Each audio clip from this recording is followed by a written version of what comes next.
This is it, the war drums are echoing. With the clans united, Naruto prepares for the greatest battle the shinobi world has ever faced. New jutsu, new teamwork, and a new destiny begin now. Naruto's time out and about on the town, small as it was, came to an end when Enko frantically called as many of the brain trust as she could back to the inn that served as their main base of operations for the time being. Her reason for it all at first hearing sounded like, "There's a strong-ass guy in town." "Thank the princess here," Enko said, gesturing to a red face. D. Hinata, who bowed modestly at receiving the credit, "She's the one who saw him first. If it wasn't for her I wouldn't have given him a second glance." "It wasn't much," Hinata said humbly, averting her eyes away from everyone looking her way. It's not even a significant gauge of his strength. All I could see was how much chakra he had and how strong it was." "That's a pretty good gauge of how good someone might be," Tenten said, pointing out Naruto and Fu, the latter of whom waved from across the room. "It's definitely better than nothing." "So what are we dealing with here?" At that, Hinata hesitated for a moment. Not excited to further bring down anyone's mood, the only two people with stronger chakra here are Naruto-kun and Jiraiya Dono. That was not what any of them wanted to hear. The entire room fell silent until Naruto spoke up, expression the general consensus between the lot of them. "Well, hell then." Enko walked over and set her hand on top of Naruto's head as he sat with Kanako sleeping in his lap. "With our Lil Juggernaut here knocking on death's door, that means Jiraiya is the only one certain to be stronger than these guys. There are 12 by the way," she added after the fact. Naruto swatted the woman's hand away for the sake of his dignity. "They're not gonna send all 12 at once, right?" he asked. "That's overkill if they're all that strong." Tenten decidedly wasn't as positive as her best friend was. "Not if they think your dad is here. Let's be honest, if they're a group of badasses, they've probably got a bone to pick with Minato-sama or something," she reasoned. Sighing as she slouched forward in her seat, cheeks in her hands. "Great, it's 12 powerhouses against the 8 of us, maybe, because the Hyuga clan isn't going to risk starting a war with the daimyo. Even for this, and Naruto's about as useful as a plague-filled meat shield. So that makes 7. Naruto scoffed. "Screw you, panda buns. I can still fight." Tenten wasn't upset by the insult, challenging Naruto to prove her wrong instead. "Okay. Get off of that couch in one try." The rebreather did a terrible job of hiding Naruto's struggling expressions as his body tried to comfortably move to stand. I could," he said to save face after it became clear that it would take a massive effort to do so, "but I'd wake up Kanako, so I'm just gonna keep sitting here." Tenten seemed satisfied with that despite the circumstances. "Guess those commandos you owe me are gonna have to wait until you can actually do push-ups again." Naruto opened his mouth to belligerent dispute his own physical weakness until Jiraiya put a hand on his arm. "If you say you can do push-ups, she'll make you get on the floor to do one, and I sure as hell won't be picking your heavy ass back up." "Okay, one of our potential deterrents is clearly handicapped," Tenten said. "What about Fu?" Jiraiya shook his head as Fu kicked her feet from the arm of the couch she was sitting on. "I wouldn't say deterrent. Her seal's different. It doesn't give her as much exposure to the raw chakra as Naruto's, but she gets more bonus benefits right off the bat," he explained as the resident seal master on the premises. "Her thing is flight and a naturally super tough and strong body." Fu playfully flexed a deceptively frail-looking bicep for emphasis. "Now, she's good. Hell, she's great. I'm not sure she could count as ace in the hole though." "Sorry," Fu chirped in apology. "For what? Not being a Jinchuriki Biju stereotype?" Naruto replied, getting a bright smile out of the girl. "I think not being an out-of-control raging chakra monster is a good thing since we're trying to live in this place. Accidentally making it a giant, smoking crater in the ground with the forest's Uru. It burning probably wouldn't work out well. That kind of collateral damage wasn't good for future investment into the land." "Do we really need that kind of firepower though?" Naruto asked, scratching his head curiously. "I mean, we're all well-trained ninjas here. It doesn't matter if we're outnumbered or can't go blockbuster in this place. We can totally take these guys. Anko did not share in his enthusiasm. Kid, did you ever wonder why Hino Kuni got the best end of the stick when it came to land in the elemental nations? And it was true. Hino Kuni had the best land for farming, the most plentiful and freshest waterways, the best access to the seas. Other than the fact that it was the main staging ground for most of the bitter ninja clan wars in existence, as a country it was by far the best. This would be one of the main reasons. Politics were dirty enough when subterfuge, sabotage, and murder weren't tools that were not only expected to be used, but encouraged by feudal lords. The leader with the biggest set of deadly human weapons was often the one responsible for how the maps were drawn, and the ones that didn't have them could only do so by paying off the one who could with whatever they wanted. Tenten said, impressed at Anko actually having the dirt they needed to get. Didn't take you for much of a historian. Anko chuckled and downplayed her own awareness of who they were facing. Oh no. I'm just a connoisseur of people who fuck shit up. These guys fit that category. Naruto punched into his palm determinedly, and flinched, immediately regretting the rash action. All right then. How do we stop them? With violence. Jiraiya ventured semi-seriously with a shrug. No idea. They could be famous enough for me to know what their respective jutsu are. But no one even knows who the members of the Guardian Ninja are, so I couldn't tell you, he said. When these guys get called in, nothing's left standing afterwards. Therefore, no one survives to spread any rumors of their capabilities or any information that could help anyone else prepare for them in the future. It had been that way since the order was first established nearly a century ago. If Jiraiya was saying it, it had to be true. Getting information was one thing in particular the man had a knack for. Yet, looking across the room, when Tenten made eye contact with Naruto, she could tell that he still believed they would come out on top. Complications aside, life-threatening illness be damned. There wasn't a doubt in his mind. You're seriously overestimating me, Tenten said. Bef. Or Naruto could launch into some kind of rah-rah, kick their asses, speech. I'm not a powerhouse. Neither is Anko, no offense. None taken. And neither is Shino, Hana, or the Hyugas, Tenten continued. Face it. As far as heavy hitters go, we're down to Jiraiya-sama and Fu. Speaking of members of the team, they had been talking for quite some time, and the straggler of their group still had not turned up yet. Where the hell is Shino? Naruto eventually asked. A part of Shino wanted to flee, but his logical side figured that it would be no good. The woman who had come out to confront him had done so for a reason. His insects could feel the potency of her chakra. It was foolish to venture this far out alone. Even if this place was peaceful, his opponent was powerful, and he wasn't the quickest on his team by a long shot. If he tried to run, he had no doubt that she would catch up to him in short order. To get himself out of this situation, there was no alternative other than going straight through her. Very well then, you've made a mistake, thinking I'll be so easy to defeat, Shino said, Kikaichu flying from his sleeves as he readied himself for combat. You should never have come here. Afai. The woman giggled. You misunderstand. Here, let's try again. My name is Fuka, and all I want is a kiss. Does that really sound so bad? Her answer came in the form of a wave of insects flying right at her with the intent to overwhelm her and drain her dry of chakra.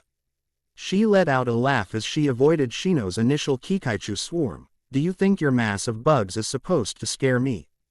Shino was not deterred by her taunts or her evasiveness. Whether you're afraid or not is irrelevant.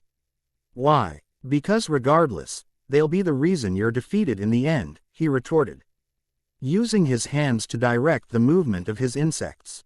You have a lot of energy, the woman said as she formed hand seals in the air. I like that in my men. Well, I've got a little fire in me myself. Kaden. Gokuen no Men, fire release, flame prison mask. From her mouth, she fired several compressed balls of fire that turned the insects caught in them to ash, but that was simple. Why? Because they didn't hit anything solid enough to cause the true reaction meant for them. As they passed along toward Shino, they landed on the ground nearby and proceeded to explode on impact. Fuka chuckled darkly to herself, even as the smoke cleared to show that there was no blown-up corpse anywhere near where her attacks had landed. If the boy wanted to play hard to get, that was fine. Sometimes the chase was just as fun. You can't hide from me, she called out warningly, so mysterious with those glasses of yours. I'll bet you're a real looker under that hood and collar. There was no fun to be had from Shino's end. He had nearly been killed, suffering the same fate as so many of his Kikaichu. Now out of Fuka's sight, he took the advantage to try and set up several countermeasures for whenever she found him again. It didn't take long for her to get her intended target in sight. Fuka emerged from the ground within his line of sight, attracting his attention. She had no flirtatious quips for him, only a smile that promised nothing good for him. She raised her arm and pointed in his direction, prompting him to jump away quickly from whatever was to happen next. Doden. Ganch. Uso. Earth Release. Stone Column Spears. Several sharpened rock pillars emerged from the ground where Shino had been standing, coming just short of skewering him where he'd stood. Fuka didn't let up however. Shino's trajectory didn't take him in the direction of a tree trunk where he would have been comparatively safe. Instead, he was headed straight for the ground again, making an easy target for her. Another set of spiked pillars ran him through gruesomely, catching him as he plummeted to the forest floor. Fuka was pleased with her work until she saw Shino's body break down into bugs and fly off. Her gorgeous features morphed into a wretched scowl. Tricky brat. The insects formed into an organized swarm and quickly pursued Fuka, trying to press their numbers' advantage to drain her of her chakra. Instead of showing any kind of fear in the face of his onslaught, she pulled out a scroll, unfurling it around herself in a quick movement. Her movements were concealed enough to make a break for it, but Shino's Kikaichu weren't fooled. They won't be thrown off so easily, Shino warned her as he could see his insects begin to land on her and siphon her chakra. Fuka laughed, despite her predicament. Making a short chain of hand seals, she extended her hands. I hope you didn't send your entire bug collection after me. Raiden. Jibashi. Lightning Release. Electromagnetic Murder. As if flying into a bug zapper, Shino's insects were killed. He could feel the little lights of each of their lives black out as they dropped and hit the ground. There was no time to dwell on their loss however, as the lightning was quickly turned onto him. Shino dropped a smoke bomb to disrupt Fuka's aim and used the opening he'd given himself to put some distance between himself and the deadly kunoichi. Why didn't she use the same jutsu as before to defend herself? He wondered to himself. The fire jutsu from before would have done effectively the same thing in killing his insects, unless she wanted to show off by using multiple elements. Hi there, handsome, Shino lashed out with a backhand strike in midair upon hearing Fuka's voice, but missed and turned around to the sight of the woman grabbing his shoulder. Raiden. Hiraishin. Lightning Release. Lightning Rod. Electricity caused Shino's body to seize up violently. His muscles couldn't even loosen up enough for him to let out a scream of pain. Fuka grinned evilly at the pain she was clearly causing her enemy and punched him down to the ground. Following behind, she landed seated directly on his belly as he spasmed underneath her. She let out a sigh as she straddled Shino's stomach and leaned forward, stroking his face as she hovered over him provocatively. This could have been something more enjoyable, you know. But you just had to go and play hard to get. Oh well, we're here now, aren't we? With that, she pressed her lips to Shino's and put her jutsu to work. Shino's skin began to glow blue in the pattern of his body's tenketsu as his life energy was slowly drained from his body. All he could do was choke and gasp as Fuka drained him dry. The deadly kiss was interrupted however when Fuka pulled away with her hands to her mouth. She thrashed about on her feet, muffling her own screams. From between her fingers, insects crawled out of her mouth, doing to her what she had intended to do to Shino. Speaking of whom, Shino backed away from her on the ground, regaining his bearings and trying to recover as best as he could from the loss of chakra. But now his bugs were getting vengeance on his behalf in kind. Where did you think my insects came from, I wonder? He asked Fuka rhetorically over the sound of her screaming as his Kikaichu swarm began to drain her dry of her chakra from the inside. Did you think it was some kind of summoning jutsu? No, they come from inside of my body. I can send them out from anywhere. Even from inside of his mouth, and into Fuka's own. She got more from our little chakra stealing kiss than she probably ever wanted. He watched until Fuka fell to the ground and lay motionless, his insects finishing the job of stealing her chakra away. At that point he silently got up off of the ground and began to leave. Why had that deranged woman attacked him out of the blue? Were the others in danger? Fuden. Hanichiri Mai, wind release, flower scattering dance. A cyclone of flower petals hit Shino from behind and smashed him into a tree hard enough to crack the entire trunk. The jutsu vanished and allowed Shino to fall to the ground. He landed on his feet. But his legs weren't stable in the slightest. Bones in his body had broken due to the force of the technique and the impact his body had against the tree. His left shoulder had been jarred out of the socket, and 3 of his ribs shattered on the backside. He could feel all of it. Turning around, he saw Fuka standing once again, enraged. It didn't make any sense. What? Shino mumbled weakly. How are you? My insects. You disgusting brat. Fuka snapped, cutting Shino off as she stalked toward him. You thought you were so clever, sicking your little pets on me. You should treat women with more respect. Forming a dragon hand seal, another cyclone of wind blasted forth from her hands, aimed directly at Shino. His mobility severely affected by his injuries, Shino tried to time his dodge to compensate. But it wasn't enough to avoid all of the cyclone. It hit him just enough to send him flying through the air and bouncing off of the ground. Shino's nails gripped the dirt as though he were trying to grab onto the ground to push himself up. Why are you doing this? Because we were ordered to, Fuka said, before blowing into the palm of her hand. She formed a small whirlwind ball that spun rapidly in her grasp. Don't worry. Your friends will be joining you soon enough, sweetie. With a flick of her fingers, she fired the ball Shino's way, intending to do away with the young insect user. As he attack flew his way, Shino estimated his chances of surviving it from his position. They weren't good. Fuka covered her face as a small explosion threw dust and debris her way from the impact of her jutsu. She chuckled to herself at having finished off another enemy. If this was the best that this upstart little contingent had to offer, she could probably finish them all off by herself. Damned boy, she said to herself as she waited for the dust to clear so she could confirm her kill. Now I have to find someone with a lightning chakra nature to replace what I've lost. The theme of her day was unpleasant surprises, as she received another one once she was able to see Shino's body. Where she expected a corpse, she saw a young man with long brown hair, near solid white eyes, and long flowing robes. Well, I'm certainly entertaining quite a few gentlemen today, Fuka sneered in the direction of her new enemy. Neji ignored her, instead choosing to tend to Shino who was still on the ground. Finding it hard to so much as move, Neji could see the physical damage done to him as well as the low amount of chakra he had left because of his Byakugan. Don't worry, Neji told him. This will be over within just a moment.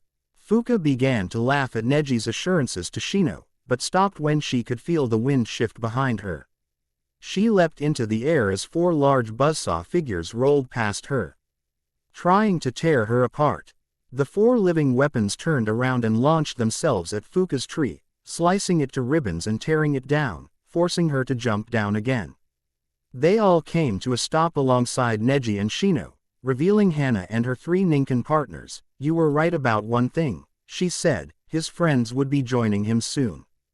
Fuka flipped her hair back over her shoulder as she carelessly regarded the new arrivals. You're going to have to do better than that if you want to do anything other than help me pad my body count today.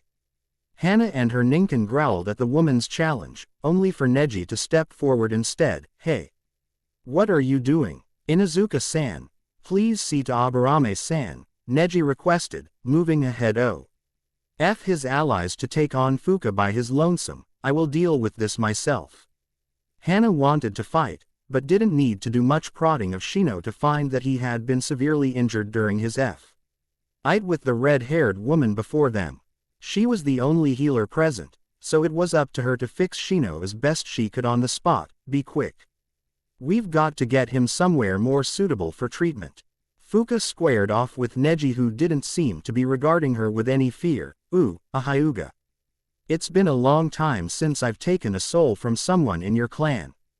Neji narrowed his eyes and slid into his gentle fist-fighting stance. I don't know why you've come here or why you've chosen to target one of my allies, but it will be my pleasure to show you just how much of a mistake you've made. Fuka blew into her hand, forming a miniature whirlwind ball like before. We'll see about that. With a flick of her wrist, she sent the jutsu flying directly at Neji.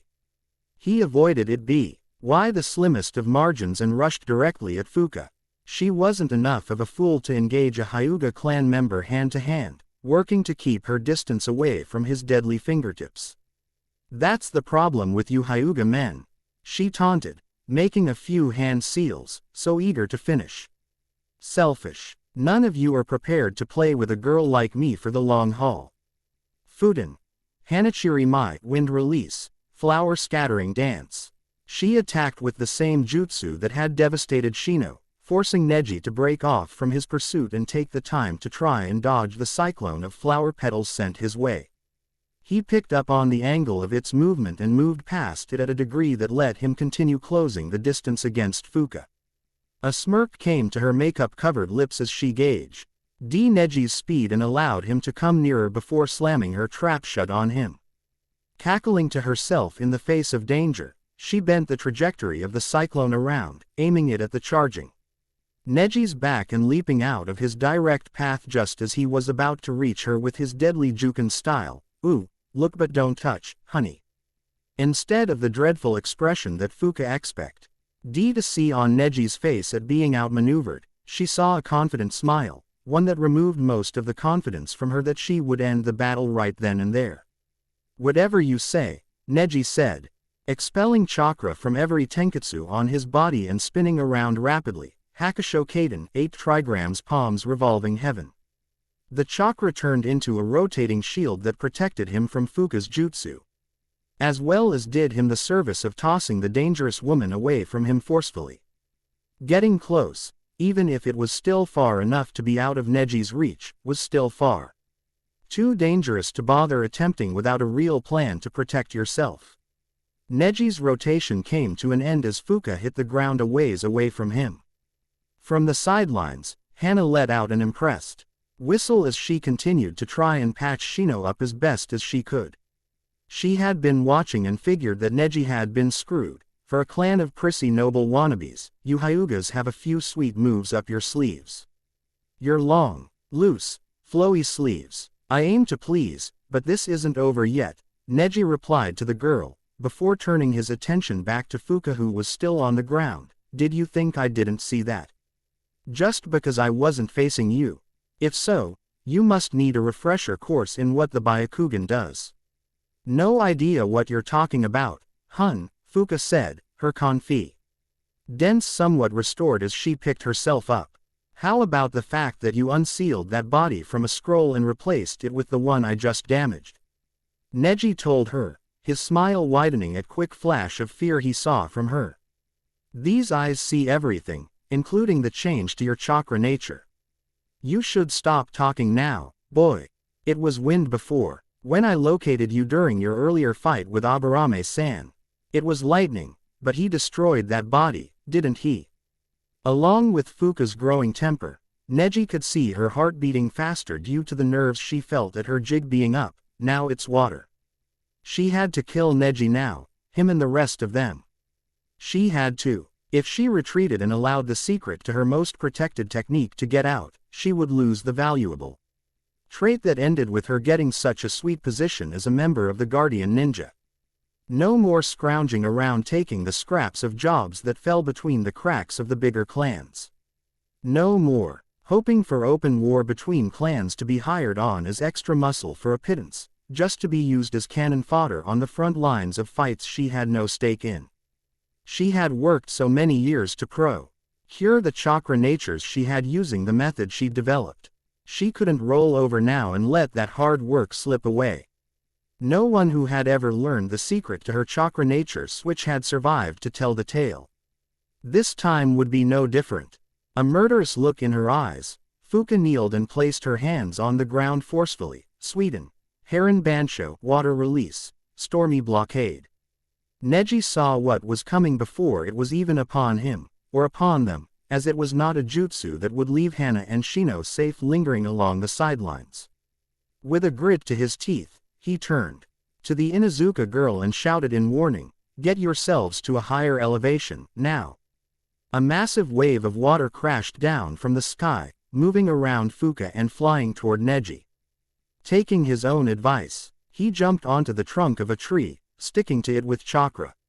He could hear the creaking of wood as the impact of rushing water smashed against the sturdy flora.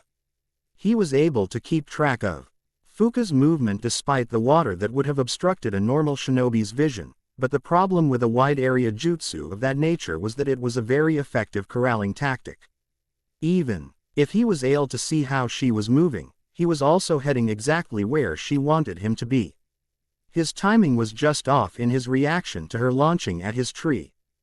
As he moved to intercept her with a Juken attack, her hair extended and wrapped itself around all of his limbs, keeping him from using his powerful taijutsu to deal with her. What in the world? No one who discovers my secret has ever survived. I'm not about to let that change now. Fuka bellowed, making eye contact with Neji.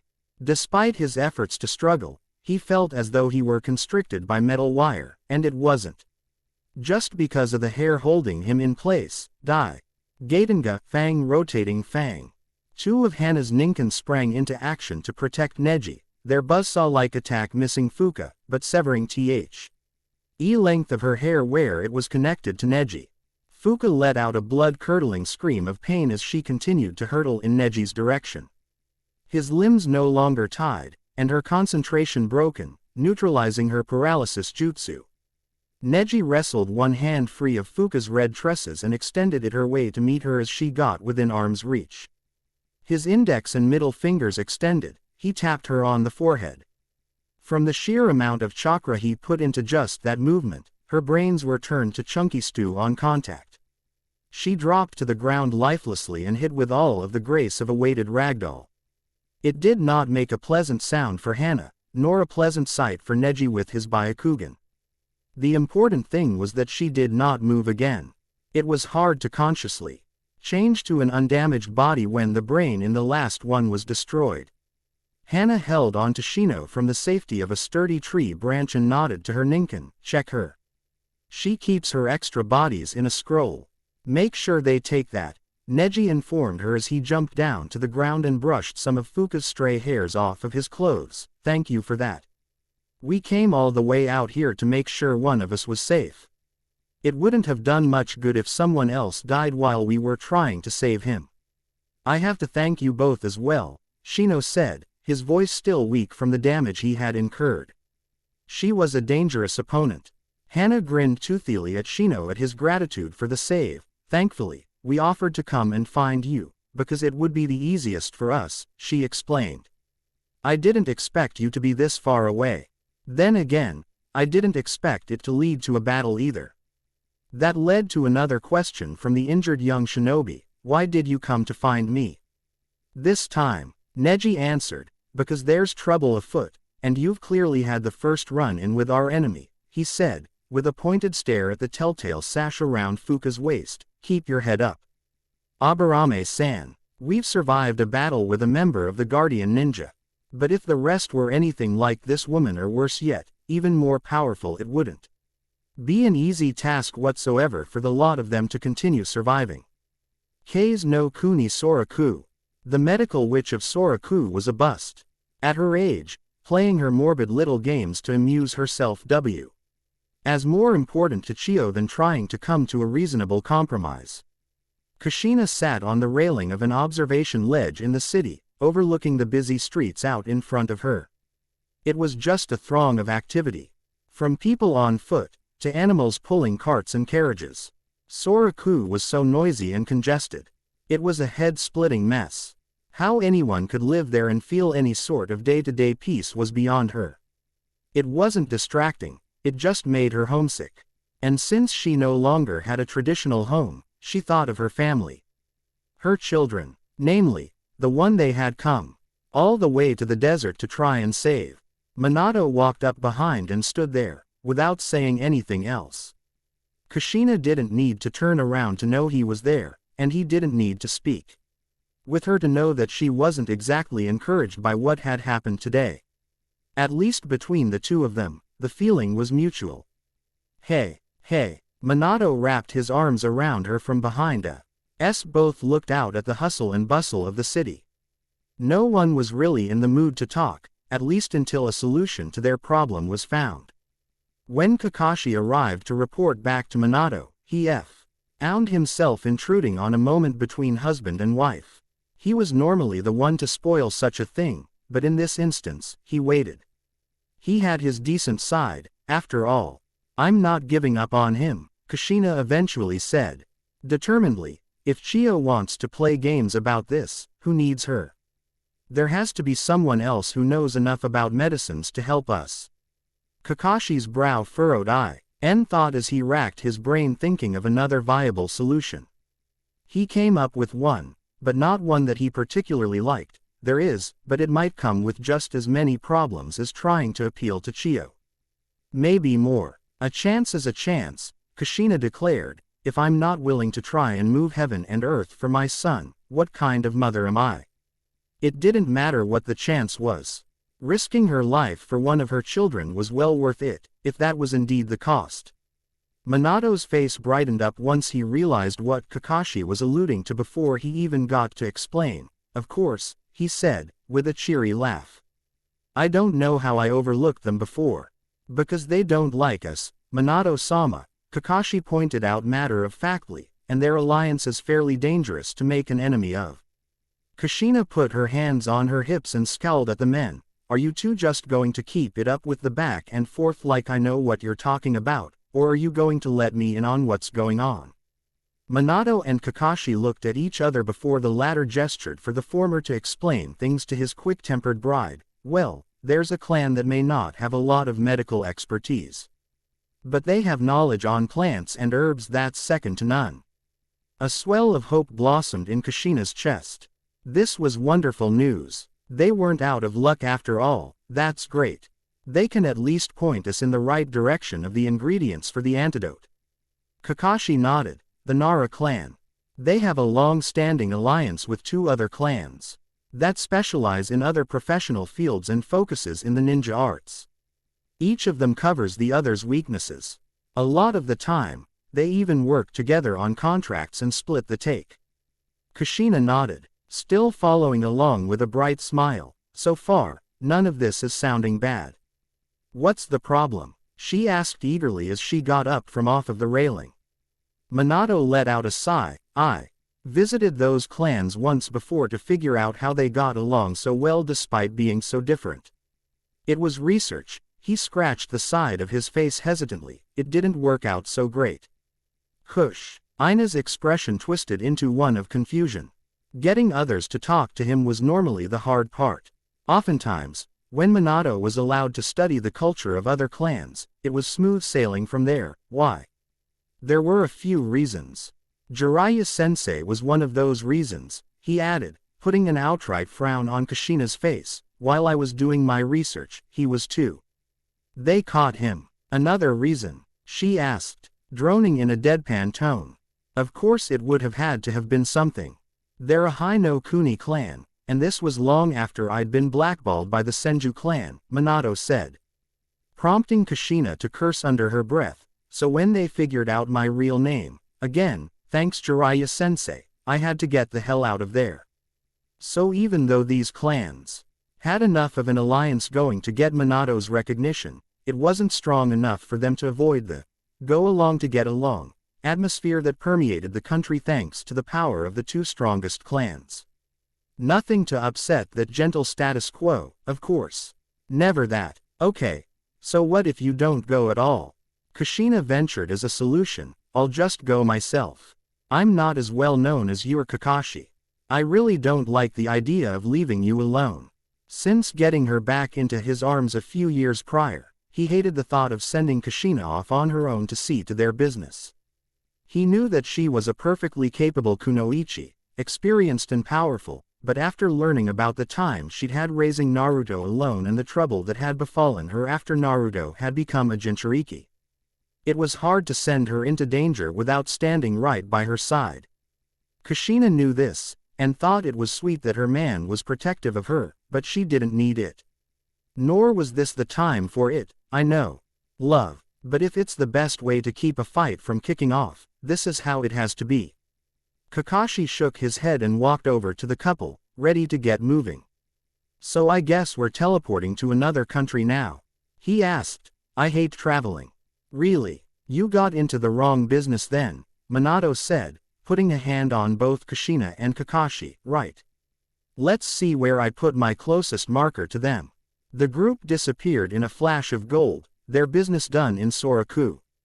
The monk that had been spotted by Hinata in the village wandered into the mouth of a cave. Miles away from the settlement, ignoring the ceiling wards that were set up on the walls near the entrance. There were lights set up along the walls as he went farther inside to help find his way. But it was still poorly lit when compared to the sunlight outside. It was dark enough to conceal a figure inside in the monk's blind spot. A slight glint off of the metal of a dead Lee weapon was his only warning before an attack was launched his way. As it went for his neck, the monk reached out with one hand to stop it, grabbing his assailant by the wrist, just out of strike range. Sora, the monk greeted with a nod, ignoring the razor-sharp triple-bladed claw pointed at his face. It didn't even leave a nick on his hat. The weapon belonged to a young man with blue-gray hair that went down to his shoulders. He wore simple dark clothes that wouldn't have distinguished him from a regular civilian in any way. There weren't even any supply pouches visible on his person. Other than the sharp look in his eyes and the guardian sash around his waist, he was entirely unassuming. Chiraku. Well, you're the first one who actually went scouting who's come back, Sora said matter-of-factly. Folding his claw and hiding it inside of the long sleeve of his tunic. Come on in. Fuin, Fudo, Katane, Nama, and my father are still doing recon. Sato, 2 are asleep. But Asuma and I are keeping watch. Inwardly, Chiraku rolled his eyes, but on the outside he held a stoic demeanor. Sora was second generation, basically raised amongst the Guardian Ninja during his father's tenure as a member. While he had been asked to join by the Fire Daimyo, a lot of the existing members felt he had too many weaknesses of youth to be an effective operative. Thankfully, his father had been able to keep an eye on him more often than not. One of us won't be coming back at all, Chiraku said as the cave corridor opened up into a chamber. Fuka went and got greedy. She was taken down by Som. Of the shinobi were supposed to be disposing of. Fuka was killed. Another man asked from where he was relaxing on a rock formation. He lit a cigarette hanging from his lips as he leaned back and relaxed. Huh. That's hard to believe. Well shit. The man had messy dark hair that matched his cool demeanor, as well as a comparatively neat beard. He wore an open black jacket with fur around collar and bandages around the biceps of the sleeves. The monk took off his hat as he sat down near the rest of his present comrades. Impatient woman. We were only meant to observe for now, he said. If they didn't know what we had planned after the Hyuga girl got a look at me in town, they'll definitely know now. Sora scoffed as he sat down in his own little corner of the cave. She just got a look at you. She didn't catch you actually doing anything. She knows you have a ton of chakra. So what? Don't be ignorant, the calm man chimed in from his own seat, his eyes focused on the roof of the cave as he leaned back and enjoyed his cigarette. Between that and a run-in with Fuka, they know. No one on the planet would be dumb enough to think the two aren't related. With a huff, smock flew from his nose and up toward the ceiling. Well, our element of surprise is blown. I was just going to have a set-up limelight around the village and turn it to rubble, but they'll see it coming now. Chiraku smiled at the calm demeanor of his teammate, breaking his indifferent facade. They would have always seen it coming, Asuma. Hyuga clan, remember. Oh, shut up, the smoking man replied with a smirk. I'm assuming you have a better plan. We're going to need one now regardless, Chiriki pointed out, getting an annoyed grunt out of Asuma. There's good news though. The Yellow Flash, his wife, and Hitaki Kakashi aren't here. Jiraiya is still around, but our odds are much better now. Aside from the 6 Hyuga clan members, we're dealing with a mishmash of children, no older than Sora. Asuma's eyebrows rose up on his face in interest at that nugget of information. Well, he said, his tone laced with newfound positivity. That makes this significantly easier. When everyone returns, we'll take what they've all found out about our enemy and our surroundings and come up with a plan. Let's go ahead and get this over with. With Naruto. This is bullshit, Nar. Yuto hissed under his breath as he stood by Shino's bedside. After Hana and Neji had brought Shino back from the site of the battle he'd fought in the woods, Hana had been able to properly finish treating him. He would be fine with rest. But for the time being, he was out of commission. In this situation, that wasn't exactly good news. Things could have been worse, but it was hard to consider that. When they were down a very important player in their little war game. It took 3 of us to put down one of them without anyone getting killed. Naruto wanted to break something, but Shino was sleeping and he needed to recover. Naruto. He'll be back on his feet soon, Tenten said calmly from where she was seated by Shino's bedside. Hana and Neji got him out before anything really bad could happen. Relax. Naruto puffed himself up and released a deep breath before collapsing his body against the nearest wall. I know. It's just, I'm stuck in here, looking out the window while these guys get ready to tear us apart. I hate it, he groused. I'm supposed to be responsible when Dad's not around. But we had to call Jiraiya just to have someone with enough stroke to run things around here. Times he felt like he really was only good for fighting everyone else's frontline battles. He'd been put in charge and done what? Led his team from disaster to disaster, gotten himself infected with a deadly virus. And taken them all to a place where the Guardian Ninja would do their best to slaughter them and wipe the village from the face of the map. So now, the one thing that he could say without question he excelled at. He couldn't do to help the people that he should have been accountable for. I'm supposed to be some kind of walking ninja bulldozer, Naruto said, tilting his head back against the wall to stare up at the light. I'm not even good for that right now. Tenten scoffed, getting Naruto's attention from across the room. Now that's not fair to you, and you know it, she said. Shino and I believe you're more than that, even if other people don't. And if that's the case, you just have to show them, right? You're not just a dangerous ball of chakra, or Minato-sama's son. You're special all on your own. You would be somebody even if you weren't one or the other. Naruto stared at her before letting out a little laugh for her troubles. Well, look at you, little Miss Pep Talk. Tenten gave him a lopsided grin in return. I'm serious. You don't have anything to prove to anyone. And you're not by yourself. You've got everyone else here, and you've got me for what that's worth, she finished. Her mood dropping a bit. Naruto perked up like a dog hearing something suspicious in the distance. Only in this case it was coming from the girl in the room with him. Are you kidding?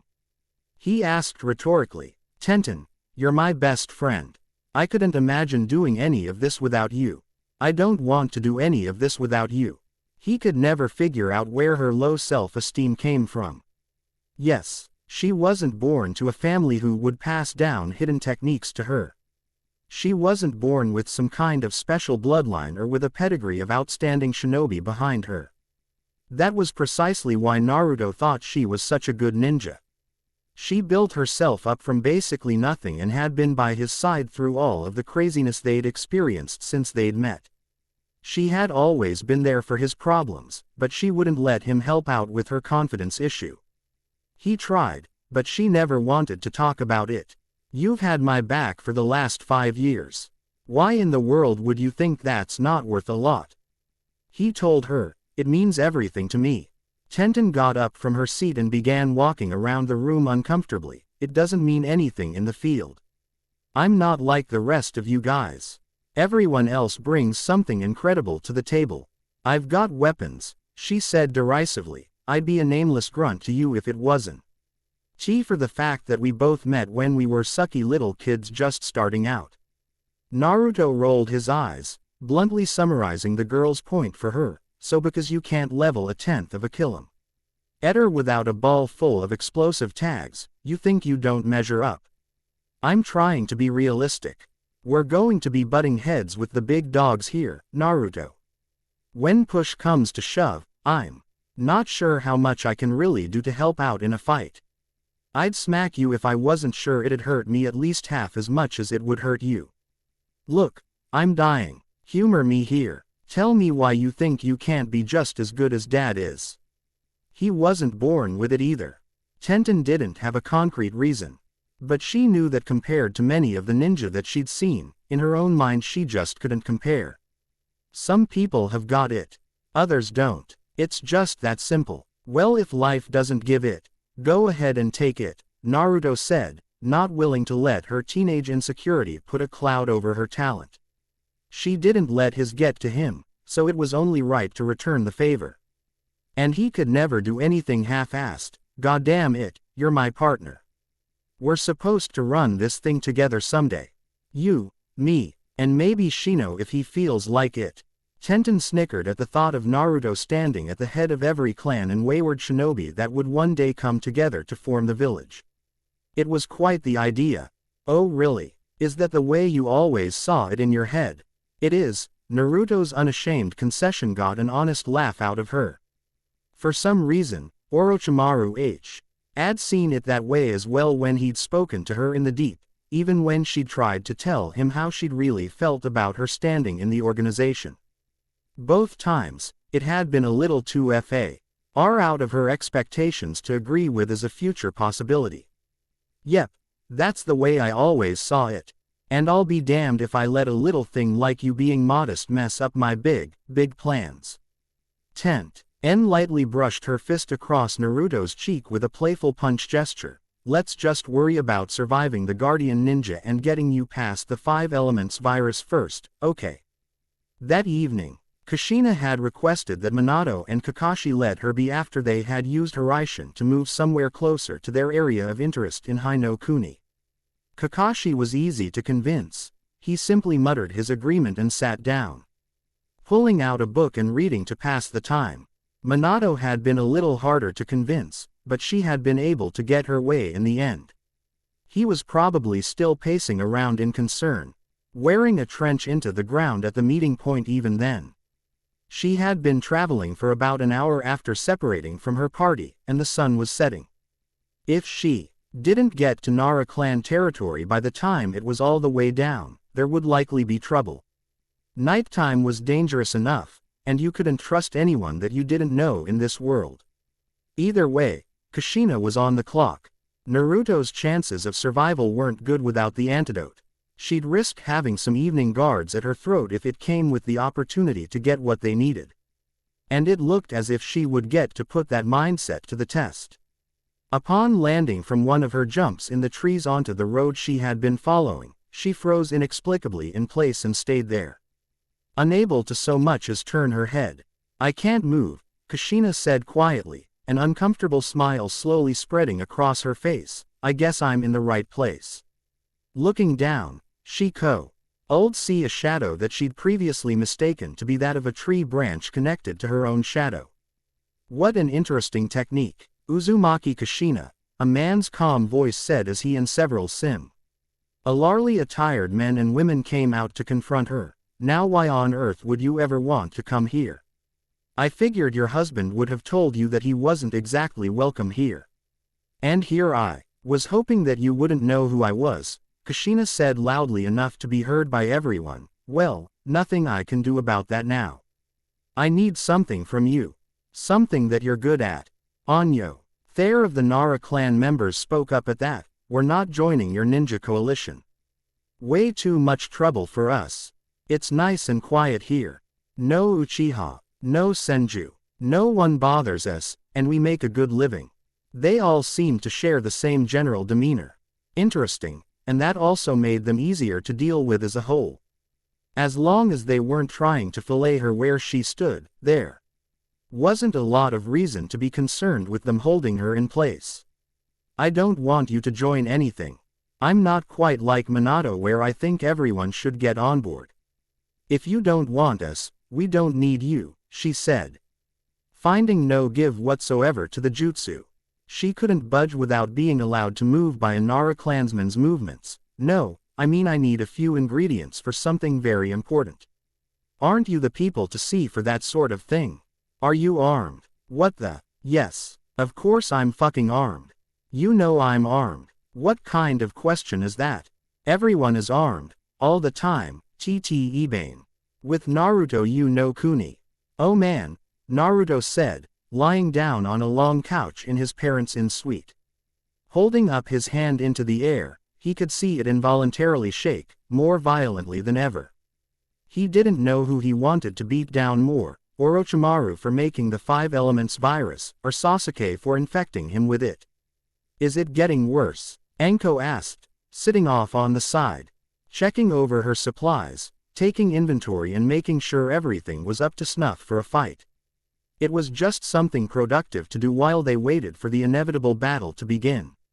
It's been getting worse all day, Naruto said, finding it harder to hold a decent fist together. I can feel the difference from when I woke up this morning. Anko winced at the th. Odd of someone as spirited as Naruto going out with such a whimper. She always thought a kid that loud would die in some kind of earth-shaking event they would tell cautionary tales about for decades to come, instead of on a sick bed. Sorry, kid, it was all she could offer. Anko wasn't great at sympathy to begin with.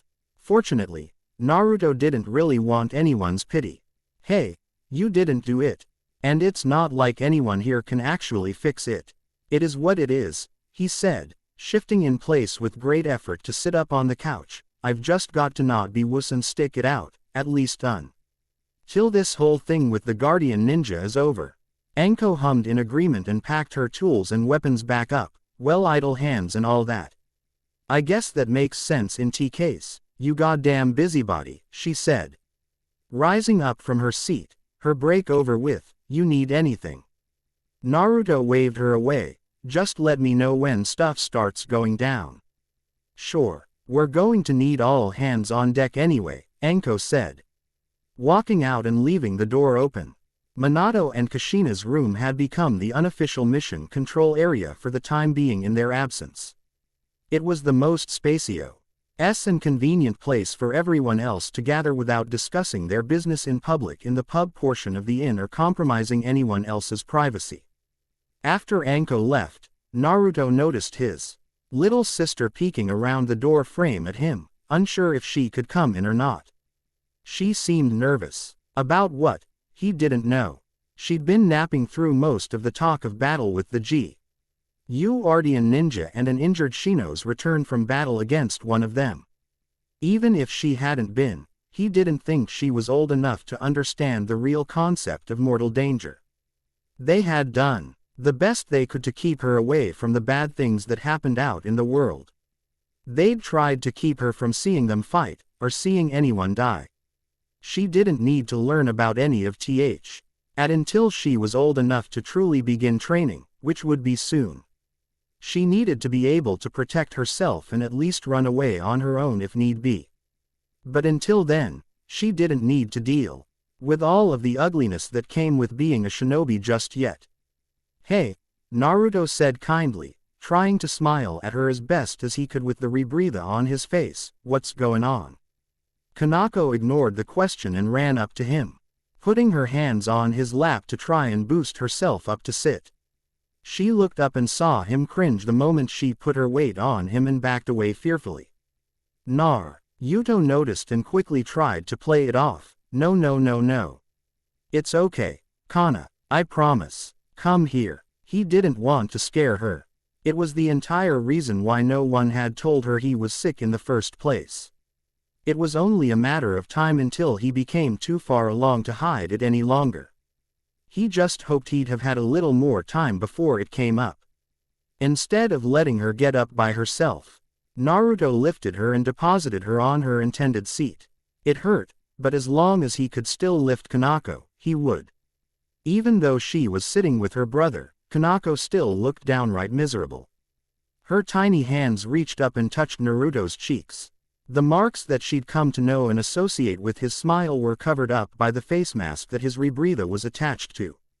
Naruto put his hands over Kanako's and held them in place on his face. "I didn't want you to see me right now, Kana," he said quietly. "You're not supposed to see your big brother like this, you know." "Ruto knee's sick. Who told you about that?" Quote, "Nobody. You don't feel like you always do." It wasn't even worth denying. She knew something was wrong. For some reason, she always knew that something was wrong. Most of the time, she didn't know what it was, but could oftentimes tell that things were amiss. "Well, I am sick. Really sick. It's not good, and I don't know what's gonna happen, but I can tell you one thing. I promised Mom and Dad I was gonna protect you no matter what. So even if I'm not as strong as I could be right now, I'm gonna fight. Nobody's gonna hurt you. You gonna fight the bad people. You know about them too." Quote, "They're strong." Yes, Kanako was a censor. The thought had come up when she'd seen certain things coming before others had, but it couldn't be chalked up to S. own kind of clarity of intuition any longer. There was no doubt about it now. She had to be. "You can feel how strong they are." Kanako nodded, worried if she'd made Naruto mad from his initial surprised reaction. "Are they stronger than me?" She seemed unsure of how to answer. "How many of them are?" "Can you count for me?" Naruto asked encouragingly. Kanako's brow furrowed in intense thought. She took the time to use her fingers to help her out, eventually holding up the number she found appropriate, 3 of them. "Okay. Do you know where they are?" This time she shook her head no. "Oh well, they had now was more than they did when all of this had first come to light." Naruto didn't want Kanako to have to deal with this any more than she already had. It wasn't her job to face problems like that. It was his. "Kana, when I tell you to, I want you to go to Shino and stay with him. He'll keep you safe, okay?" Even injured, Shino could do something to protect Kanako. Hopefully, it wouldn't come to that. "I love you. Love you too. Give me a hug." Kanako didn't need to be told twice, throwing her arms around Naruto's neck. It hurt, but he still chuckled and returned the little redhead's affection. "Hey. I'd give you a kiss too, but the mosque's kind of in the way. And I don't want you getting what I've got." And that was that. But one thing grated his nerves about what Kanako had told him. When she said that they were stronger than him, did she mean stronger than him at the moment, or stronger than him at full health? Either one was bad news, but one was significantly more so than the other. Jiraiya chewed on his own tongue in thought as he walked through the tiny village that hosted them. Dawn was still a few hours away from breaking. It was quiet and tranquil. He knew well that things wouldn't stay that way for long. They were still on their guard and making their plans and preparations for the battle that was likely to come. Normally, such things would be done as subtly as possible, but that would have only been of use if they planned on fighting in the village. That wasn't an option, as the tiny locale wouldn't have stood for very long if any of them engaged the enemy there. That Hyuga clan girl didn't seem like much of a leader, at least until the time came to kick butt and get people into gear. At first, Jiraiya doubted she knew how to even give orders. But when she'd started directing traffic to get her clansmen into positions that could easily protect the village, he could see that she really had been groomed to take over in her father's stead one day. She was decisive when she needed to be. Good for her. It also helped that they wouldn't have to worry about any of their enemies threatening the village itself to gain an advantage over the active combatants. Minato would shit a brick if the place was leveled in the process of defending it. "We need a good, long brainstorming session," Jiraiya thought to himself, "if these guys are as good as advertised. It doesn't matter if I'm here or not.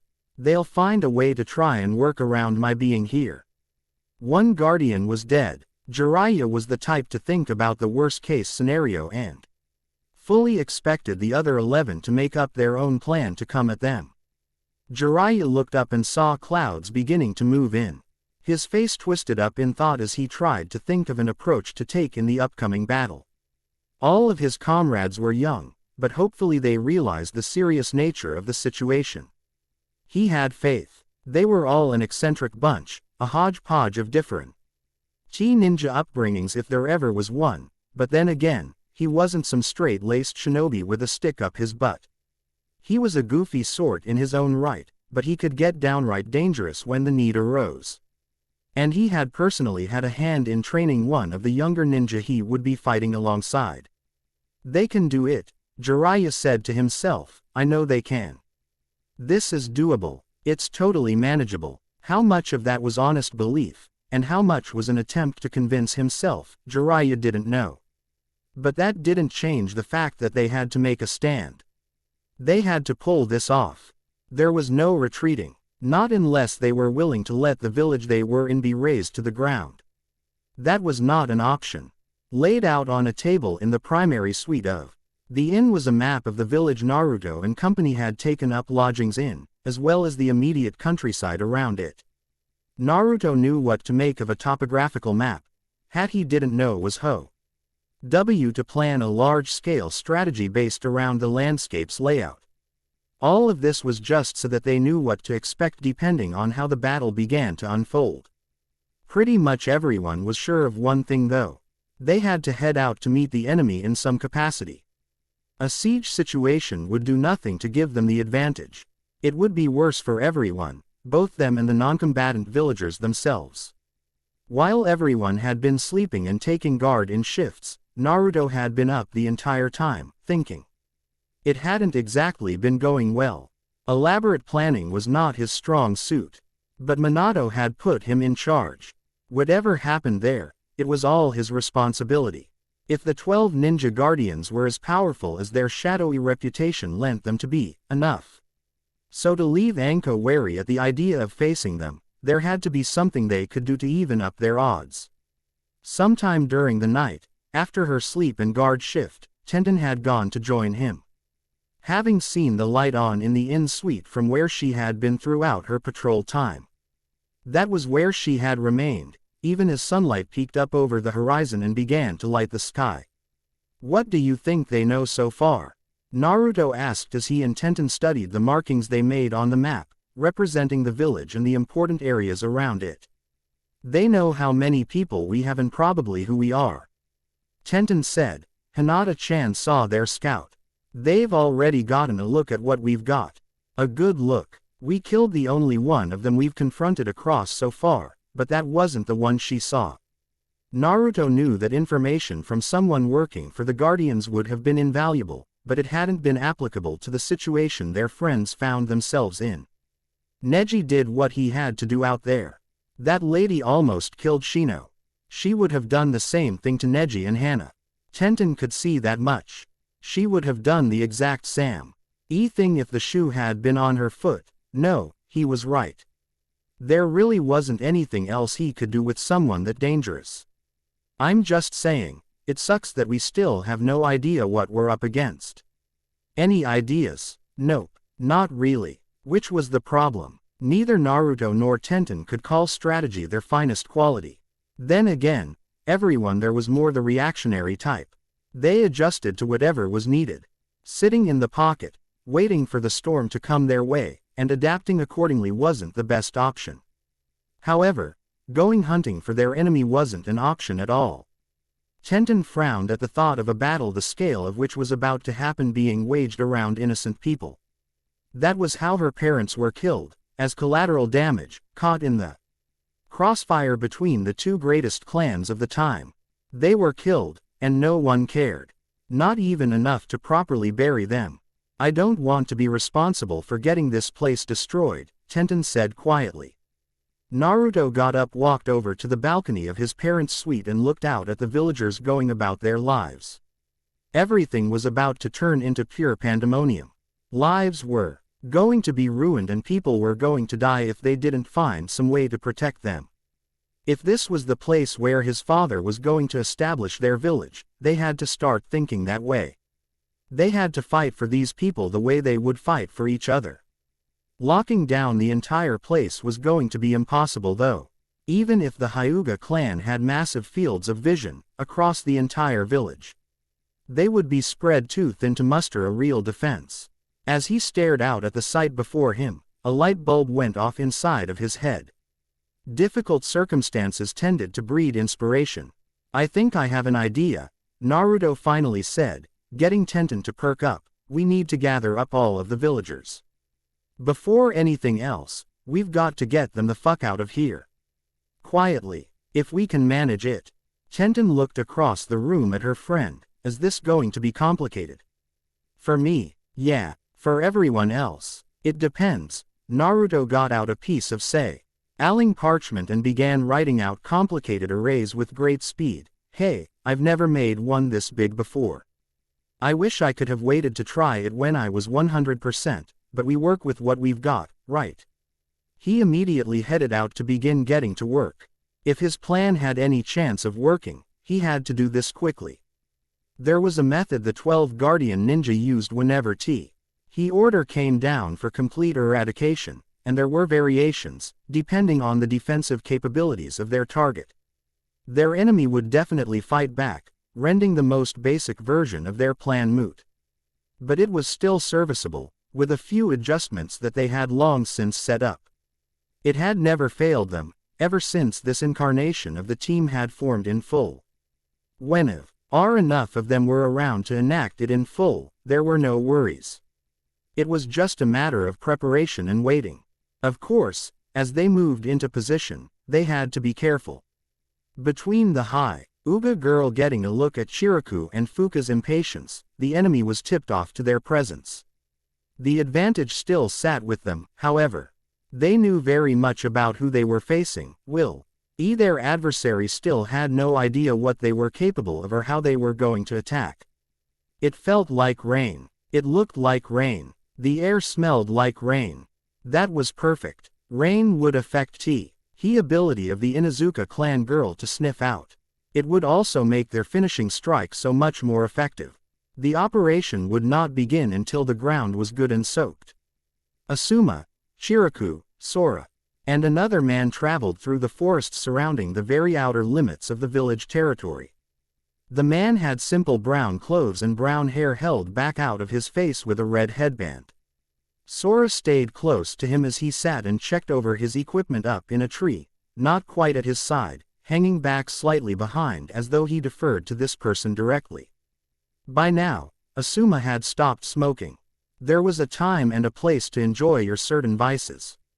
In the field with a particular kind of enemy wasn't the place. All right, gentlemen, who's ready to get down to business? He asked before looking to the man in the tree, Kazuma. What say you? The man, Kazuma, smiled and stood up on the branch he was in, Sora following suit. If everyone here is good to go, it's just matter of waiting for the signal from the advance teams, Kazuma said. We have the easy part this time. We're on cleanup duty. Anything that slips through the cracks, we go ahead and mop up. Sora med disgruntled at the news that they were basically the backup team, so we're not going in ourselves. He complained, I want to fight. Shiraku shook his head at the youthful exuberance or ignorance of his comrade's son. This won't be much of a battle after limelight goes off. I know. That's the problem. Sora exclaimed. We came all this way, and we're not even going to see any action. Okay, and like a kid who's never seen the inside of a real war, Asuma said, a bite to his tone at Sora's questioning of their method of operating. It's not about action. It's about efficiency. Would you rather get your claws wet or would you rather go home in one piece? Sora glared at Asuma and looked ready to challenge him when Kazuma dragged him back by his arm and slapped him in the head. Sora switched his look over to his father, but faltered when he saw the steely serious gaze his father had leveled him with. The message was clear. Act the way that you know you're supposed to act. The 12 Guardian Ninja were professionals. Having effectively admonished his son, Kazuma got back to official business. Fudo and Fuin are almost finished preparing stage 1 of the attack plan, he told everyone. Before turning his attention to Sora, when that's underway, that means it's time to go. You're with me. Sora brightened up a bit at being told he would be working with his dad, of course, father. Asuma and Shiraku looked at each other with varying degrees of relief. Sora was indeed talented, but there had been a certain amount of nepotism that had gone into his getting a place on the team. His father Kazuma had performed admirably for the daimyo for quite some time, and had trained Sora himself. Granted, the boy had proven himself, but still hadn't gone through exactly what the rest of them had to reach that point. He was still quite inexperienced. A few of them believed that Sora had never even gone on any real missions or fought in any truly difficult battles before joining the 12 Guardian Ninja. If Kazuma was going to take him, that was fine. Any time the others had to work with him, it felt more like babysitting than partnering with an equal. In the end, it didn't matter. While Sora could potentially be a liability, that would only be if something about their plan failed. Even with a target that was willing and able to fight back against them, their limelight tactic had never failed. And no one had ever survived to tell any tales about it. Hi no Kuni Grand Verdant Stretch. Kushina did her best to hide her impatience at the slow pace that the Nara clan seemed to move at. The walk back to their proper clan village was slow, reserved, and languid. Night had fallen in full by the time they had made it back, too late to hold any kind of proper meeting with anyone who could be considered influential. She had planned to try and finagle a meeting at the crack of dawn the next morning, only to be told that the Nara clan didn't really get moving without an urgent purpose until 9 in the morning at the earliest. It was enough to make her scream. They were willing to provide her lodgings for the night, under a guard of course. That had been good for a bit of a laugh.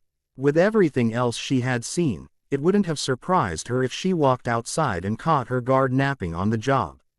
By the time she was led to meet up with whoever the clan leader was, it was difficult for her to keep from gnashing her teeth. Be smooth, she thought to herself, as she was led along a dirt road that she and her guard followed. Goddamn it, Minato is much better at the whole diplomacy thing than I am. If only half the world didn't hate his guts. Kushina's guard led her to an area near the thick woods that was fenced off. There she found a man leaning against the barrier, overseeing a few of the younger clansmen work with the deer that were inside. He wore his hair in the same ponytail that the rest of the men in the Nara clan did. There were two long diagonal scars on his face and a goatee. His attire consisted of armed guards, dark trousers, a mesh shirt, and an open deer skin coat. When he noticed their approach, he stood up straight from what had been a careless slouch. Clearly, he hadn't been expecting to see her so soon in the morning. You're up and about early, he said, looking to Kushina's guard for an explanation. I figured since she was up, I might as well bring her to see you now. This lady never sleeps, the guard said, sounding irritated with how his night and morning had gone. I did sleep, Kushina deadpanned, I got 6 hours. Both men looked at Kushina as though she were something other than human. She swore she caught one of them mutter something about how she could function with so little rest.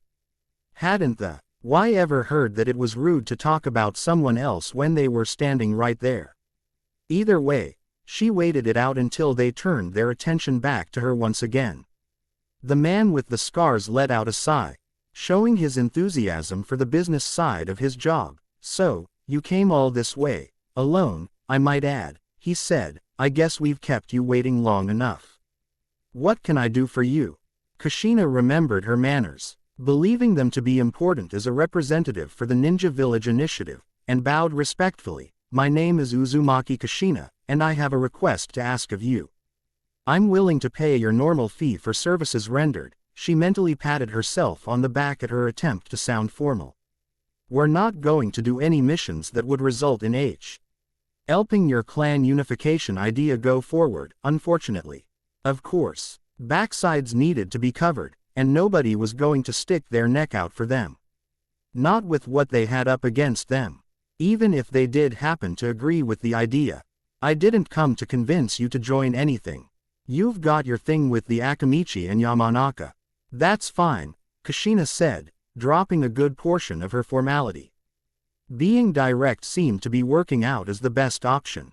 She pulled out a scroll with a copy of what she needed on it. I came to ask you if you can find a certain set of ingredients.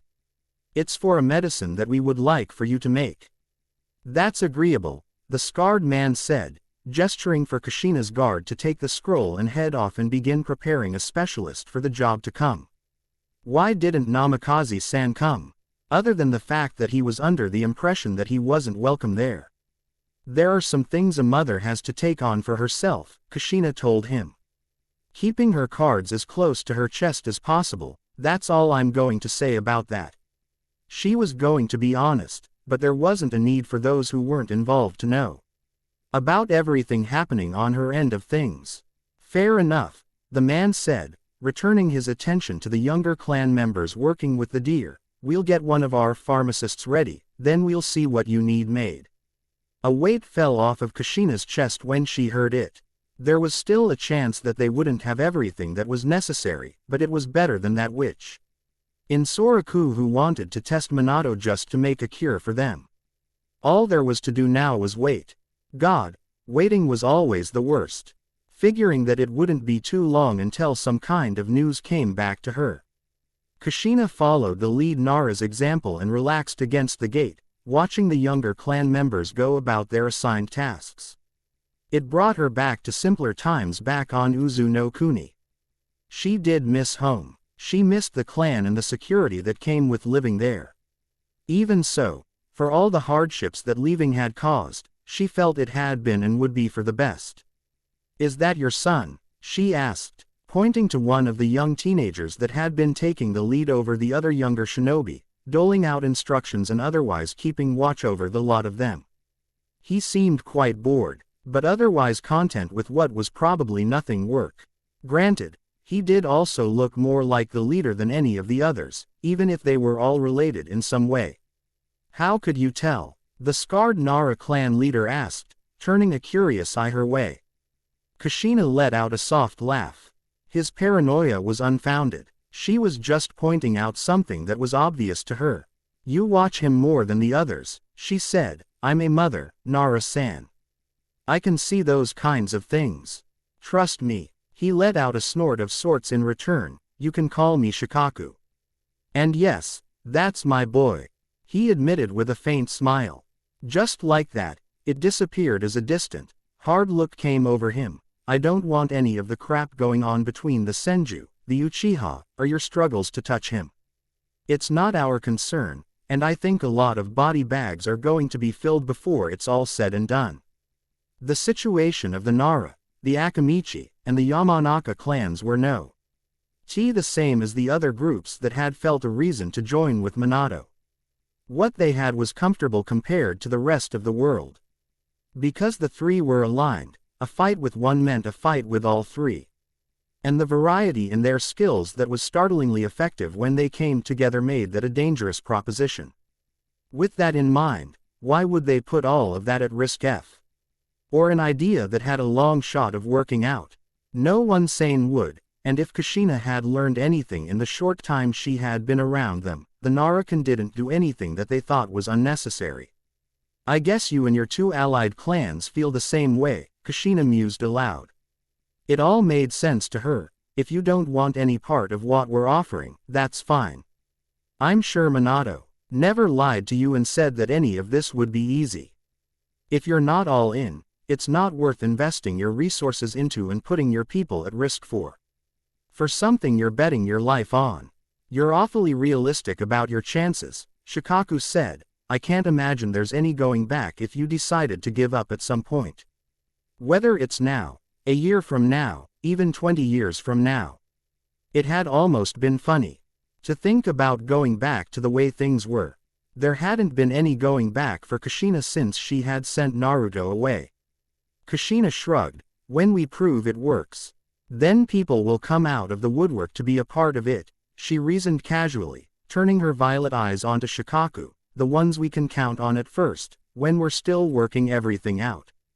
They're either the ones who really believe in what we're doing, or they're the ones who don't have anything left to lose the way things are now. The desperate were usually the most dedicated. Desperation could bring together all kinds of strange folks. It was up to them from that point onward to find enough common ground to work together for something greater. In that sense, Minato's plan was already a success. People from all sorts of walks of life had come together, when they would have never interacted in a positive manner otherwise. It was a thought that could give even the SKEPTICS against the thought of clans and freelancers coming together peacefully en masse some hope that it was possible. Cha no kuni. Hana sniffed at the wet air and winced in pain. She was miserable, standing out in the rain alongside several members of the Hyuga clan. All of them were decked out in ponchos as the rain came down in buckets. She had volunteered for keeping guard over the village with the Hyuga clan. Even though her ability to track by scent was hampered by her injuries, she still had her 3 ninkin with noses just as good if not better than hers. And they were equally as affected as she would have been by the rain. Having done her rounds, she found Hinata with Neji standing watch over her. Much like the other members of their clan that she had come across that morning. They didn't seem too affected by the inclement weather. I didn't think your type was willing to get your hands dirty like this, Hana said, getting the attention of the 2 cousins, both of whom eyed her strangely. Hey. No offense intended, I'm just saying. Hinata was the first to break character and let out a tiny laugh, waving off Hana's apology. It's fine. It's something we get quite often. When you lived in a castle and carried yourself as a noble, the general idea was that you were lacking when it came time to get down to the actual heavy lifting. The fact remained that the Hyuga clan was still a ninja clan. And a damn good one. They didn't get there by taking purely high comfort assignments. Political influence had been a factor in their rise, but at the end of the day, they had to produce in the field. And they did. Rain and mud, while it wasn't the most pleasant of conditions to be out in, wouldn't stop them from doing what they had been raised their entire lives to do. Rest assured, Inuzuka-san, our clansmen are just as capable of excelling in these kinds of conditions as any other, Neji assured their temporary comrade. The rain will not affect our performance. Hana smiled at how they had received her after the blunt, uninformed statement she had approached them with. Well, at least the weather won't be bothering one of us. My sense of smell is shot, she said, wrinkling her nose painfully. Rain doesn't make it impossible for me to do my thing, just a lot harder. The range of my smell is cut down to almost nothing, not even accounting for the broken nose. How is that, by the way? Hinata asked out of concern for her condition. Hana rubbed at the bandage still covering the bridge of her nose. I wish I knew more about medic nin stuff, she complained with a sigh. I fix animals, not people. If it was one of my dogs that was hurt instead of me myself, I would have pretty much handled it by now. I'm a better vet than a doctor. She had been trying to keep a stiff upper lip about her abilities being lessened by injury, but it was hard. She took pride in her talents. To lose them in any way, for any period of time, was annoying to say the least. She had worked hard for them. It could have been worse though. She could have been hit with the 5 elements virus. She owed Naruto for falling on that grenade for her. For that, and to his T.E.M.it for procuring the formula for a cure to the same illness that threatened her clan. A Hyuga clan member rushed over to Hinata and Neji, whispering something to them that got them both to tense up. The clan member bowed and leapt off to return to what Hana assumed was his assigned patrol post. What's the matter? Hana asked. Hinata activated her Kekkei Genkei and got a good look at what she had been informed of.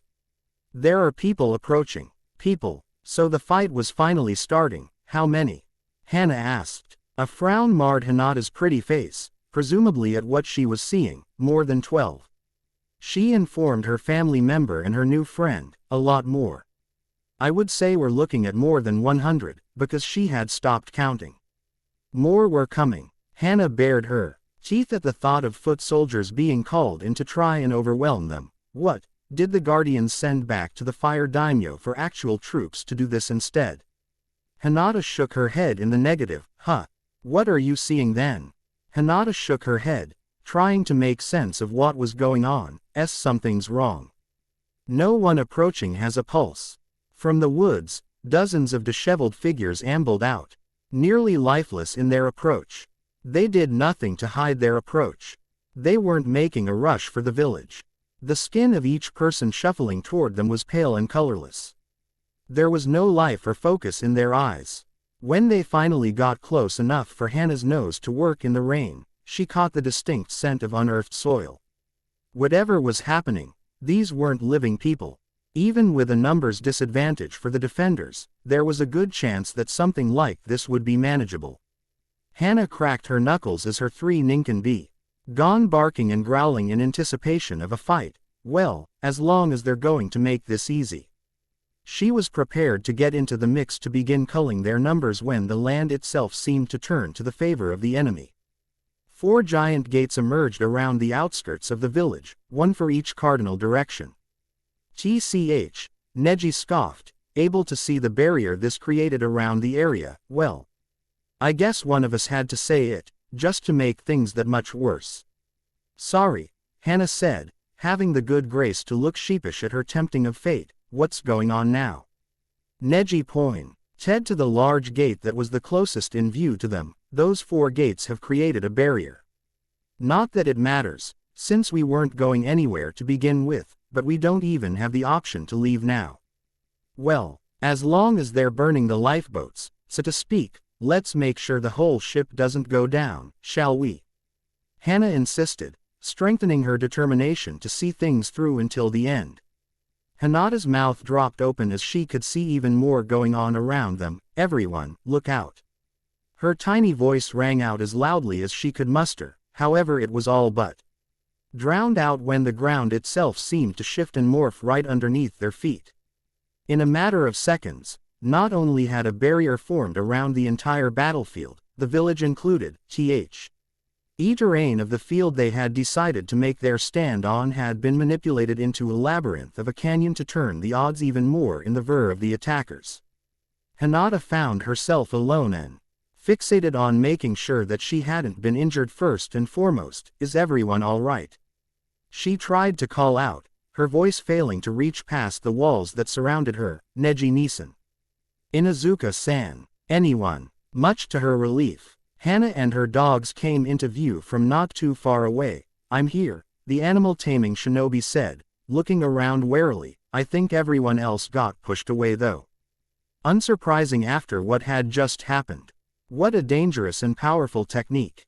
However, from the looks of how it worked, it wouldn't have crushed anyone. At most, an unprepared ninja would have taken a nasty spill. But most of the Hyuga clan could see that sort of thing coming with their Byakugan, and with Hinata's warning, Hannah and her Ninken were able to brace themselves. With her Byakugan, Hinata could see through the rocky canyon that now separated her and Hannah from the others. She took a quick head count, and no one who had been with them had been killed or hurt too badly. That was good. Now it was just a matter of linking back up with more people and casting out the enemy. Someone had to know a lot about the terrain to do this, Hinata said, worriedly. Getting out won't be easy. The question now stood, whoever was behind this, was their control of the environment complete, or was it just a one-time thing? Whichever it was, they would have to be very careful to avoid being further separated. The enemy is still moving through the maze. Hunting, Hinata observed. There are more in the walls, waiting to ambush us when we walk past.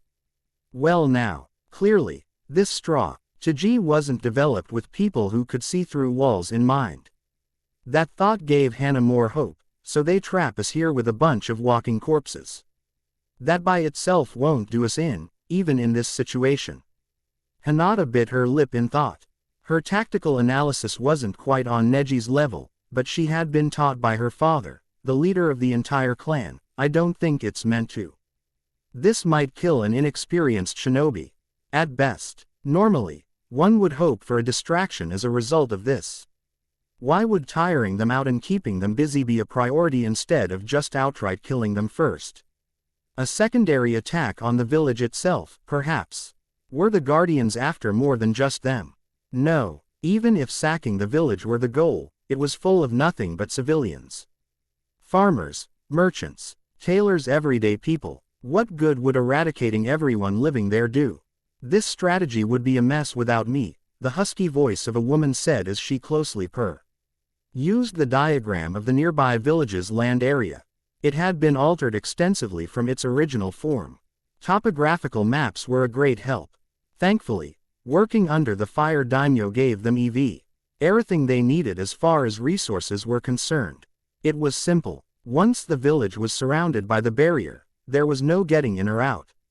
Not unless she was killed, or the people trying to infiltrate had a special scroll with them. The woman behind corralling the targets had long, shiny brown hair with a high hairline. She had red lipstick and orange eyeshadow and wore a magenta one-piece Chinese-style dress with black and tan stripes over purple stockings. Her role in these battles was such a chore. The combat team would tell her what they wanted out of their battlefield, and after some time to study the terrain and with some samples of the earth in that area, she would make the changes requested and prevent their prey from being able to escape. She could control the battlefield without being on the front lines. It was at least amusing watching the targets of the 12 Guardian ninjas scurry around, trying to find some way to overcome their circumstances. It was like watching some kind of grand play unfold. And the ending was always the same, because the truth of the matter was that whatever plans they made to ensure their own survival were always rendered worthless. Keeping this chaos organized is such a thankless job, the woman told herself, but if something weren't just right, I would never hear the end of it. Phewan, why wasn't that ledge higher?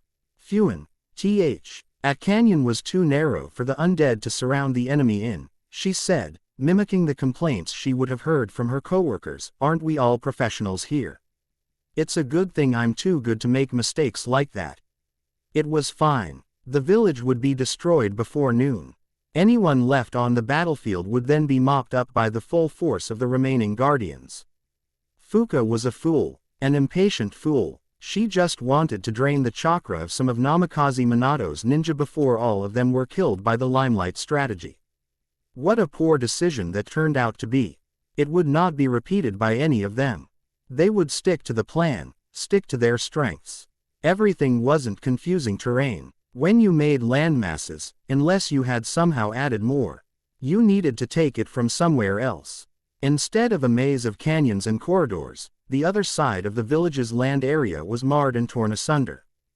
Deep pockmarks existed in the earth, with uneven raises, dips, and ridges, disguising the crevices that marked the more treacherous parcel of land. Many of the booby traps that Tenten had spent the last day painstakingly setting up had been rendered worthless after whatever the enemy had done to alter everything. In an annoyed rage, she had taken to her end of the village defense, assisting the 4 Hyuga clan members that had been set to protect that portion of the area. Fallen trees and the new ups and downs made for good cover that she could move between as she traversed the battlefield. She'd definitely earned a mess of fans in the Hyuga clan camp for certain with her performance in battle.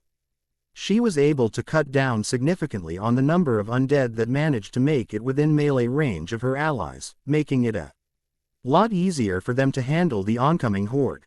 In the grand scheme of things, the zombies weren't strong at all. What they had going for them was numbers and expendability. If too many got around you at once, that was where the real danger rested. They didn't feel pain, so killshots were the only thing that could stop them. Disabling arms and legs didn't do anything but slow them down. They would keep coming, and eventually even the injured ones would join into the group that tried to pile onto you. However, if you could circumvent the numbers advantage for a time, they weren't too hard to handle. The game plan eventually became splitting the Hyuga clan members into separate pockets that they could manage, with Tenten doing her thing to thin the herd of undead, making things easier for the strictly melee-based defenders. There's our people heading this way with actual vitals. At the warning from one of the Hyuga clan members engaged in battle, Tenten took note of a man barreling across the battlefield, taking the closest thing to a flat path she had seen since the area had been warped by the enemy. The man was large and burly with short, messy black hair and black angled triangle markings on his cheeks. He wore a sleeveless robe with striped patterns over simple gray clothes. A sash with the kanji for fire on it billowed in the air from where it was wrapped around his waist. As two Hyuga clan members weaved their way through the zombies to try and intercept him, Tenten could see a large grin beginning to form on his face.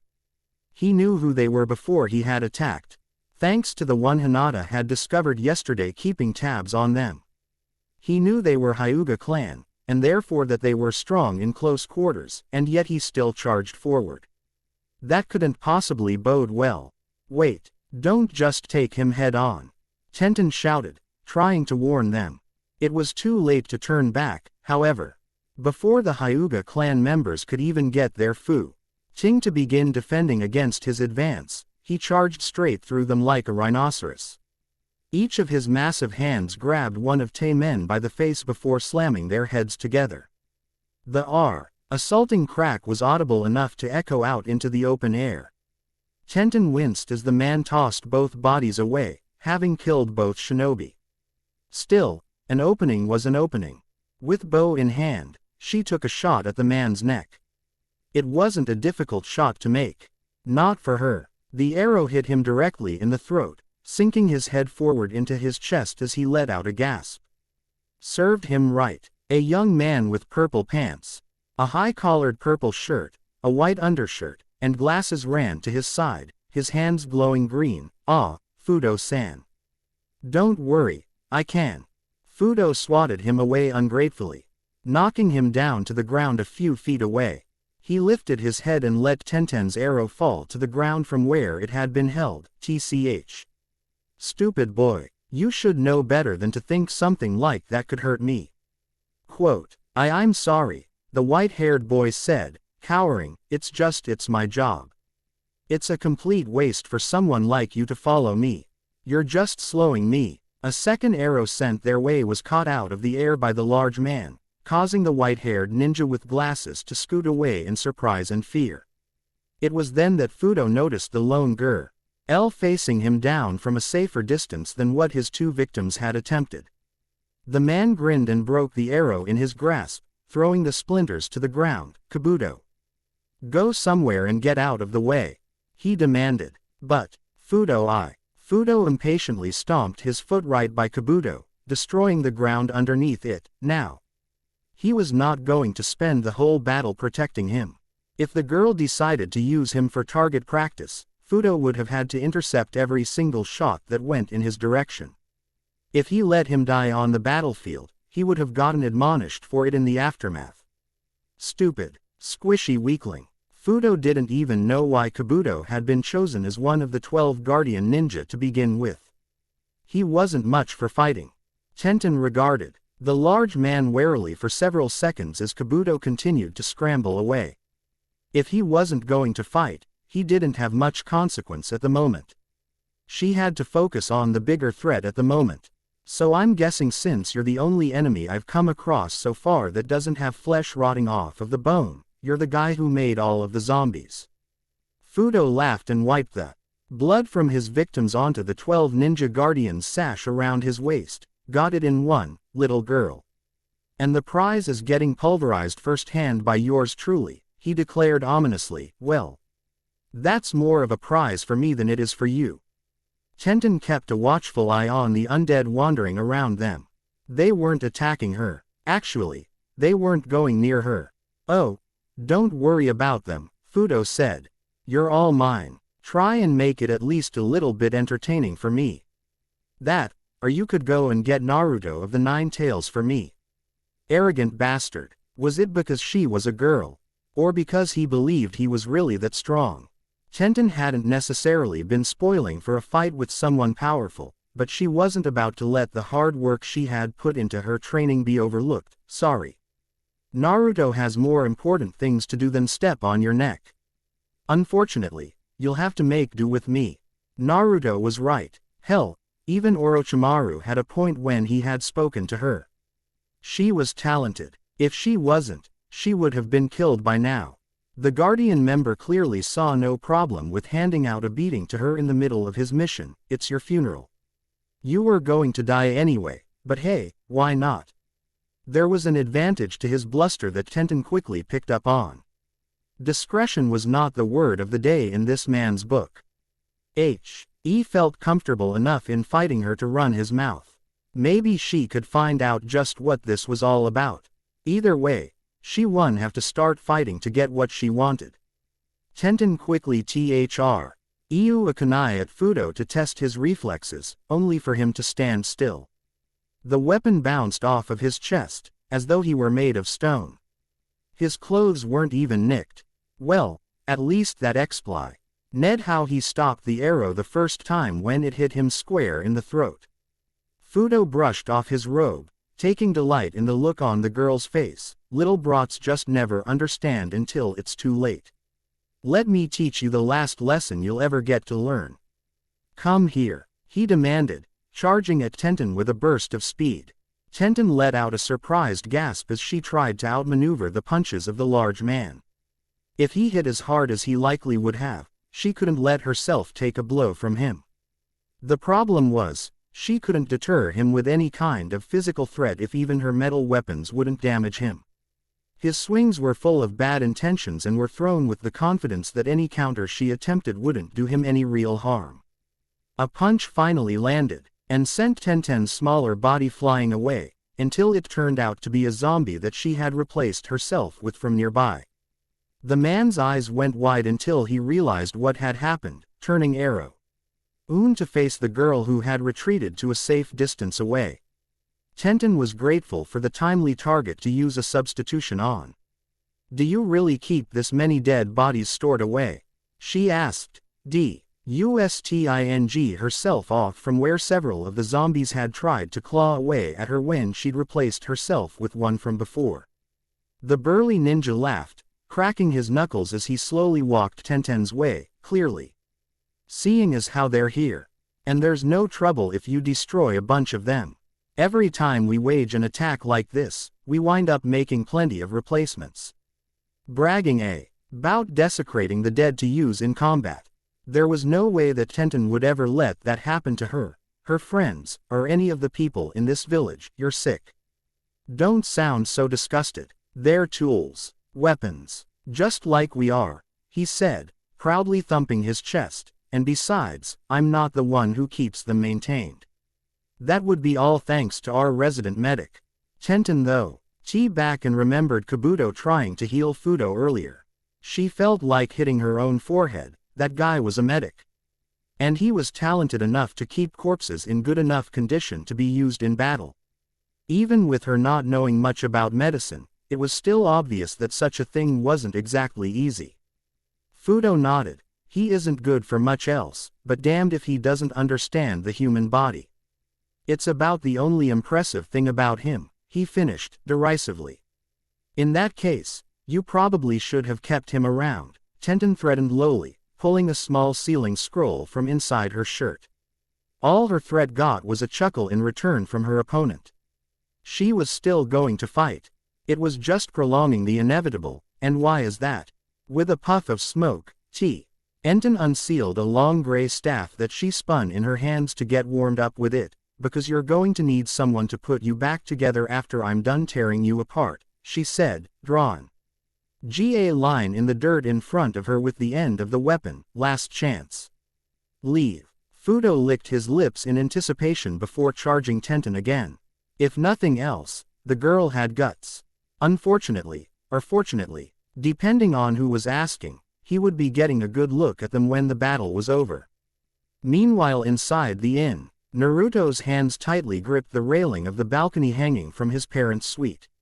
From his vantage point he couldn't see what was happening, but every so often he could hear something. So far, nothing had touched the village proper. If there was any kind of fortune on their side, that string of luck would continue. He wanted to go out there so badly. His blood boiled at the idea of his friends struggling for their lives without him. And yet he could feel himself getting weaker. Even from how he was squeezing the railing. He couldn't even make the wood groan under stress of his grip strength. What he had done to try and prepare the village for the attack would have to do for now. Hopefully, it all worked out. For the time being, waiting for some kind of word was all he could do. He walked back to the suite he shared with Shino for their stay. Kanako was sleeping on one of the couches. She had been a good girl and done as her older brother had told her, sticking closely to Shino for safety. The sounds of combat were still FAINT enough that they wouldn't outright wake her. "Nothing's gonna touch you," Naruto said quietly as he stood over his young sister. "Nothing's gonna happen to anybody here. This place didn't deserve to be targeted just because the rest of them were there." Naruto didn't know for certain if their presence was the reason for the attack from the 12 Guardian Ninja, but he could assume as much without it being confirmed. Just because of what Minato wanted to do, they had plenty of enemies. This was the closest they had come to getting an honest-to-goodness foothold on making their goal a reality. The village was willing to believe in them. They couldn't let anything bad happen. "What is the situation?" Naruto turned to the door of Shino's room to see the boy in question standing there. It was as clear that he was still feeling the effects of his battle with one of the Guardians. His posture was more hunched than his normal, proper stance. He tried to hide it, but he was also leaning against the doorframe for leverage. Shino didn't casually lean for comfort. He either stood or sat, both straight. He was nowhere near ready enough for any kind of conflict. When faced with that, the next words out of Naruto's mouth came easily. "Don't worry about it. You aren't going out there, so it doesn't matter." It was a no-brainer. Shino wasn't heading out there to get himself hurt even further, worse still killed. "I should be fighting," Shino insisted, limping his way forward to try and show that he could still contribute in combat. It only reaffirmed that he wasn't getting anywhere near the battlefield until he was truly better. Hana and Hinata had done what they could to help him, but they couldn't just patch him up well enough to get him back to work. Their medical skills weren't that extensive. At least, Hana's weren't for humans. Animals were another story. No one ever said that Shino didn't have loyalty and heart. He hated sitting on the sidelines when his friends were in danger, just as much as Naruto did. But even though their circumstances were slightly different, it still amounted to the same thing. They weren't setting foot on the front lines. "Not today, Shino. You already fought," Naruto explained. "Trust me, I know how you feel, but if you're not at least 70%, you shouldn't be fighting." That wasn't a hard number, especially for Naruto. With him, 30% or less could be acceptable enough to go fight, at least when it was his health that was under discussion. Shino went silent for a moment and listened to the sounds of battle he could hear in the distance. His insect hive swarmed inside, feeling his ire at not being a part of the direct defense teams. He then realized that Naruto being in front of him meant that he wasn't fighting either, which was a rarity. Naruto always fought. "Who made you stay back?" he eventually asked. "That obvious?" Naruto asked, grinning behind his rebreather. He shrugged in response initially. "Old probably take less time to tell you who thought having me out there was a good idea." Pretty much everyone with working brain cells shut him down from heading out to fight. His body was ravaged by the 5 elements virus. And it got worse every hour. He would only be able to push through the debilitating illness for so long until his will wouldn't be enough and he would be a liability. Why Naruto had already contributed by setting up the bulk of the bare bones strategy they were using would have to be enough. "No," Kazuma said, staring at the village from his vantage point across the battlefield, "this is wrong." Sora had always seen his father calm, cool, and collected. Someone who was always in control. To see him fretting over something, anything, generated a feeling of trepidation in the pit of his stomach. "Father, what's the matter?" Kazuma's eyes darted to his progeny before he continued scanning the open space before him. Limelight should have activated by now. The village should have been destroyed. Kazuma didn't know what to think about what was happening. The 4 responsible for the jutsu that was meant to end the battle and the 2 bodyguards meant to watch over them. They should have performed the jutsu by now. With the battle transpiring, and the changes made to the land, they should have made it to their positions without a hitch. Even if something seemed like it was going to happen to deter them, few would have altered their route. The village that they had all seen before moving back through the woods to hide before the proper attack was gone. All there was now was a strange circular black marking set into the ground, roughly the size of the village. Nothing else. Kazuma closed his eyes in stark resignation. I know. All Jiraiya heard was a deafening boom before seeing a blinding flash of electricity and feeling the horrible shake of the earth. Thankfully, he had taken countermeasures to dig himself in defensively. When the dust sea layered enough for him to stumble out of his protection, he was stunned. The entire village had been leveled, eradicated, turned entirely to rubble and ruins. For goodness sake, there had barely been any warning. No real charge time to the jutsu responsible at all. It was an impressive display of strength. It also made his blood boil, that any group would endeavor to do such a thing to peaceful folks. The village they were protecting did nothing to deserve this. In the dust, Jiraiya made out 5 figures coming together and heading his way, 4 men, 1 woman. You destroyed it, Jiraiya said, glaring spitefully at the shinobi quintet. Is this the most important thing the fire daimyo could send his guardians to do? Slaughter Civs. That was always the plan, one of the guardians said, what this place was planning to do. Colluding with you and yours, it's treason. I never expected this, Jiraiya said gravely, before sighing. His demeanor shifted abruptly. You destroyed Naruto's construct. The whole thing. With 1 jutsu, he said, markedly more chipper about the scenario. That was impressive. What are you talking about? Jiraiya's slowly growing grin left them all suspicious and anxious. What was he smiling about? Even if he could beat all 5 of them alone, they had still already achieved a key objective. He had to have recognized that things were not in his favor. Even if he had somehow survived limelight. Your strategist doesn't know much about this region, or this country at all, do they? Jiraiya asked. If they did, they would have known, or at least suspected that something was a bit off. Off about what? There was no genjutsu active. Everything felt and looked as it should have. Have you lost it? Yes, Jiraiya had lost it a long time ago, but that was irrelevant. Jiraiya gestured to the ruined settlement around him. The only map we could find marking this place covered way too much land. So huge that this place was barely a blip on it. It was the only one we could find that even listed this village. We had to have the Hyugas make one we could actually use after we got here, he said. I was a pessimist and figured you would have better maps. Until I remembered that this wasn't really your country. Get to the point, old man. Impatient whelps. No appreciation for dramatic hesitation. The village is so out of the way, and the maps of this area that you could find are so poor. We were hoping that you wouldn't notice if this one was off by 2 or 3 miles or so. The looks of realization on their faces when it slowly dawned on the guardians that Jiraiya had been implying that they were in the wrong place worth all of the acting it had taken to get to that point.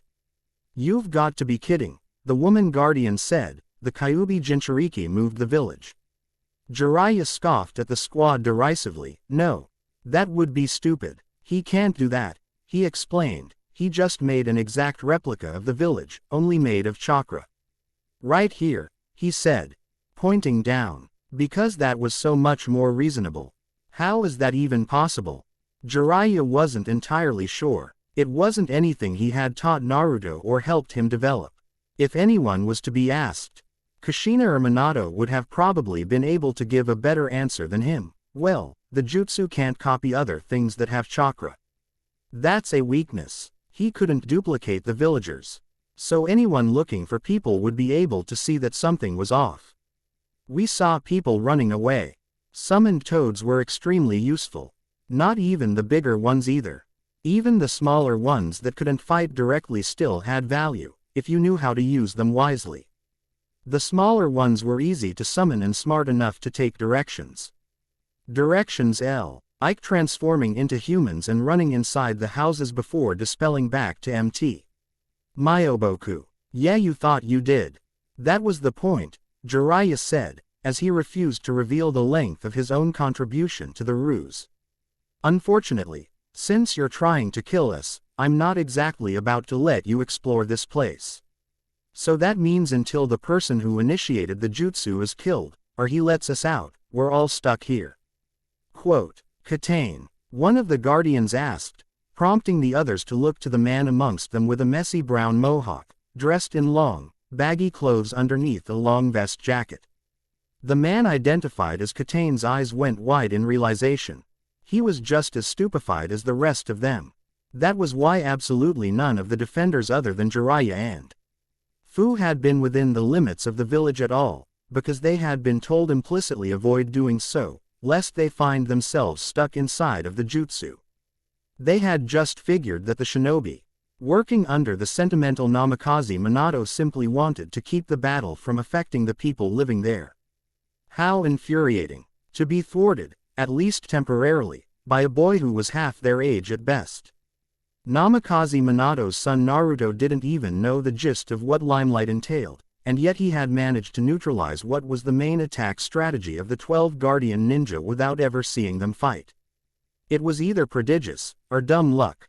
Either way, 6 of the team's heavy hitters were out of the running, at least until he was killed. Well, the answer was in what they were already told. If the way out was dependent on someone who wasn't even there with them, all they could do was wait. If that's the case, we'll get out before too long.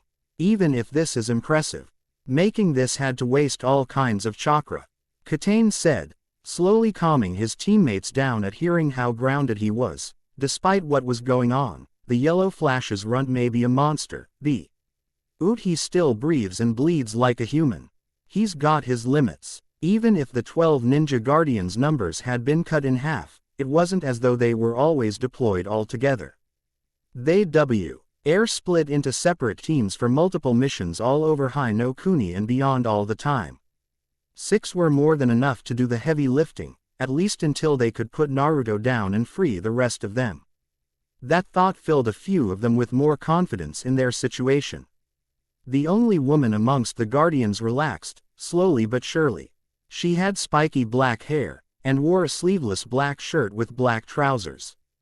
Well, we don't get paid by the hour, but we were going to have to deal with Jiraiya at some point, weren't we?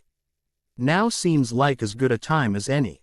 A man with squinted eyes, short brown hair, and twin scars on both sides of his face began crackling with electricity, anticipating the fight soon to occur. Now that two mentions it, killing off a living legend. Does sound like a good way to waste a little time. He moved forward to attack, but in moving away from the safety of numbers, quickly learned what a mistake it was. Unfortunately, he didn't live long enough to benefit from that information. A glowing green blur cut across the devastated village and plowed into him with an audible crack, sending him flying into the air, screaming. His body seemed to be hurtling outside of the village. When it smashed into the very edge of the fake environment that Naruto's jutsu had created. The impact was hard enough to break through the wall of the jutsu. Unfortunately for him, there was nothing outside of it. Just an empty void where he would fall until the end of time, even after death if he had survived in the first place. Nama, too, shouted, having just watched her teammate be bulldozed. No. Jiraiya watched appreciatively as the green blur flew around in the sky for a moment before saying anything else. You knew that Naruto is a Jinchuriki. Good for you, he said, slowly turning his gaze back to the others. Did you know about the other one? The surprises just kept coming, and none of them had been pleasant. A middle-aged man wearing dark kimono top, body wrapped in bandages underneath, took several steps back in trepidation. It took a while to accept the fact that they would be dealing with one. But Limelight as supposed to handle most of the heavy lifting of the battle so that they could focus more energy on him. Now there were 2 to deal with. Sato, calm down, Katane said, trying to keep the team together. There's another one, Sato asked, heeding Katane's words. Even so, bewilderment to such a degree didn't just go away. It took some time to adjust to, how in God's name is there another one? Jiraiya shrugged in return as the green blur came to a stop just behind Jiraiya, showing herself to be a tan-skinned girl with light green hair. It was not what the others had been expecting. I don't know. It's a long story, it's kind of sad, and involves a very scary man who is now very, very dead. Anyway, allow me to introduce you to the Nanabe Jinchuriki. Her name is Fu. Fu waved Happle. Why, from where she was hovering in the air, Nice to meet you. Such a nice girl, and so useful as well. A chakra thread cocoon from her Biju's abilities had been durable enough to stand up to T. Gigantic lightning technique that the Guardians had used. Sometimes, it was hard to believe that she was a remarkably effective shinobi, until she started hitting things and they started dying. Jeer. Aya let Fu greet their enemies before picking up where he left off. The two of us are going to be taking turns kicking your asses all over this place until the kid gets here to let us out. Fudo was a monster to Tenten. When he swung at her, it was clear that if he so much as touched her she would be in a very bad way. This was a problem, because the man was relentless. He kept coming at her. And she couldn't come up with a way to create the distance needed to keep herself safe. With a forceful bellow, Fudo swung his fist her way once more. She stepped out of the way and gave him a sharp knock to his elbow with her staff before shooting the other end between his legs. Despite the groin shot's normal degree of effectiveness, in this case, all it seemed to do was anger the Guardian before her. Damned girl. He trapped the staff between his legs, and with great fury in his eyes he reached up and backhanded the teenage girl to the ground.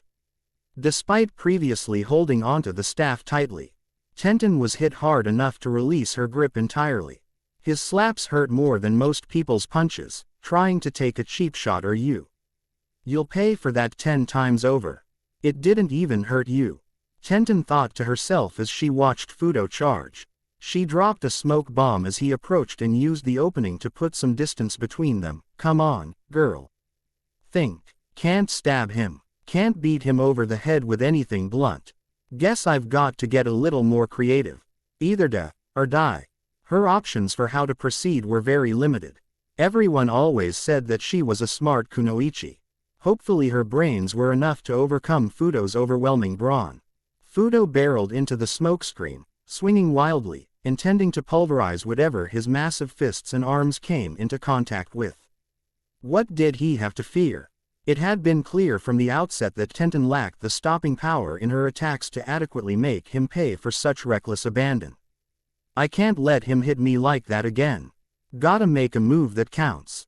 Now, Tenten thought to herself, finally making some headway as Fudo had gone charging out of the smoke in the wrong direction in correlation to her. He was big and fast for his size, but not nearly as fast as some of her friends that she'd spent years training with. She took the large scroll from her back and began to unroll it before tossing it up into the air. Sugu. Tensei manipulated tools. Heavenly chain disaster. Dozens of weapons shot out of the scroll with the speed of artillery ammunition, aimed at the GR. Ound with white smoke trailing behind them. Once he was aware of what was happening, Fudo just stood in place and let the sharp instruments bounce off of his armored frame. Ha ha ha. Fudo cackled as the bombardment of weaponry did him no harm. This was child's play to him. Come on. More. If this is the best you've got, I can take this all day. It was in the middle of this that he noticed Tenten taking refuge beneath a gigantic metal dome. What the hell? I figured you'd feel that way, Tenten said as she hid herself away. Let's see how long that lasts. As she tucked herself away, Fudo noticed a new danger that he had overlooked previously. Tied to the ends of all of the weapons sticking out of the ground around him were small explosive tags, a quarter of the size of the regular ones. His eyes went wide just as the first one burned down to the end and went off, triggering a chain reaction of explosions around him. 15 full seconds of consecutive rapid-fire blasts followed, all in close proximity to Fudo as the man screamed in a mixture of worry and anger at being outfoxed. Tenten emerged with a new giant scroll that she had kept on her person, giant storage scroll. LLS kept within a smaller storage scroll. There's gotta be some kind of irony there, she thought to herself as she could still smell the smoke from her chain of explosions. Overconfidence could be a man's downfall. At the very least, it could provide openings for a resourceful shinobi to take advantage of. Whatever helped keep Tenten alive was fine. Unceremoniously, a pit formed in the ground a short distance away from Tenten's feet.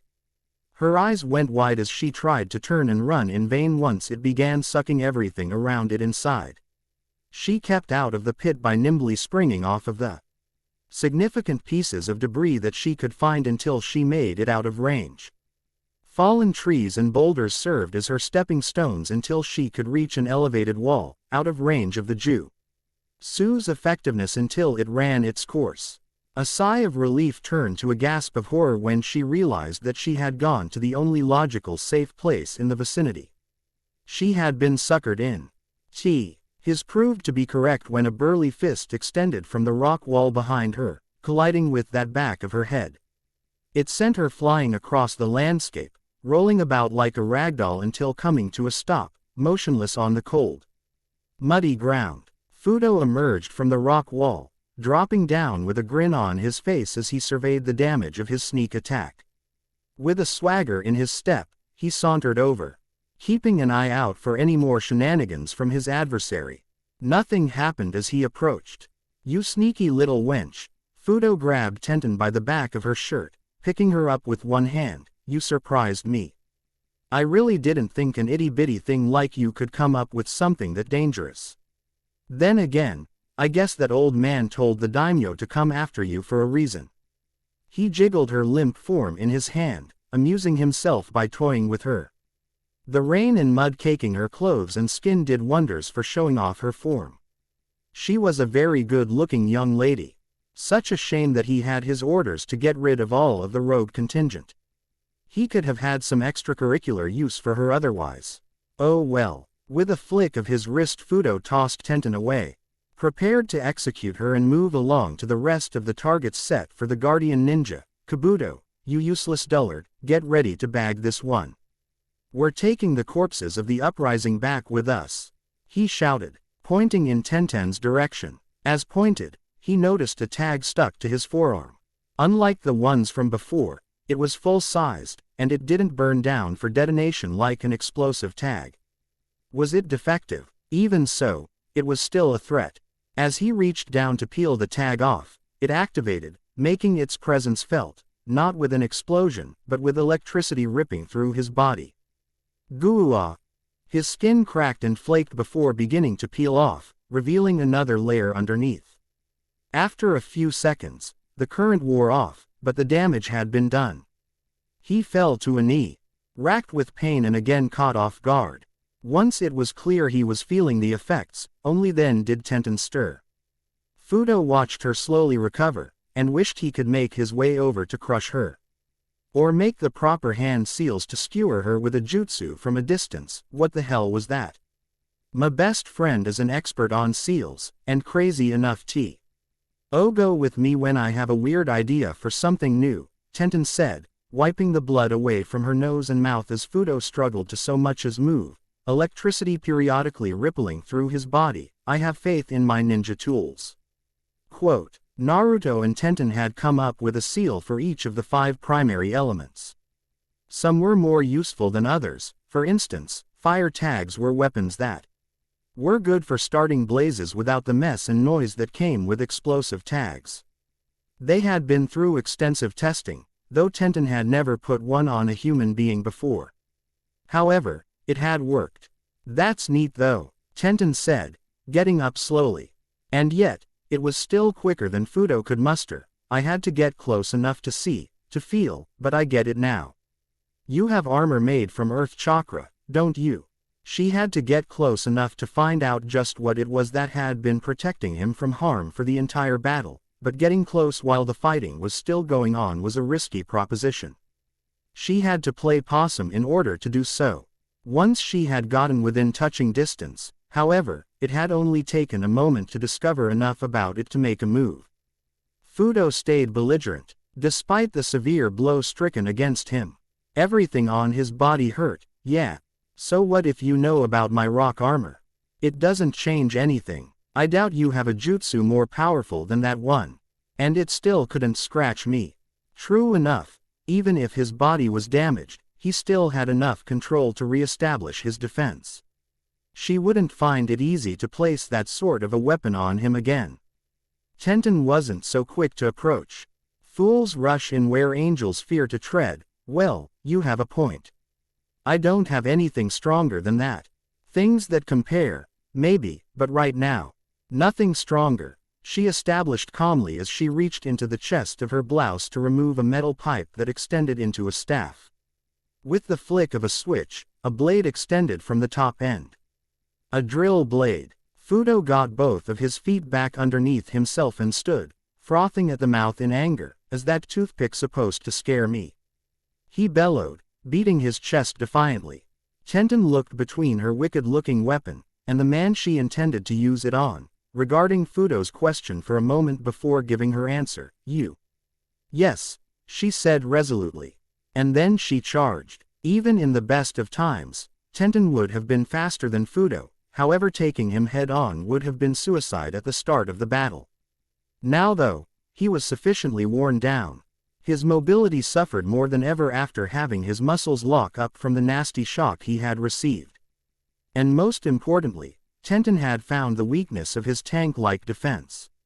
With a primal scream, Fudo lifted both of his hands overhead like a hammer to smash her into the mud. Tenten grinned viciously and channeled her chakra into the weapon, relishing the look of horror. A fide surprise on his face when he saw and heard the electricity rippling through the blade aimed at his heart. He had lost the elemental game of rock-paper-scissors the moment he had let her know how heavily he relied on his rock armor. Tenten punched through the rock armor, through flesh and bone, through vital organ, and out through the other side. She felt his body go limp and begin to lean on her. Even as he reached for her neck to wring the life out of it in his death throes. I won't be beaten by bed-warming fodder like you. He struggled to get out the insult due to the metal pole sticking through the gaping hole in his chest. Tenten's brown eyes reflected coldly as she stared up at her larger enemy. I'm sure your bed is already warm enough, she said, twisting the weapon in. Her hand deeper into the chest of her target. I hear that's how they keep him in hell. She pulled the weapon out and Fudo dropped to his knees powerless, giving one look down at his fatal wound, and then up at the perpetrator herself. He got a glimpse just in time to see her swing her mighty weapon. The business end of the drill staff promptly removed Fudo's head from his shoulders with one clean stroke. His body remained on its knees, simply sinking its posterior down to the ground where it then remained still. Tenten stared down at the cooling corpse as the blood from his chest and neck seeped out into the mud, mixing with the rainwater pouring down from the heavens. Before she could take any sort of solace in her victory, her eyes cut to the side, where the white-haired medic with Lassus stood staring in complete shock and horror, a scroll in his hand. This had been the person that Fudo had sent away at the start of the fight. The same one he had called to preserve her dead beau. Die when he thought he was moments away from ending her life. Tenten nimbly kicked Fudo's head over to the young man, who jumped back at the sudden impact of the head splashing at his feet. He didn't seem to be a combatant, and there were still other friends Tenten had who were in danger. She couldn't bother lingering here when there was still danger afoot, thus, she walked away. Thank you, Tenten stopped long enough to turn around and look back at Kabuto, who stood glaring down at Fudo's severed head. Why? They were on the same team. Kabuto looked up with no sorrow felt for Fudo's death. None of the Guardian Ninja can heal. So I was forced to serve as their medic. They're not all bad, but many of them are. And he was the worst. I'm no fighter, so I can't tell you not to kill me. I just hope you destroy this unit. Tenten, still holding onto her weapon, regarded Kabuto closely before collapsing it back to its basic form. Seeing as how I don't think they'll give my friends a choice, that may happen, she said. I'm not going to kill you. Just get out of here. Survive. Kabuto watched the Kunoichi leave, heading to the next battlefield to support her comrades. Survive, huh? With Jiraiya and Fu inside imitation world creation. The best part of being caught in a false world made of chakra that recomposed itself was that there was no need to hold oneself back. Naruto had really outdone himself, creating that trap to set up a battle in the perfect playground. There, Jiraiya and Fu could go next to all out. There was no chance of friendly fire, no chance of collateral damage to the actual village, and no chance of word getting out about some of the more clandestine things that either of them could do. Jiraiya dropped the last expired body of the sixth guardian. Ninja that had been trapped and opposing them on the ground with the rest. Even with the extreme measures Jiraiya had taken to get ahead, they hadn't gone down easily. Granted, he had dealt with bigger threats. But these lot had been nothing to scoff at.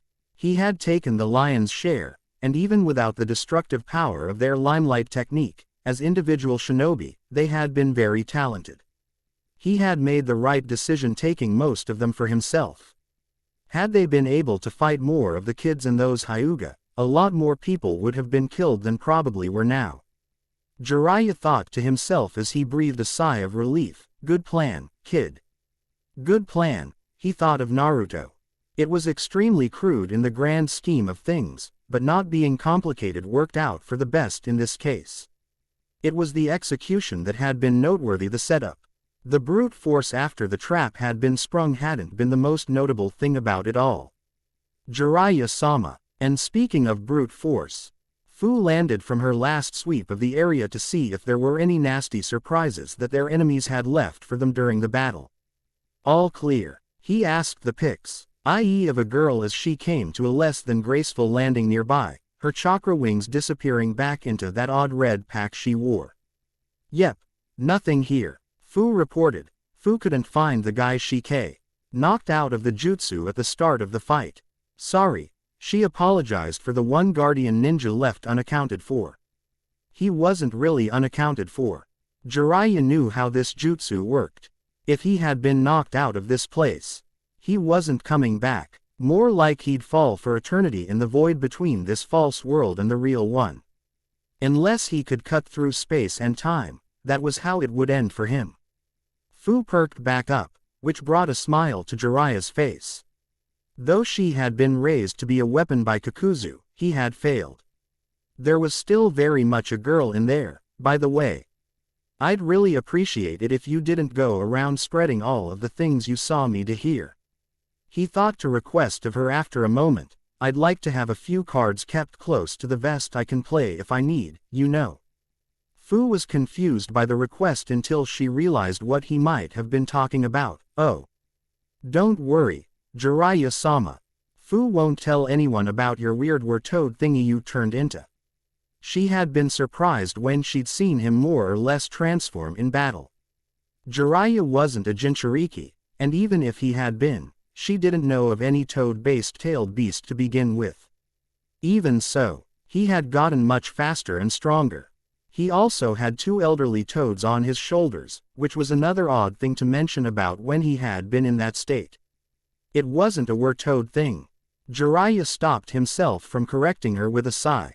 It was actually better if she couldn't explain what he had done to outright crush and bully nearly half of the 12 Guardian Ninja, actually. That's fine. Thanks for not saying anything. I might need to do that again one day, and the less people who know about it, the less people who can be prepared for it. Like how people don't know Fu has chome.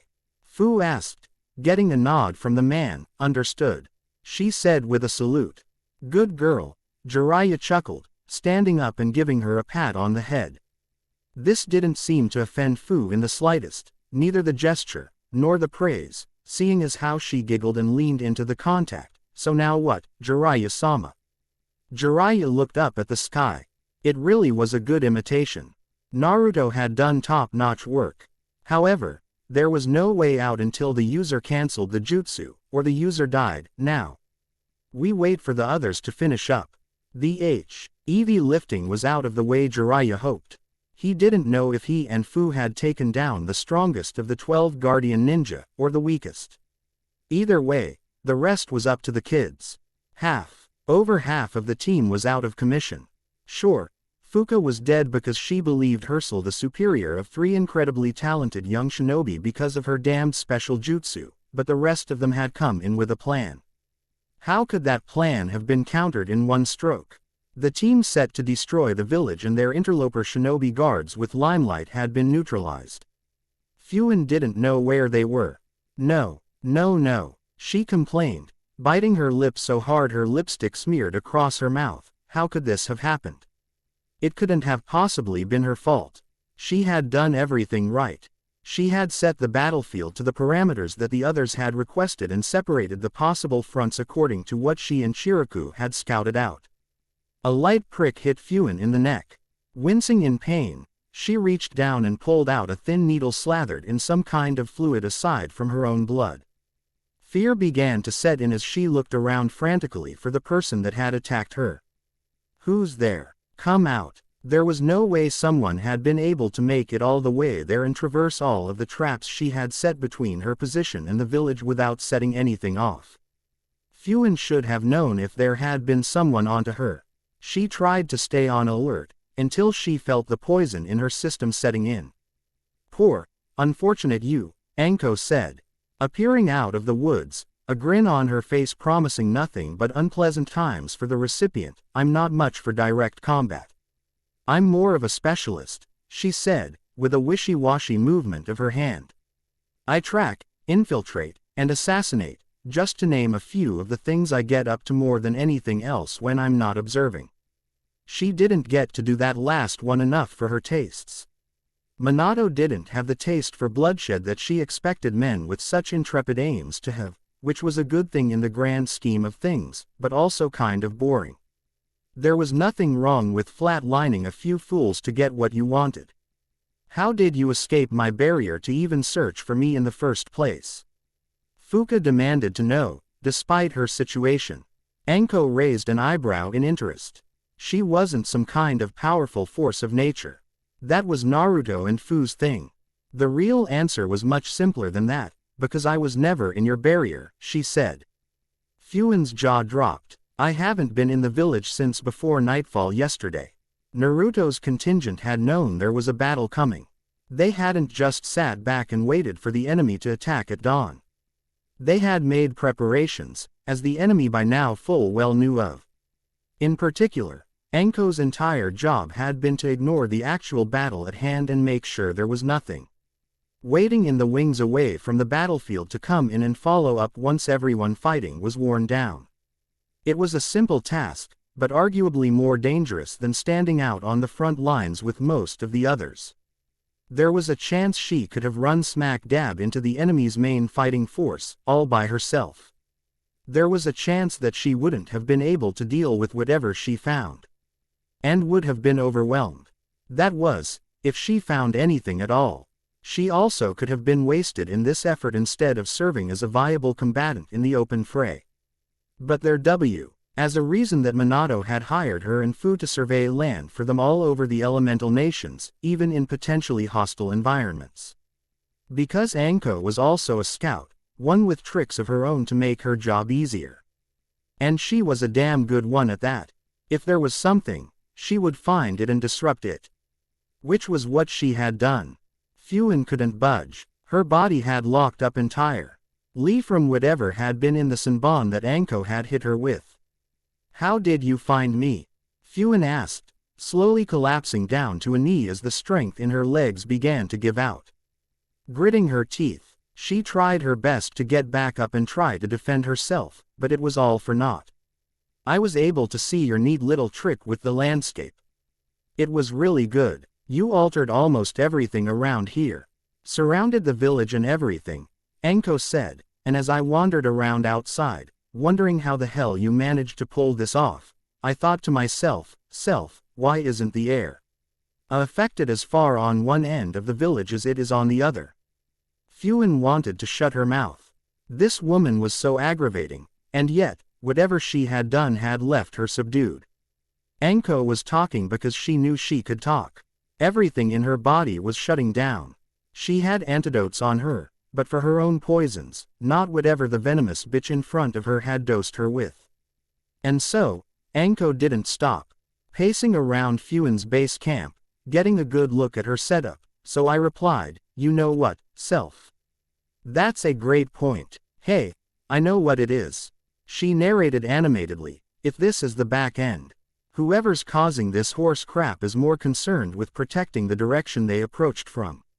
From that point, it's not like it was hard to track your ass down. You can also stop trying to escape now. Unless you have some kind of immunity, you've got like 10 seconds left." Fuin's lungs grew tighter and tighter. It was harder to breathe. 10 seconds until what? Until you die. Anko replied succinctly before adding an afterthought. 2 seconds, and just like that, Fuen's chest ceased to rise and fall. There we go. Quick, clean, no injuries, and the enemy never saw her coming. Just the way Anko liked her battles to go.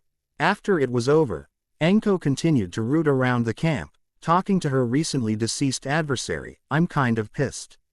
You see, I finally finish my big money mission for Namikaze, finding a good place for him to set up shop. No, scratch that, a great place.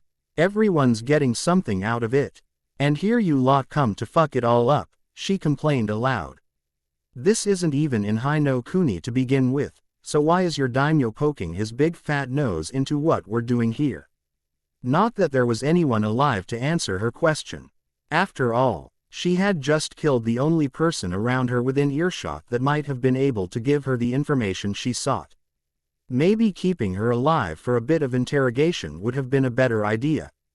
Oh well, no use crying over spilled milk. At least now the others could fight without having to worry about the battlefield shifting around on them like a labyrinth. Anko stared off at the expanse of land as it continued to be pummeled by the rain and the signs of battle. The day had yet to be won, but a crippling blow had been struck to the enemy on her front. Meanwhile with Naruto, from the inn that Naruto, his friends, and his father's allies were staying at, Naruto watched what he could of the battlefield like a hawk. As he did, 2 lone figures made their way into the village limits.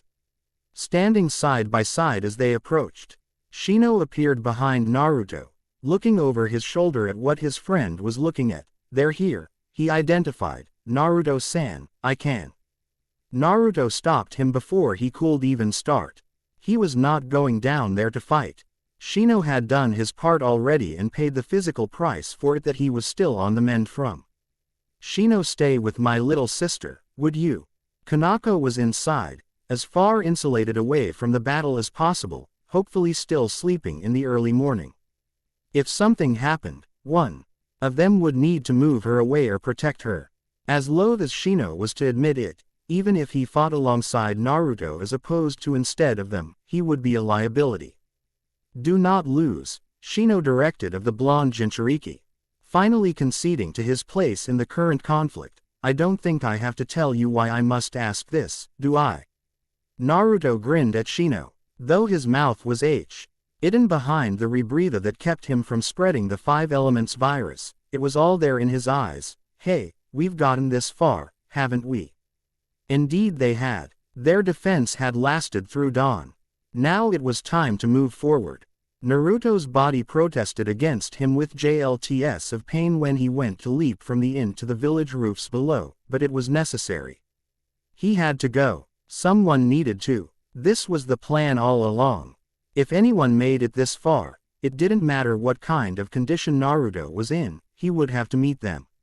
Landing on the ground with a splash, Naruto street-ooed directly in the path of the 2 guardian ninja before him. 2 on 1. It didn't matter. The fight had to happen. The only question now was, who was the weak link? As if it had to be asked. The art money would have gone to the younger one that seemed to be chomping at the bit to get at Naruto, as if he had something to prove. I'm only gonna say this once. Leave, Naruto demanded, his eyes hinting gold for a split second to emphasize his point, otherwise, you're not getting the choice. Sora brought a claw weapon on his right hand up to bear threateningly, and who do you think you? His retort was cut off by Kazuma slowly stepping forward, placing a hand in front of him. Father. You're Naruto of the 9 Tails, aren't you? Kazuma asked. Naruto didn't answer, but the man pressed on, you must be. The breathing mask threw me off for a moment, but you fit the full description. You're the spitting image of the yellow flash. This guy is Naruto of the 9 Tails. He looks sick. Kazuma laughed at the blunt observation of his son. Indeed, Naruto's eyes seemed bloodshot, with bags underneath them. His pale skin was evident, even in the rain. Even Jinchuriki are human in the end. No matter what monsters and demons certain legends try to paint them as. We seem to have caught the biggest threat among our enemies at the most opportune time. Naruto hadn't expected them to back down, even if he had been healthy. But now that they knew he was unwell, they would be aggressive. They saw a weakness, and they would exploit it to the best of their ability. He would have to mock. Sure, they realized that his weakness didn't necessarily make him weak. Kurama. The mostly unspoken request went answered. Naruto felt the chakra of the nine-tailed fox rush through his body, and in an instant he had made his move. Do it, Kurama said. At that moment, Kazama realized another thing that linked Naruto and his famously powerful father. While Minato was said to vanish in a flash of yellow, Naruto did so in a haze of it. Just as he realized what had occurred and his defenses went up, he realized that Sora had been left out of arm's reach. Sora. Before he could even get his son's name out of his mouth, Naruto stood behind Sora with his back to him. Spinning on his heels and twisting at the hip, he delivered a powerful back elbow to the side of Sora's head that sent him flying. His body bounced off of the side of a building's sloped roof, sending him flopping bonelessly to the ground on the other side. It all seemed to happen in slow motion for Kazuma. Naruto flinched at the feeling of his elbow striking Sora in the head. The force of a Kurama-powered hit was too much for most anyone to endure when they knew it was coming, and Naruto hadn't held back. He felt Sora's skull give way like porcelain and his neck snap like a tree branch. One blow decided his fate. There was no time to muck about. Kazuma didn't want to go over and check on his child. He knew a killing blow when he saw one. All he wanted was to lash out in rage against the person responsible. Monk's spade in hand, he launched a vicious assault. However, it was one that Naruto had been prepared to receive. The moment Kazuma attacked, Kurama's burst of chakra faded. Naruto could see the faint traces of wind chakra coating the guardian's weapon. Allowing it to make contact with him was like asking to be cut to ribbons. He knew as much, seeing as how it was his natural element. And so, he dodged, with reflexes akin to a young man that had spent years sparring with and taking beatings at the hands of someone that made him look like a snail. Thanks, Dad. Limited movement. Every move he made, every effort his muscles made to carry him out of harm's way hurt in its own right. The minimum movement necessary to avoid anything dangerous. However, Kazuma didn't plan on making things easily. Blindly attacking would do him no favors. After missing a swing, Kazuma let Naruto get some distance away. Using the time to spin his weapon over his head, Fuden, Shikuju Tatsumaki, wind release, Shikuju Twister. A large tornado formed around his body that was quickly launched out at Naruto. The force of nature tore up the road, and destroyed a building behind where Naruto had been standing. This couldn't get too far out of hand. Kazuma was strong enough to do some serious damage to the village they were in. It was why Naruto's original plan had been to sucker as many of the guardians as possible into his seal trap, covering his face to keep from getting clipped by debris from the tornado and the devastated building. Naruto noticed a shimmering, clear figure approaching aggressively through the flying rubbish. Naruto made a cross seal with his fingers and formed a shadow clone that bumped him out of the way to take a critical strike intended for the original. Even angered deeply, there had been plenty of thought behind that approach. Kazuma would never attack in more of a passionate rage than he would right now. As furious as his onslaught was, such a skilled shinobi would never have more openings in his game than he had at that very moment. That meant that being more careful was off the table. Naruto had to take what was presented to him when he had it. Finish him, already, Kurama directed as Naruto continued to fight. The longer you leave him standing, the more dangerous this is going to get. I already have a virus trying to kill me, I don't need to double up on that with a squishy human doing it too. Naruto's eyes drifted over to the direction where he had sent Sora's lifeless body flying. I feel kind of bad. I mean, I did kill his son in front of him. Naruto's natural sentiment was easily balanced out by Kurama's general lack of concern for any human that wasn't directly connected to his container. Yes, and keeping that in mind, when he wins, What do you think he'll do given what you did and the fact that your little sister is a stone's throw away from here? Yeah, Kazama wasn't walking away from this to bite them on the backside later. Naruto placed his right hand behind his back, a stony expression on his face. Through the smoke and rubble, Kazama glared at him, killing intent pulsating from him until he vanished in a tiny squall. Naruto sucked his teeth and followed suit. What followed was a fight that none of the villagers taking cover inside of their homes could see. Every so often, the sound of a dull impact or hard steps in the mud could be heard, but that was all they got. At least until a loud shout punctuated by a human body being smashed into the ground. Rasengan, spiraling sphere. A blue orb of spinning chakra in Naruto's hand ground into the back of Kazuma, drilling him into the wet dirt road. Kazuma struggled underneath Naruto's hand, as though he were trying to crawl away, claw his way back up to his feet. To no avail. The shinobi known as Kazuma of the 12 Guardian Ninja expired unceremoniously on the ground, hundreds of miles away from home, his son no more than 100 yards away.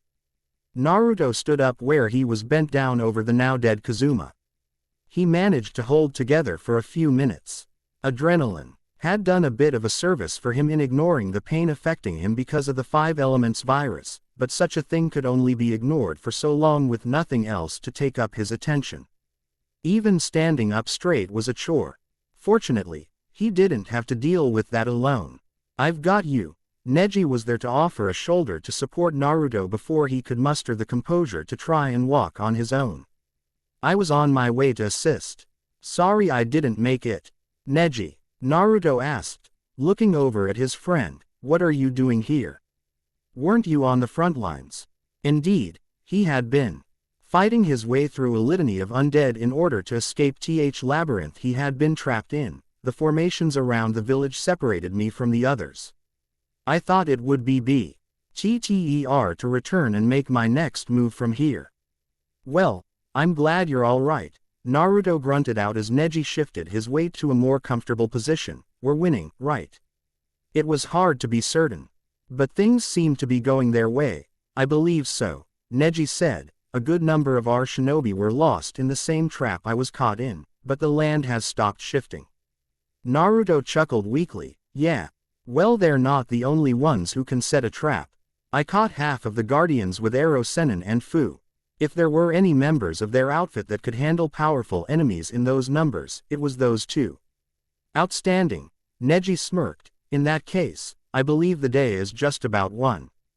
Things certainly seemed to be going that way. The day had been difficult, but the clouds seemed to be clearing. Not literally, since it was still pouring rain. More figuratively, relief washed over Naruto at the thought that the worst was behind them. Kanako had said they were stronger than him. Now while Kazuma had been pretty good, stronger than him was a stretch at the very best. Either his little sister's newly awakened sensor abilities weren't as accurate as anyone would have liked just yet. Or they hadn't fought the strongest that the 12 Guardian Ninja had to offer. With Hana and Hinata, between running into the Uchiha clan squad that had decimated her team and her brother, and everything else that had happened since then, it always seemed to be one step forward and 2 steps back for Inuzuka Hana. Successfully ambush an Uchiha clan transport and make off with their deadly bioweapon. Get routed in retreat, nearly die and lose your brother's life in the process. Actually find a group of people willing to help deal with the consequences of your mission. Get them and yourself infected with the aforementioned bioweapon. Try to make amends working with that group of people you got infected with the aforementioned bioweapon by helping them get a NTED with the village they're looking to settle in. Wind up fighting Hai no Kuni's 12 ninja guardians and losing. Hana's Ninken whimpered as they stood back up on all fours next to their human partner who rested on one knee in the mud. Loose strands of hair flew free from her ponytail, caked with mud, much like her face and much of her attire. This tour is just not going my way, is it? She said, breathing heavily. Hinata stood in front of her, propped in her Juken fighting stance. While she was notably cleaner, she was just as fatigued. It took everything she had to defend both herself Hana from the onslaught of the two men before her. Inuzuka-san, stay down and rest for a moment, she said, despite the fact that she also looked like she could use a breather just as much. Hana chuckled and stood, pushing herself upright off of her own knee. Her ninken let out yaps of support as they stood right alongside her. Hey, you're kidding, right? You can't attack them again. You see, and just sit back and defend against both of them either. I know you're good, princess, but these guys are a cut above. You know what they say, to attack is safer than to defend. The thought of Anna waging an attack against the two guardians made Hinata shiver. Nothing they had tried so far had worked, which led to them falling back into a self-preservative pattern of Hinata defend, Hana attack. Nothing had changed. Instead, it just led to Asuma and Chiriku grinding them down at a slower rate. The tide had never come close to turning in their favor, but it was keeping them alive. For how long remained to be seen. Even so, they were still alive. I don't agree with attacking again. Even with just you, Hinata said. Hana was indeed the superior attacker. Her ability to coordinate with our ninken had given them the best opportunities of the battle. But every attack that was rebuked left her hurt. You don't have enough chakra to heal yourself or any of your ninken and still fight. We can't just turtle up now, Hana said.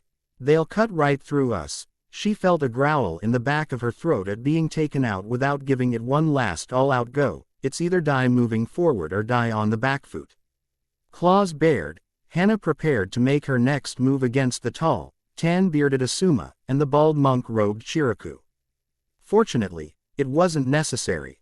Wet and annoyed both the weather and being held up by the two young ladies before him, Asuma suddenly went stiff and looked around, trying to hear and see his surroundings. Do you hear that? Chiriku turned his attention away from their opponents for a split second to lend an ear to his partner's concerns. No, I don't hear anything. Asuma's nose wrinkled distastefully, as he thought. That's the problem, he said, stashing away his pair of deadly knuckle dusters at his waist. Come on. We're finished here. Chiriku looked at the man in surprise. Asuma, we're retreating. Asuma nodded. Chiriku had been hyper-focused on their opponents. The man was a monk, with clarity of purpose and all that noise. Granted, he had a point. They were a touch young, especially the Hyuga girl, but they were quite good to hold out as well as they had. A good balance of offense and defense. In the time it had taken to fight them, the battlefield had gone silent around them. Asuma saw this, heard this. There was no point in continuing to fight such a battle. Why not? He said. The attack has been defeated. Limelight never hit, the undead are all gone, and the terrain hasn't shifted in quite some time. You know what that means, right? The major techniques that mark the key aspects of their battle plan had been neutralized. It's just us now. Damn, Chiriku lamented before taking a hard look at the situation before them. All right then. There's no choice now, is there? I'm not exactly used to this. A much lighter mood came from Asuma at the idea of a pending defeat. You think I am? It's not like we can cry over it now. Let's get out of here before they regroup and come after us. Stronger than Hana and Hinata though they may have been, they weren't the only ones they had to worry about dealing with. If the girls could hold them off much longer, help would come. There was nothing to gain by fighting them to annihilation. It wasn't as though they had some kind of ideological dedication to aiding Namikaze Minato's village movement. It was a job. Relief washed through Hinata's body as she saw the two men begin to leave. Hana's fighting spirit was too bright to simply accept such a thing with no questions asked. No matter how fortuitous it was. Wait. You think you can just leave after all of this? Hinata almost snapped at her ally to be quiet. If they were going to leave, let them leave. It had already been accepted by the both of them that they couldn't defeat Asuma and Chiriku. Both of them seemed somewhat nettled to stop and address her. Hinata's heart stopped for a moment until Asuma began to speak. It was never anything personal. You know how it is. Yeah, I do know how it is, Hana spat, killing in the name of money, it seems. Asuma rolled his eyes. He was tired, dirty, wet. Most of his teammates were dead, and he couldn't smoke in the rain. He was not about to discuss ideology with a girl barely out of her teens. You're old enough to know how this works by now.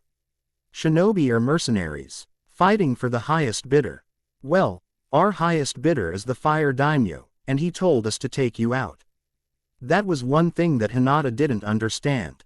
As far as Inu through her clan's partnership with Namikaze-aligned forces, nothing had been done to offend such a figure, but why? It doesn't matter now, Shiraku said, as he and Asuma turned to depart once more. Enjoy your victory. You kids have earned it. As they left with a body flicker jutsu to mask the direction of their departure, Hana yelled and went to pursue them before Hinata called her away, steel in her voice. Inuzuka-san. No. Hana came to an immediate stop, sliding into place in the mud, surprised at hearing Hinata raise her voice in such a commanding way. There's no point in pursuing them. Hana calmed herself and visibly became less aggressive in her posture. She was tired. It had been a long day.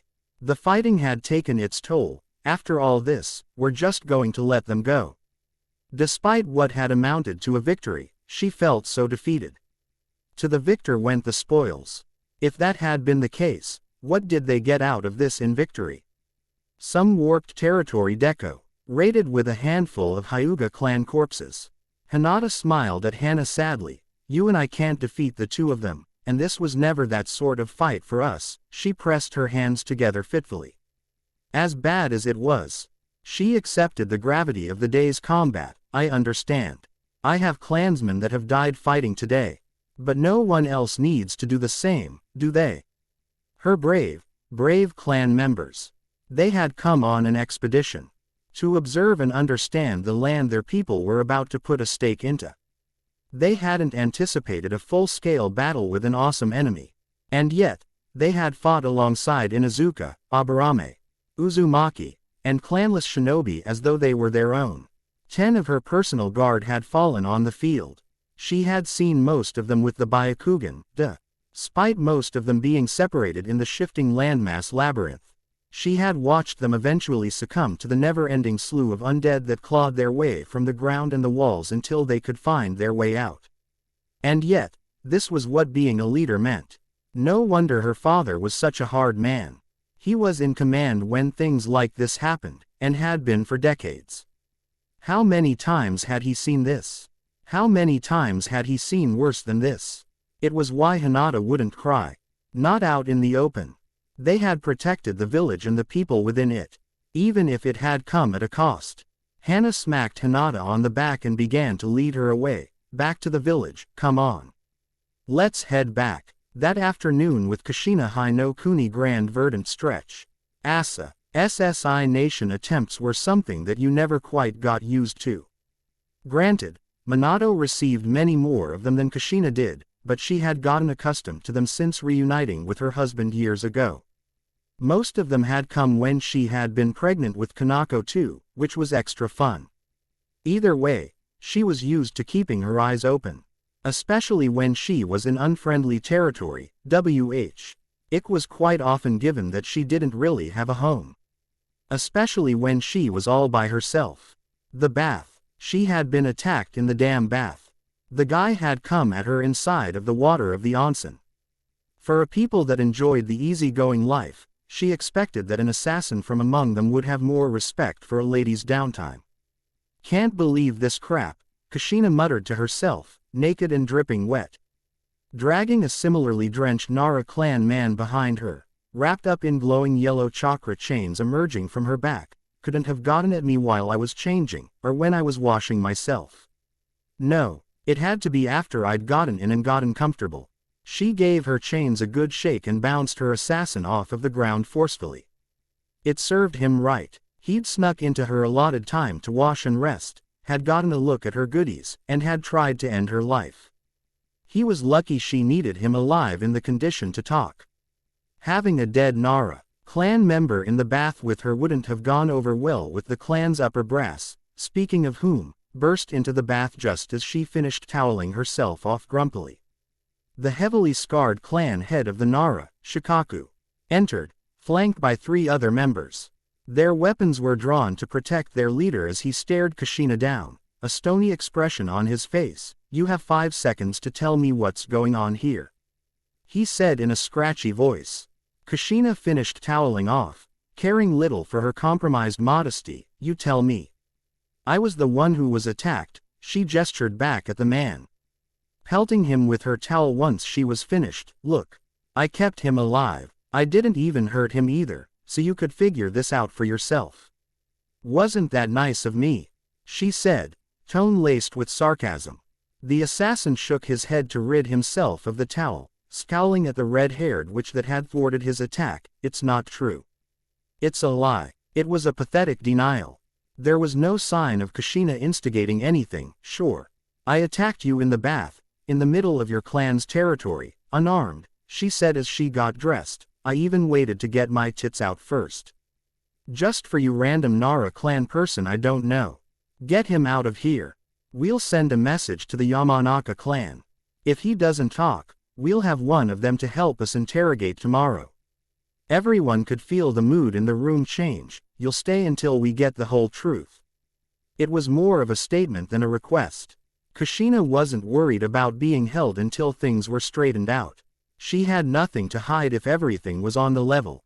Besides, if there was a conspiracy against her and they held her captive, well, she and Minato had a deal that he would give her 3 days without contact before coming to get her himself. They would have her for a full day before he would show himself. A calm, yet cruel smile crossed her face as she looked over at her would-be attacker. "Just don't order them to walk my mind until they do his, and you've got it." She had secrets that she didn't want to put at risk if someone bothered poking around in her head for too long. But as long as the other one went first, it likely wouldn't come to her having to give anything up. The assassin recognized this as well, and went into panic. "Shikaku-sama," she was planning. Kaku held up a hand to keep him from rambling. "You can save it. It's your word against hers. If you're telling the truth, you know the Yamanaka telepaths will prove it." "Don't worry." Kushina had to give the man credit. He knew how to come off as an intimidating presence without even trying to. So intimidating was Shikaku, that leaving the verdict in the hands of their allied clan could not be allowed. The Nara assassin grit his teeth and worked his jaw until a loud crack sound was heard, followed by a crunch. His mouth filled with foam as his eyes rolled into the back of his head. His mouth and down his throat seemed to melt before their eyes. It lasted seconds. Kushina and the gathered Nara were both stunned into silence, at least until Kushina broke it. "Well, that was interesting." "Oh." Nay of Shikaku's guards moved over to check the now deceased assassin. He had a poison capsule hidden on him. "Cyanide." Kushina cringed at the explanation. What a brutal way to kill oneself. Yummy. So now what? Her more pressing concern was still her own fate. Shikaku had no grounds to keep her on. Not that such a thing mattered when they made their own rules. But it wasn't worth the trouble. She would come withholding her when there wasn't a clear reason to. "You'll have your antidote in the morning," he eventually said. "The sooner we get you out of here, the better for my clan, you troublesome woman." After all, Naruto got his sense of being helpful to people who needed it from somewhere, both of his parents. "Not that I'm not thrilled about that, mind you," Kushina said, surprising Shikaku at her willingness to assist. "Are you sure? I know people don't like us, but normally when someone wants to kill us, it's more than one rogue element." Shikaku didn't want her there any longer than possible. Wherever that family went, problems followed. "We'll handle this ourselves. It's a Nara clan problem." "If you say so," Kushina conceded with a frown. She didn't like it. It didn't seem like a clan issue. No one went lone wolf like that by themselves when they lived and worked amongst others, many of whom shared the same ideas. If it was a clan problem, more than one person would have attacked her. And others would have supported them. Her gut told her there was something eerier about this than simple distaste of what her husband stood for. But she wouldn't step on any toes to solve it. She would leave it behind for now and keep it in the back of her mind. It would come up again. She wandered past Shikaku and the other Nara clan members to fetch her clothes from the changing room. If it's all the same to you, I'd like to leave tonight. I don't like the idea of sleeping in a place where someone tried to kill me with their shadow. Capital of Hino Kuni Fire Daimyo's court. Frustration. Embarrassment. Those were the words that described the Fire Daimyo's temperament. When the 12 Guardian Ninja had returned from the mission near the borderlands outside of his country's limits, he expected good news, that a fringe threat to his power on the elemental nation's continent had been destroyed. What he got were 2 of the 12 men and women remaining that he had sent to accomplish the deed. What he got was a report from those 2 surviving warriors that they had been unsuccessful in their job. The court, which was typically filled with conversation and I Volati had gone silent as the Fire Daimyo mulled over the recent turn of events. The Senju and Uchiha clans were incredibly problematic, but they were so involved with countering one another that the Y could often be pitted against each other. Any progress either could make was normally sabotaged by the other, leaving it unnecessary for him to cause any more waves. They did it enough themselves. But these ideological types, this village comprised of combined ninja clans. They were the true dangerous ones. It was the sort of thing that could snowball into disputes over who held the most power in a country or beyond. The wood of his fan bent and cracked underneath the pressure of his 2 hands. His longtime advisors didn't know what to do now. Open hostilities with shinobi had been avoided up until this point for years. And any problems that had arisen had been handled by his guardian ninja. After all, it was usually best for shinobi to face shinobi. While conscripted armies had numbers and skilled samurai officers, they were normally less than effective. However, a new advisor was able to fill in where the others were unfamiliar. You should not worry so much about the outcome, Daimyo-sama, Danzo said. Leaning down next to the man's ear, this was necessary. Now you see the capabilities of the unified village movement, and the danger it presents. True. From reports of Asuma and Shiraku, several of the major players involved, including Namikaze Minato himself, weren't even involved. His elite force of shinobi still weren't able to do them any real damage. Danzo continued his measured, logical words. They put the Fire Daimyo more at ease by the syllable. Now you are wiser, and your ability to make war has not been significantly damaged. After all, you can find freelancers to replenish the ranks of the 12 Guardian Ninja. The man was more knowledgeable on the subject of shinobi than anyone in the Fire Daimyo's inner circle. In such tumultuous times, having an RT on a volatile factor such as the ninja forces in the elemental nations was invaluable. Sure, he was a ninja as well, but these people were mercenaries. Money talked, as far as the lot of them were concerned. Loyalty could be bought, and much like his 12 Guardian Ninja it had been with Danzo. You shinobi are a headache with no comparison, the Fire Daimyo said, having noticeably calmed himself after hearing the confidence from his newest consultant. I cannot disagree to that point, Danzo said. Do not worry. You are not alone in your opposition to the arrogant schemes of Namikaze. Should he try to reach too far, you will not be the only force in the elemental nations that moves to crush them. The Fire Daimyo raised a well-manicured eyebrow in interest at what he was being told. You're saying I should wait then? Danzo backed away, giving the daimyo his space. Making a show of leaving things up to him as far as final decisions say, it would be in your best interest to sit and watch. Moments of opportunity arise quite often. The key is picking the one best suited for your success. The Fire Daimyo thought carefully, waving Danzo over to stand in front of him before he addressed him once more. Will you make these opportunities for me? Could I ask you to do this? I will of course reward you handsomely. He had this new resource, and he still had the remnants of the 12 Guardian Ninja. It made sense to pool these resources and make good use of them. This was what the bandaged old man seemingly wanted to hear. He quickly bowed before the Lord of Hino Kuni, Daimi. Oh Sama, whatever makes you think I haven't begun already? He asked rhetorically, relishing in the comfortable smile on the Fire Daimyo's face. As the head of the Shimura clan, it would be our honor. Jiraiya looked out over the twisted and mangled fields that had served as the battlefield the other day. What was formerly beautiful farmland would need some rehabilitation to be returned to normal. This is going to take forever to fix. He said to himself, seriously, we need some earth release specialists to come on board so we can smooth this back out. What a mess. His complaints died out. A quick flash of yellow alerted him to the presence of his student. A grin came to Jiraiya's face before he even turned around to face him. Minato let out a whistle as he walked up to Jiraiya's side to observe the scene. Looks like I missed quite the party. Were they that tough? Jiraiya shook his head. It wasn't that. We could have laid them out, but it would have destroyed the village. This was a much better way of establishing that we can protect the people here if need be.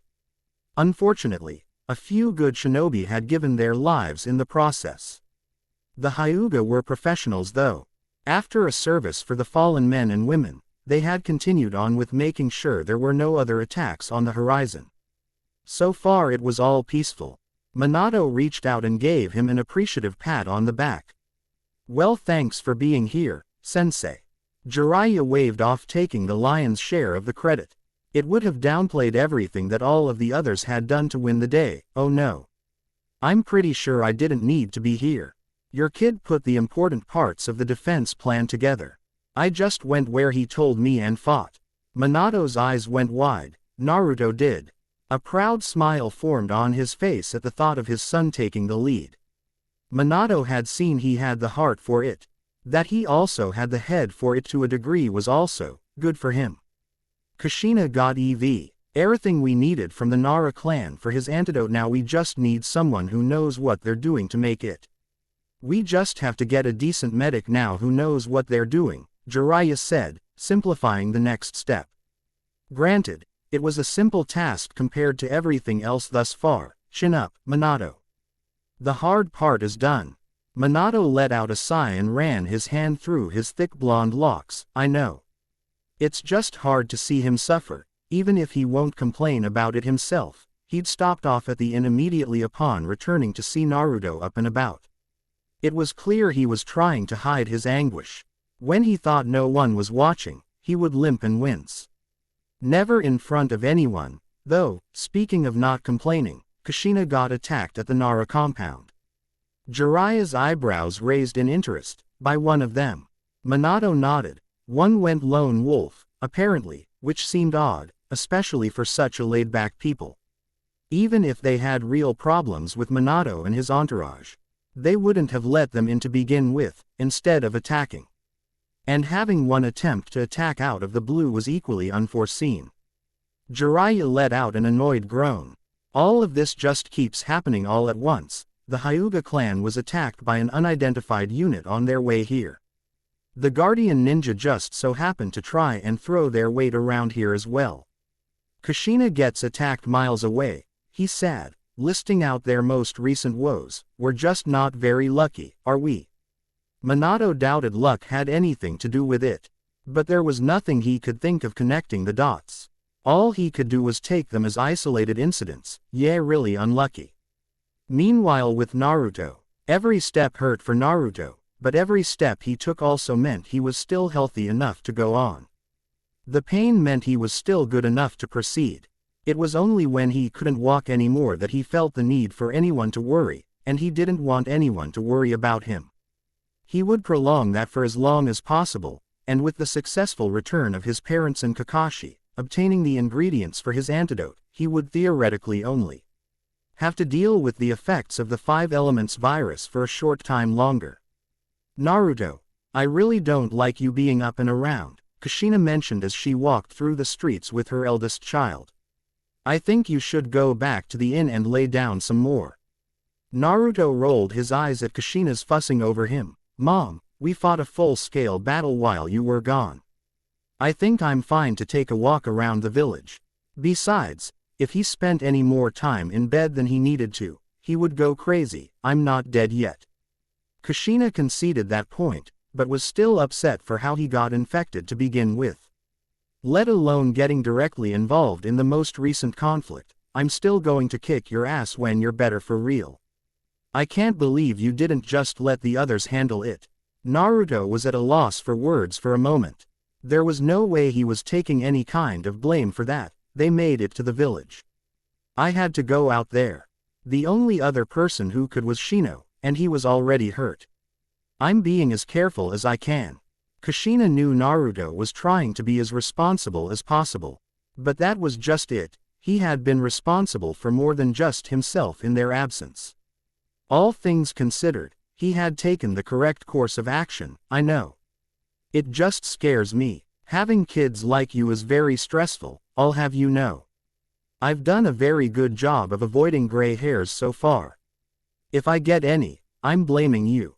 Naruto rolled his eyes. I don't think you can blame me for something that happens to old ladies naturally. He felt the killing intent before he felt the coldness of Kushina's glare. Hey, you can't hit me, I'm sick. He hurriedly said. It seemed to work, as he felt less of a sense of danger. Still, Kushina didn't take her eyes off of him. This was the scene Tenten came across as she caught sight of the two Uzumaki pariahs approaching her position at the town square. Hey you two, she greeted before noticing the body language of Naruto and Kushina. She turned to the former for an explanation. What did you do? Kushina gave her the answer instead, just said something that he really shouldn't have, and will be paying for as soon as possible. Naruto gulped and took a step away. Kushina turned to Tenten with a loving smile. Nothing outside of the ordinary. What about you, honey? What did you need us to see? Tenten clapped her hands together excitedly, eager to share what she'd asked them to meet her for. You know how we're looking for someone who knows enough about drugs to put the 5 elements virus antidote together. Naruto and Kushina nodded. I think I've got just the thing we need right now. Or, more like just the person. Kushina's eyes lit up happily. That's great. Where do we have to go to get in touch with them? Tenten snapped her fingers and pointed to a nearby barbecue restaurant with tables set up out front. Lucky for us, nowhere, seeing as how he hasn't skipped town yet. Come on. She approached a silver-haired young man dressed in purple with glasses. Hey, Kabuto. Kushina looked over at her son, who seemed just as lost as she was. Who is Kabuto? She asked, getting a shrug from Naruto. Tenten. Who is this guy? Tenten waited for her pseudo-family to reach her where Kabuto was sitting. Well, Kabuto was the medic nin for the 12 Guardian Ninja. She realized she had bungled her words, revealing that first when Naruto and Kushina went on guard. I said he was. He didn't even fight or heal anyone during the battle. Kabuto held his hands up disarmingly, showing G himself to be anything but a threat with his nervous reply. To be fair, I would have tried to, but Fudo threatened to kill me if I got involved, he said, just being honest. Hey. Tenten scoffed at Kabuto's attempt to justify everyone else's paranoia. Yeah, but his being an idiot worked out for you in the end. He didn't kill you, I didn't kill you. We hit it off. Anyway, the point is, I think he can help. Kabuto wiped his mouth and his hands with a napkin before standing up from his table, ready to do his part. What can I do? He said, sounding stern and prepared. Kushina frowned at Th. He thought of asking someone that had been with the people trying to destroy the village, but Tenten was vouching for him. She had a good head on her shoulders. We need you to synthesize an antidote for the 5 elements virus. We have the ingredients, but no one good enough to put it all together. Can you do it? Kabuto's tough demeanor dropped upon hearing the request. Oh, I thought it would be something hard or dangerous. I'm not much of a fighter. Yes, I would be happy to. That's great, Kushina said. Come back to the inn with us, and we can work out a price for your service. Kabuto chuckled good-naturedly. There's no need for a payment. I already owe you guys, specifically Tenten, for getting me away from the Guardian Ninja. There was no way someone like me could do it on my own. He said this with a smile directed right at Tenten, who felt very put on the spot all of a sudden. Ah, well it's not. She tried to string together enough words to sound intelligent, but it was a struggle. I'm sure you would have been able to if you I mean, you're welcome. It was the best move she could make, once she realized she could hear Naruto snickering at her. Kushina pushed him with her elbow to get him to stop. Stop laughing at her, Naruto. I'm not laughing. Naruto disputed, holding his torso and chuckling to himself. Oh, man. It hurts to laugh. Hino Kuni Northwestern Mountain Range. Bag slung over his shoulder, Asuma marched into the village of his birth, filled with his clansmen. It had been quite a long while since he had returned home. But with the forces of his employer depleted, there was nothing for him to stay at the capital for. Yes, it had been a defeat, but it was nothing personal, just business. The only member of the 12 Guardian Ninja that he considered a friend was Chiriku, who had also survived. Things could have been much worse. All he had to deal with for now was a bruised ego, and not that much of one, seeing as how he hadn't really been beaten. Either way, it led to some time off. And with nothing better to do, he decided to go see his father. It didn't take a lot of questioning or searching to find where he was. There were only a handful of locations that served as Sarutobi Hiruzen's traditional haunts. Asuma came across Hiruzen at one of the many observatories on the mountain, sitting in front of an easel, smoking a pipe. Typical. You've been painting the view from up here for years, Asuma called out. How long you gonna keep making these landscape portraits, old man? The old man with the painting supplies laughed and turned to face Asuma. When the view stops being so fantastic, Hiruzen said, greeting him with a smile, hello, son. Even if they didn't always see eye to eye, he loved his father. Hey, Dad. It's good to see you, Asuma. Especially after the rout suffered by the Guardian Ninja. Asuma ran a hand through his hair and popped a cigarette into his mouth. So you know about that, huh? He asked, his lighter sparking to life. Yeah, Chiriku and I were the only ones to make it out. He went back to the fire temple for a bit, so I decided to come home too. What did you think? Huh? Asuma replied in confusion. Of your opponents, Hiruzen specified, when you fought them, when you observed them. What did you think? Asuma remembered faintly that his father had something of an entire saint in the progress of the allied village idea. It was different.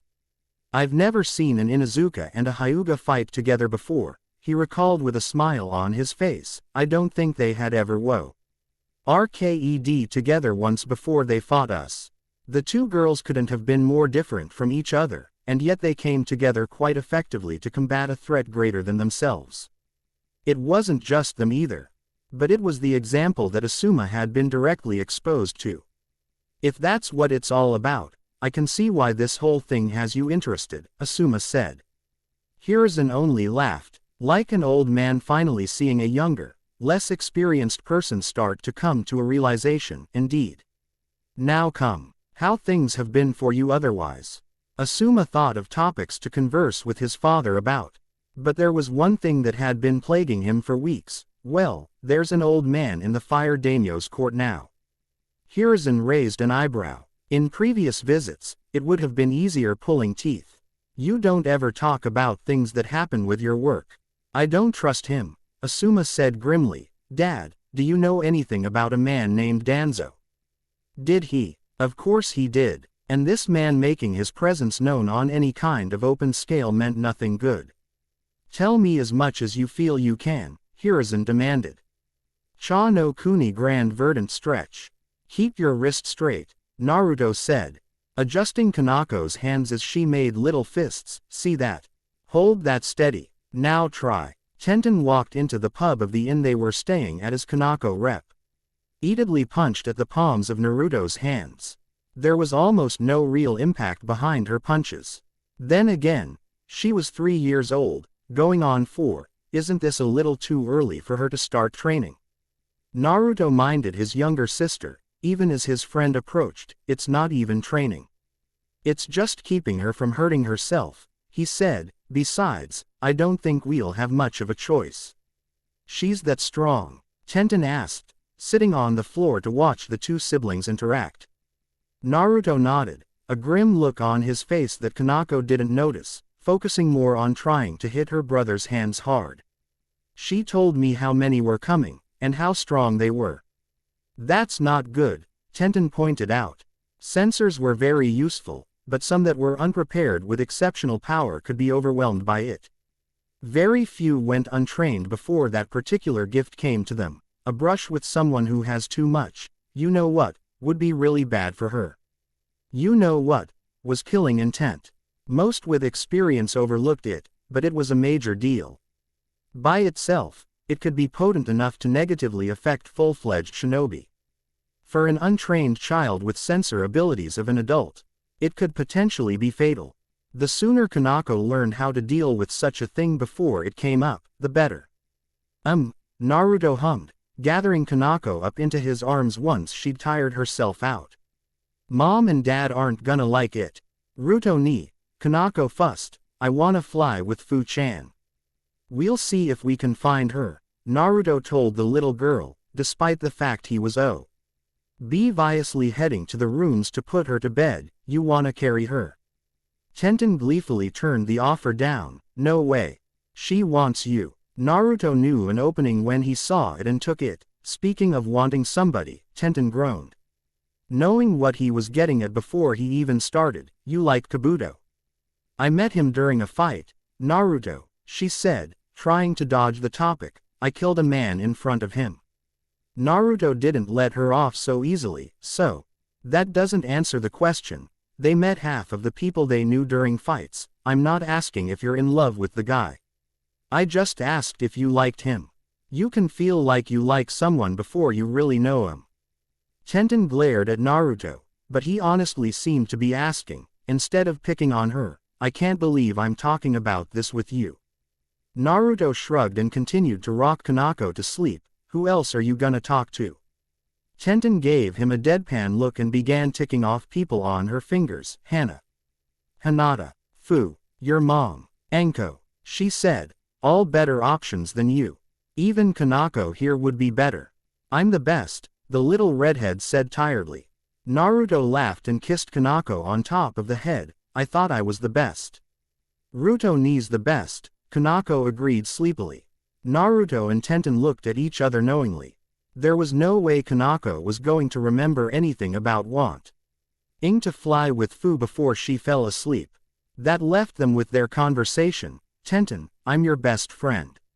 I think there's a law or something that you've got to come to me about this stuff, Naruto said. Come on. You know you want to talk about it. I'm a dude. I might know something you don't that could help. Tenten crossed her arms and looked away. There's nothing to talk about. I think Kabuto is a nice guy. And he helped save your life, which is kind of a big deal. That's all. Why do you care, anyway? Because we almost get killed every day. As long as we're facing down mean guys with weapons and jutsu. I want to make sure you're happy while we're stuck doing it, Naruto said, trying and failing to sound profound. If that means making sure your lady boner for some dude is appeased from time to time. I'm more than happy to help. The lip on that boy was undeniable. Would you watch your mouth? Tenten said. What? Lady boner isn't a curse, Naruto replied, and Kana didn't even hear me. She's out of it. Fair enough. On both accounts, you should worry more about yourself than me, Tenten mumbled. Naruto grinned and bumped her hip with his, I am. We're symbiotic to T. He point where we can both live vicariously through the other's happiness. That means when you're happy, I'm happy. Despite herself, Tenten couldn't help but grin as well, and when I'm upset, you're upset. She tried to predict. Naruto found the door to his and Kanako's room and worked the door open with his sister in his arms. Yeah, you haven't noticed every time you have those little monthly issues of yours. He went to put Kanako to bed, but stopped when he realized Tenten hadn't followed him in. That she'd stopped suddenly at the door and was staring a hole through his back, as duh. One of those things I should have thought instead of said. Put the baby down, Tenten demanded calmly. Naruto turned and saw the demon wearing the skin of his best friend, I'm not gonna do that. Tenten made her request again. Put the baby down so I can stab you. No, Naruto said, instead climbing into bed underneath the covers, never letting go of Kanako as he did so. I'm gonna just lay down here. And take a nap with my sister where it's safe. You go find Kabuto and maybe if everything goes right you could lose your versus card before I do. Because when you were already in a hole you couldn't climb out of. Why not dig it deeper? If you dug deep enough, you would eventually come out of the other side. Tenten sucked her teeth and decided to let things be as they were for now. Everything that just came out of your mouth, you're gonna be paying for that sooner rather than later. I choose later, Naruto selected without needing to think about it, so later. Several EKS later Northeast Hino Kuni Mumi Ba. Mumi Ba was an outpost town a stone's throw away from the north-northeast border of Hino Kuni. Such towns were usually hubs for civilians and shinobi alike. It was noticeably less impressive to some than many others that existed elsewhere, but it was close enough to the capital that there was less of a chance of trouble breaking out between random ninja elements. That was just fine for Kakashi. He hadn't come for any kind of battle, or a mission. He simply came to get himself informed. The man with proper knowledge was always a step ahead of his enemies. Even if he had to spia with a man who was technically his enemy to do so. Kakashi entered a dive bar and quickly scanned the sparsely populated afternoon crowd to find who he was looking for. You could have ordered me a drink if you were going to make it here first. Uchiha Itachi barely spared Kakashi a glance, instead returning his gaze to the countless bottles of alcohol on display behind the bar. There's no point. I don't drink, and you refuse to in front of anyone else. Kakashi let out a sound of acknowledgement and took a seat next to him. Well, you know. I have to keep up my reputation as an upstanding shinobi for others to look up to. You'll forgive me if I don't immediately take your words at face value in that regard, Itachi replied. Kakashi took no offense to this. Quite the contrary. It seemed to amuse him. Oh, you Uchiha can always just see right through me. No, wait. Actually that would be the Hyuga.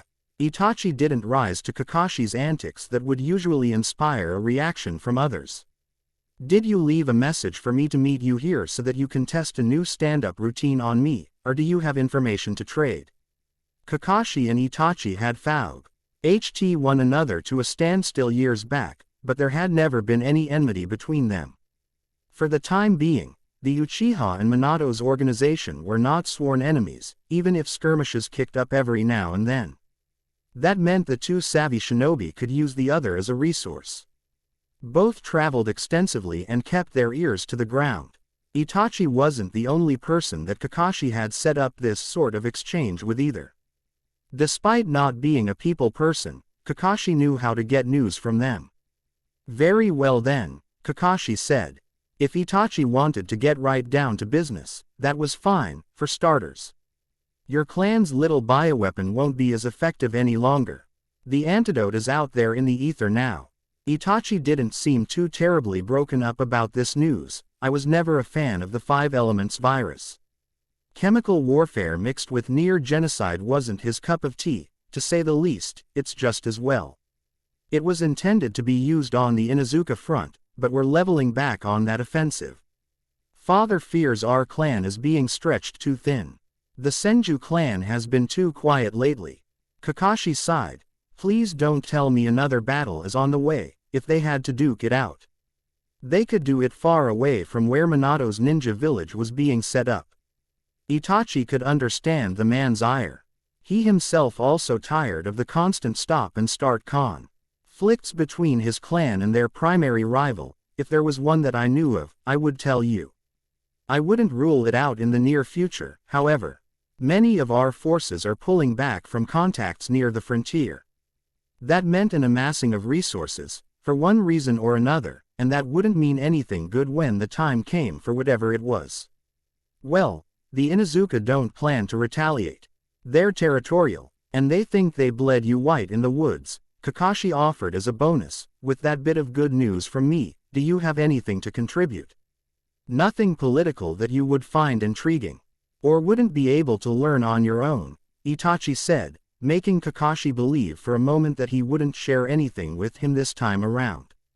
However, there was a reason Kakashi maintained professional contact with Itachi because he was reliable. Are you still searching for that person?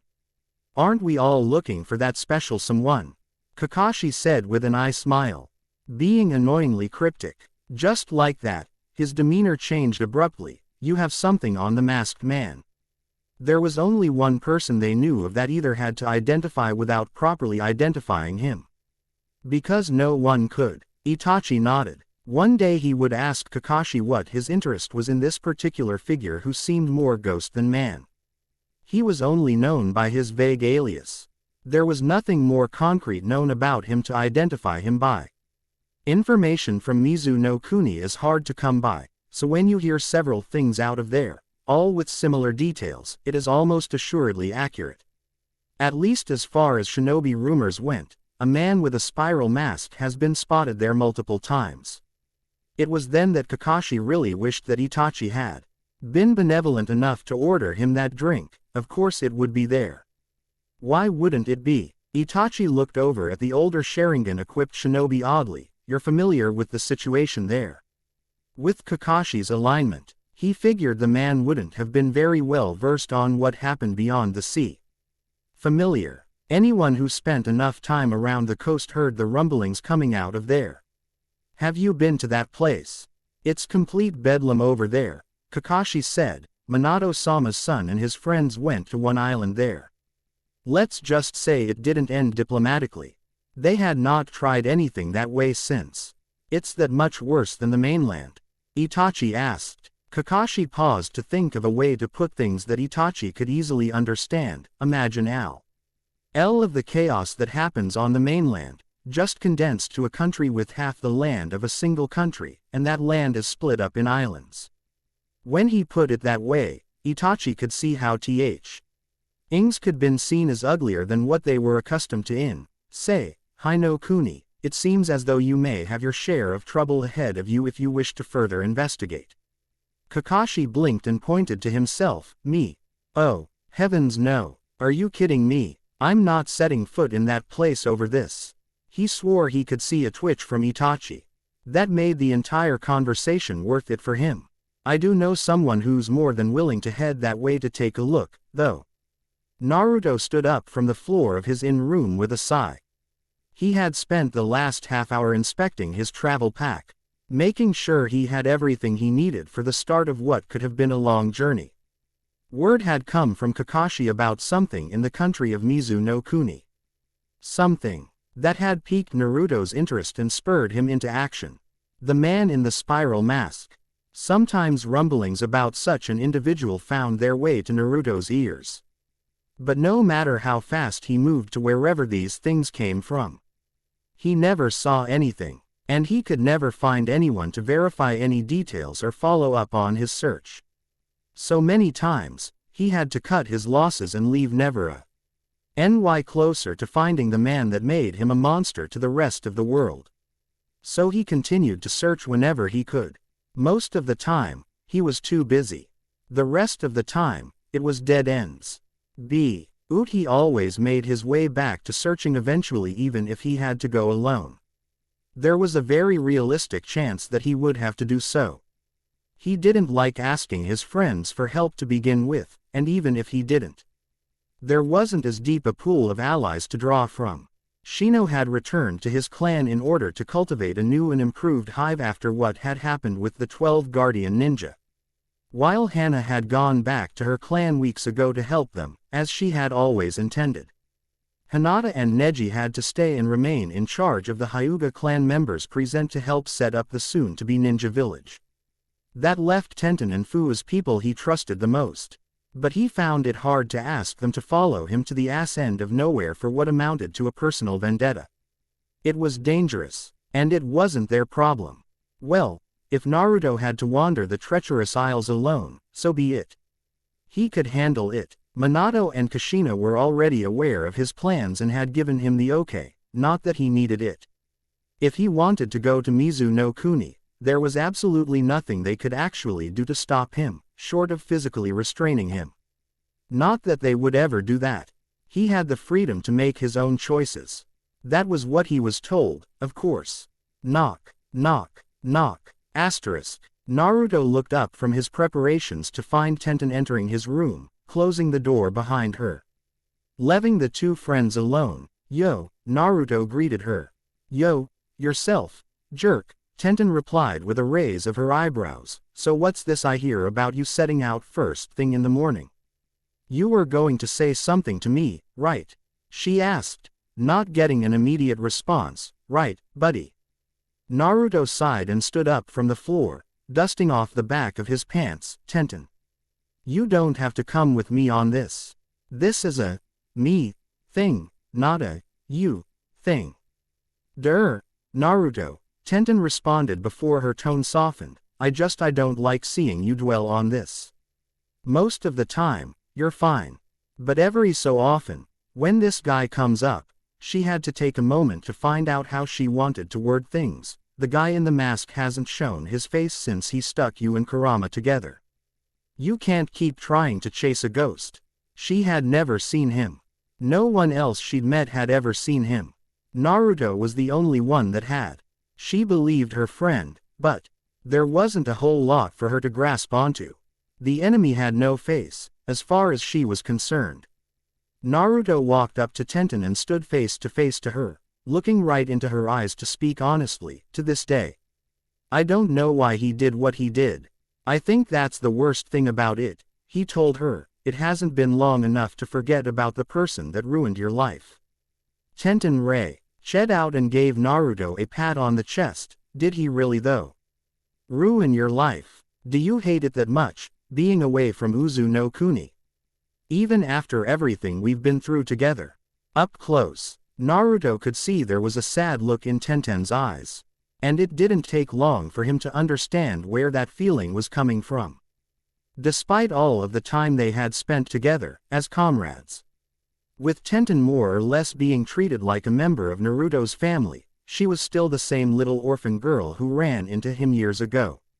She still had the insecurities that came along with it. Was she not good enough? Of course she was. She was closer to him than anyone else. More of a sister to him, more like family to him, than anyone with any lame so-called blood relation he'd ever had back in Uzu. Easily so. He understood. After all, no one had seen any worth in him either until he'd left the place he'd once called home. Naruto reached out and wrapped his arms around Tenten in a tight hug. She let him. No arguments whatsoever. "No. That place isn't home. Not anymore. It wasn't. Not for a long time. It's just, I feel like he did what he did to me for a reason. Why? I'm not the only kid who runs out into the woods to play alone. I wasn't even the only kid from my village who did. He could have shoved Kurama into any of them, whenever he wanted. But he picks me. Realistically, there had been easier prey if he had been after an Uzumaki clan child. If he wanted to make some kind of impact, there were better children to choose to garner anger than the clan pariah. It could have been random," Tenten said, resting her head against Naruto's shoulder, "unless you think he targeted you. But why? I know your parents have stepped on a lot of toes," that was putting it lightly. Either Minato or Kushina by themselves probably had a nigh endless number of enemies. It would probably take a while to come up with a list. "I don't even think it was about them," Naruto admitted to his best friend. "But that's something I can find out for myself when I get this guy." Tenten pulled away and patted Naruto's arms. "Well, I guess we all need our little side projects," she said, offering a small smile. "So, we're leaving at dawn." Naruto officially gave up on trying to make this a solo sojourn. There was no way Tenten was going to let that happen, even if he tried sneaking off. "We're leaving at dawn." It wasn't surprising. Tenten could be a busybody, and hated being left out of the loop when it came to those close to her. Once she'd gotten wind of what Naruto's plans were, there went his chances of gallivanting off alone to attend to them. He would have done the exact same thing for her. Tsunade smiled as she shared a drink with a close freelance ally of the Senju clan, Kato-dan. Taking a sip, her brown eyes peered over the top of her saucer at the figure seated before her. He had long, pale blue hair that reached his back, dark green eyes, and a gray formal kimono. Common attire for those who were allowed in as guests at the Senju clan's main mansion. Well, he was more than guest. No other guests received the view that this particular man did of Tsunade in a yukata.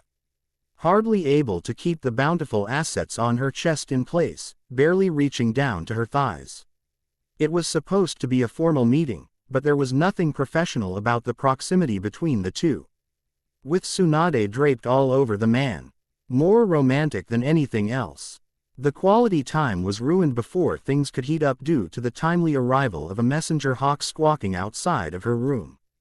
Dan gave her a curious look, as he knew the Senju clan had a station for their messenger hawks, but Tsunade merely rose to open the door to her suite, allowing the avian inside. Tsunade took the scroll in its possession and allowed it to fly off before heading back inside. Instead of being annoyed at being interrupted, she seemed intrigued by the message she had received. "Good news, Tsunade Haim." The man ventured to ask. A short nod came from the powerful woman. "That was my brother's hawk," she informed him. "I've received reports from Nawaki about something. He's been on the trail for quite some time." Time for Senju Nawaki didn't mean the same as time for most other people. Years could fly by for that man as long as he was buried in something he was interested in. How long is some time? Quote, "A few years," Tsunade revealed, taking pleasure in the surprised expression on her lover's face. "Dan, you should know that Nawaki is very persistent when he finds a treasure he wants. He didn't earn a nickname like the Hunter for nothing. Absolutely not. There was no one in the Senju clan that was better at locating the impossible to find than the current clan head's younger brother." "Good old Nawaki," Dan said. "So just what has he been after? Is he following another myth from the past down the rabbit hole?" Tsunade shrugged and placed her message on a desk before walking across the room to go and procure another bottle of sake. "It depends on how much stock you place in the old legends. Old legends involving the Sage of Six Paths." She could feel the air rush out of Dan's lungs at the news. "My brother is remarkable," she said with a smile tugging at her lips. "That's..." The man was at a loss for words as Tsunade sat back, smugly sipping from her cup of sake. "Tsunade Haim W. What has he found?"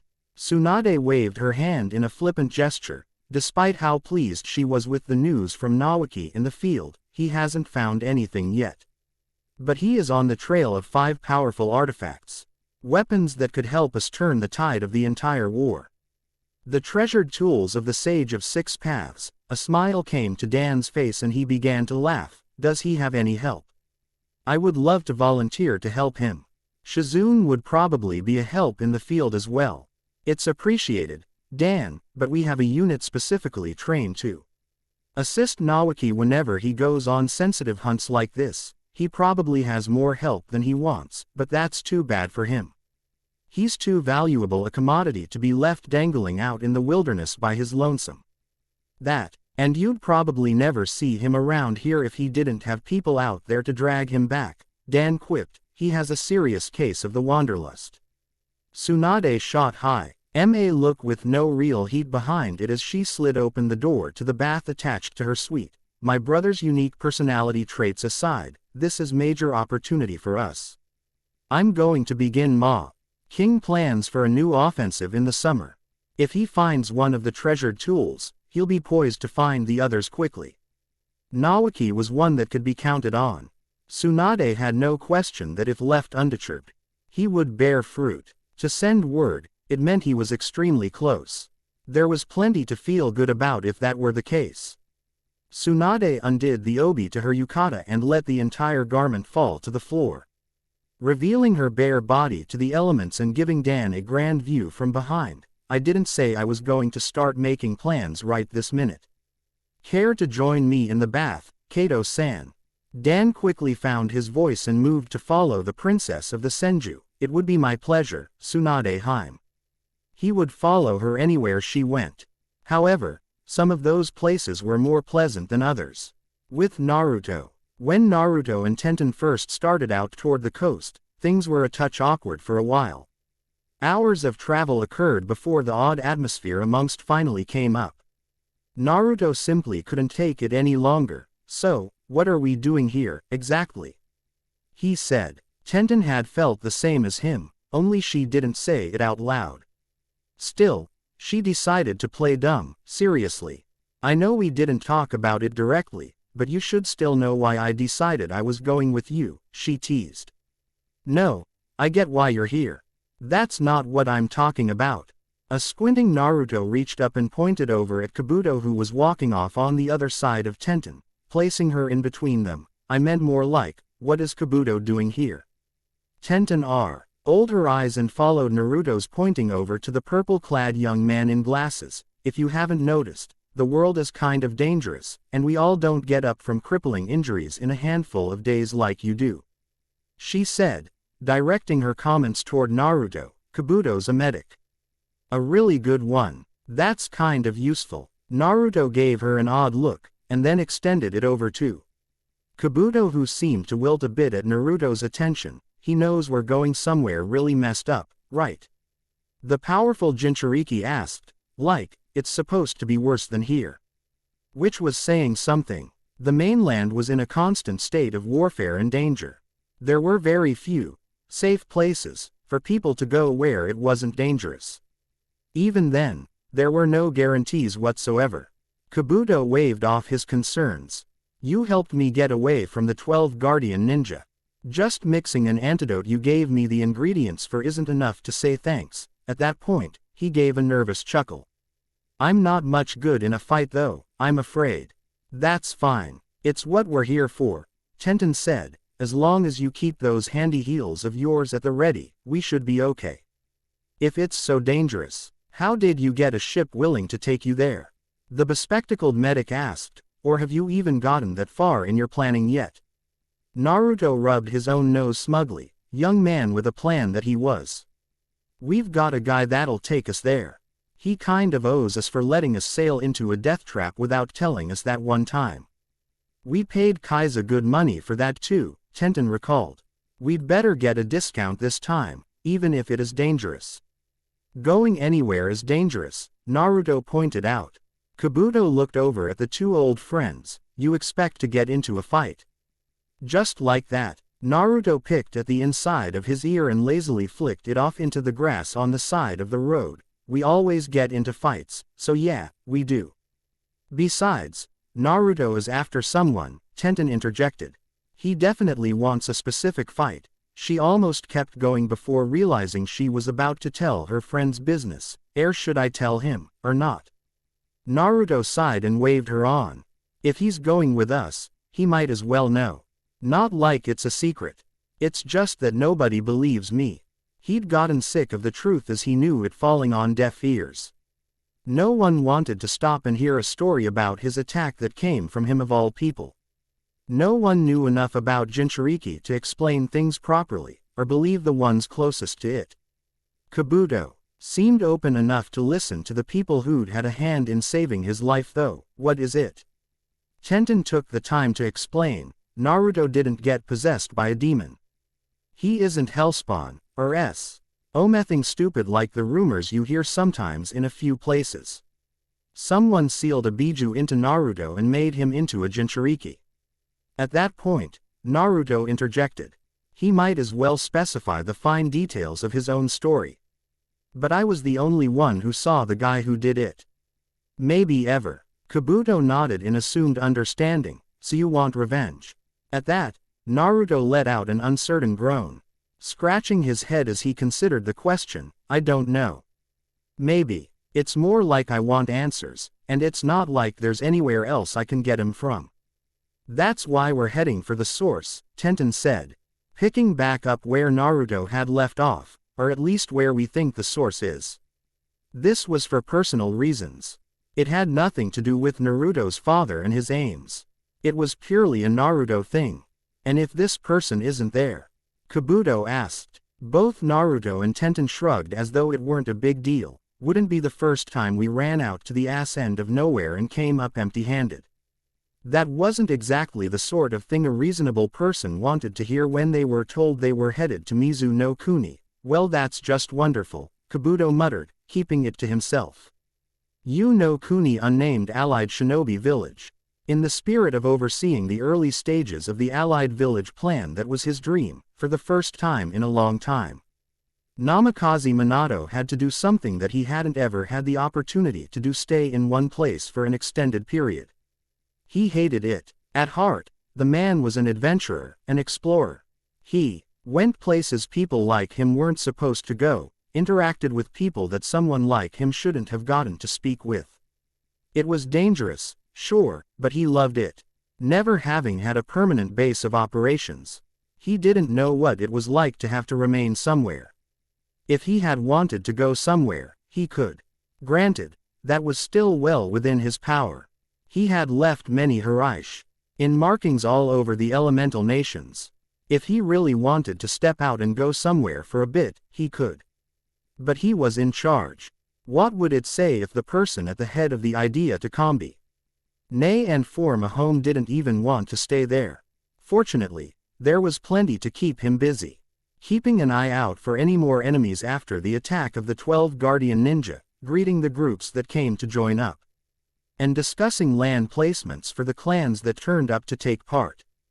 Already, there were problems with the separate factions all amassed nearby. This was going to be the hard part, the true test of his dream and whether or not it had legs. Somehow, he had to find a way to bring all of these different people with different goals and ideals together in order to work for the betterment of them all. It would require a lot of sacrifice from them all. But just what could they be convinced to give up for the would-be greater good? During a break in between one of the any appointments he had set up to meet with members of the village, Minato sat on the roof of a building near the marketplace. Instead of taking note of the bustle that came with all of the brand new denizens of a shinobi nature, he held a Hiraishin kunai in his hand, staring at it intently. I could leave for like an hour or two, Minato thought to himself, the desire to knock off for a few hours and do something active growing inside of him. We've got some missions backed up. I'm sure I could knock at least one out before the day is over. They wouldn't miss me that much, would they? I swear, if you teleport out of here while there's work to do, I will have your ass whenever you get back. Minato stashed away his signature weapon, dropping down to come face to face with his wife. Hey there, honey. He greeted her, getting a skeptical smile and a raised brow in return. I was just thinking. Kushina deadpanned, thinking about bolting out of here. The accusations from eventually drew the truth out of Minato. He had never been great at hiding things from her under any kind of pressure. You know, Naruto could be here doing this, and I could run a few more missions while the getting is good. You could do this yourself too, he said. Never too much money for the village to use, right? We've barely put a dent into the money Kakashi and Naruto got us from Kakuzu's money pit years ago, Kushina said. Not having any of his reasoning, I can also go on whatever mission you say you can go do. If you go on a mission, it's just to keep from getting stir crazy. Kushina, I'm not even 40 yet. I've still got tons of energy to burn. Careful now. Last time you said something like that, we ended up with Kanako, Kushina jibed, getting a lecherous chuckle out of the yellow flash. Kushina didn't budge however, and pointed sternly at the love of her life, and you are not pawning leadership duties off onto Naruto. He did enough covering for you while we searched for his cure. It's time he does some things for himself. He's been fighting for you, doing everything you need done for the Alliance. He's a boy, not a machine. I know, but aren't you worried? You know where he's going. Not exactly a cakewalk for anyone, even him. Kushina nodded, but otherwise looked unfazed at the thought of Naruto gallivanting off to the most dangerous country in the elemental nations. Of course I am. But he's my son, she said, as if that were that. I trained him. You trained him. Jiraiya trained him. There's a lot of unknowns out there, but we've prepared him as well as anyone possibly could have. Minato grinned and wrapped his arms around his confident wife from behind, setting his chin on her red hair. It's great now that you're so positive. But you weren't saying that back when he was sick. Kushina crossed her arms and glared over her shoulder at her husband. It was almost enough to make him let go. That was different. He can fight anything in Mizu no Kuni and probably win. Last time I checked, you can't punch the plague in the face. Minato let out a hum and placed kiss on top of Kushina's head. Whatever you say, dear, he said before sighing in resignation. I guess I have to go be responsible today. Sometimes I think Kakashi had the right idea trying to stay as a grunt. That brought up another matter that Kushina hadn't had an opportunity to talk about Kakashi. She began, back in Soraku, he got kind of weird when the whole medic thing came up. The frivolity between husband and wife quickly took a bit of a turn at that point. You don't want to open that door, Minato said, immediately shutting her down. It's not my place to tell you what his deal is. But I'm not sure he'll ever tell anyone. It's a dead issue after all. No pun intended. Hatake Kakashi was a man that preferred to stay busy. It was one of the things that made him the #1 foot soldier for Namikaze Minato and his shinobi alliance. They all had their roles. Minato and Kushina headed things up at the top. Jiraiya did things from the shadows, dealing with the problems that could be resolved before things got out into the open. Naruto and the crews he kept with him dealt with missions for money and positive outreach as much as possible, of course. Kakashi, on the other hand, did a lot of the bitter work that came with being the outlier ninja society that their organization was. He was good at it, and he preferred handling as much of that load as he could without leaving it to other people. When Minato dispatched him on missions, he preferred to work alone. He didn't always get what he wanted though. Sometimes, he did have to work with others, even if he didn't necessarily play well with them. He tried to keep those numbers down as much as possible. All right, what exotic part of the world are we leaving our blood all over this time? That was why when Minato told him it was best to refrain from traveling alone for the time being, he decided to go with Anko. Jiraiya-sama and I have been following leads ever since the 12 Guardian Ninja attacked us, Kakashi informed her. We've been trying to determine who sent them after us. Anko gave him an odd look as she walked alongside him, hands shoved into the pockets of her trench coat. I'm just gonna go ahead and guess the Fire Daimyo. Correct, and yet not quite. There was more to it than that. He wouldn't have made that sort of decision on his own. It's common knowledge that shinobi stay out of the Fire Daimyo's way whenever possible, Kakashi divulged. He is a very good client. The man had lots of territory under his command. Lots of land, lots of money. He could afford his own standing army, as well as mercenary shinobi to come in and take care of more delicate problems. Then there was the 12 Guardian Ninja for his heavy-hitting needs. Well, there had been the 12 Guardian Ninja. There were probably only 1 or 2 left at this point. Anko took in what Kakashi had to say before she started to make her own conclusions. So we're not going after the guy because he has oodles of cash, and tons of guys to throw at us. That was part of the reason, yes. And it wasn't a bad reason to have. We're in no position to fight a war. That's what we're trying to put an end to in the first place, remember? Kakashi reminded her. Anko rolled her eyes. Yes, she knew about Minato's whole ideal to try and change the world for the better. What if the guy decides to send a hit squad after our main base again? A concern, to be sure, but not the root of the problem as they knew it. According to Jiraiya-sama's spies, the Fire Daimyo is a fickle man. His attention wavers fairly easily, Kakashi told her, but there's a newcomer in his court. A mysterious man. Anko's eyes widened, finding a new interest in her de facto briefing. Ooh, intriguing. So we're killing that guy. She was a scout and an assassin by trade, possessing a cavalry. Our attitude about the actions that came with her job. At least she was efficient, Kakashi figured, if we can.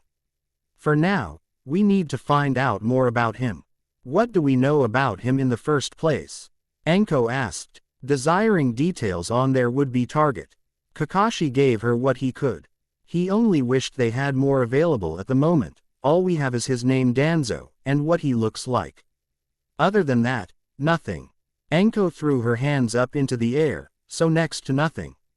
Fantastic. I don't know why I expected this to be easy. I don't do easy, Kakashi deadpanned. In return, he received a middle finger from the purple-haired specialist with him. You could always head back. This is why I don't like bringing other people along on missions like this. Why do you think I keep Naruto away from working with me? Oh, Naruto had been on more than a few missions with Kakashi. These had been encouraged by Jiraiya to make sure his training was paying off, and he had performed admirably. As evidence, these were the days when Naruto had first received the Red Scar nickname. There had been a good reason for that. As Kakashi said, he didn't do easy missions. A predatory grin said Anko's face as she got into Kakashi's personal space, staring up into his masked visage. Oh, so you call shipping him off to Mizu no Kuni to chase phantoms an easy detail? She said, you know the kid's hard up for revenge. Why'd you go and send him off like that, Scarecrow? Kakashi reached out and swept her out of the way with his entire arm to clear space. Naruto is a lot more level-headed than most people give him credit for.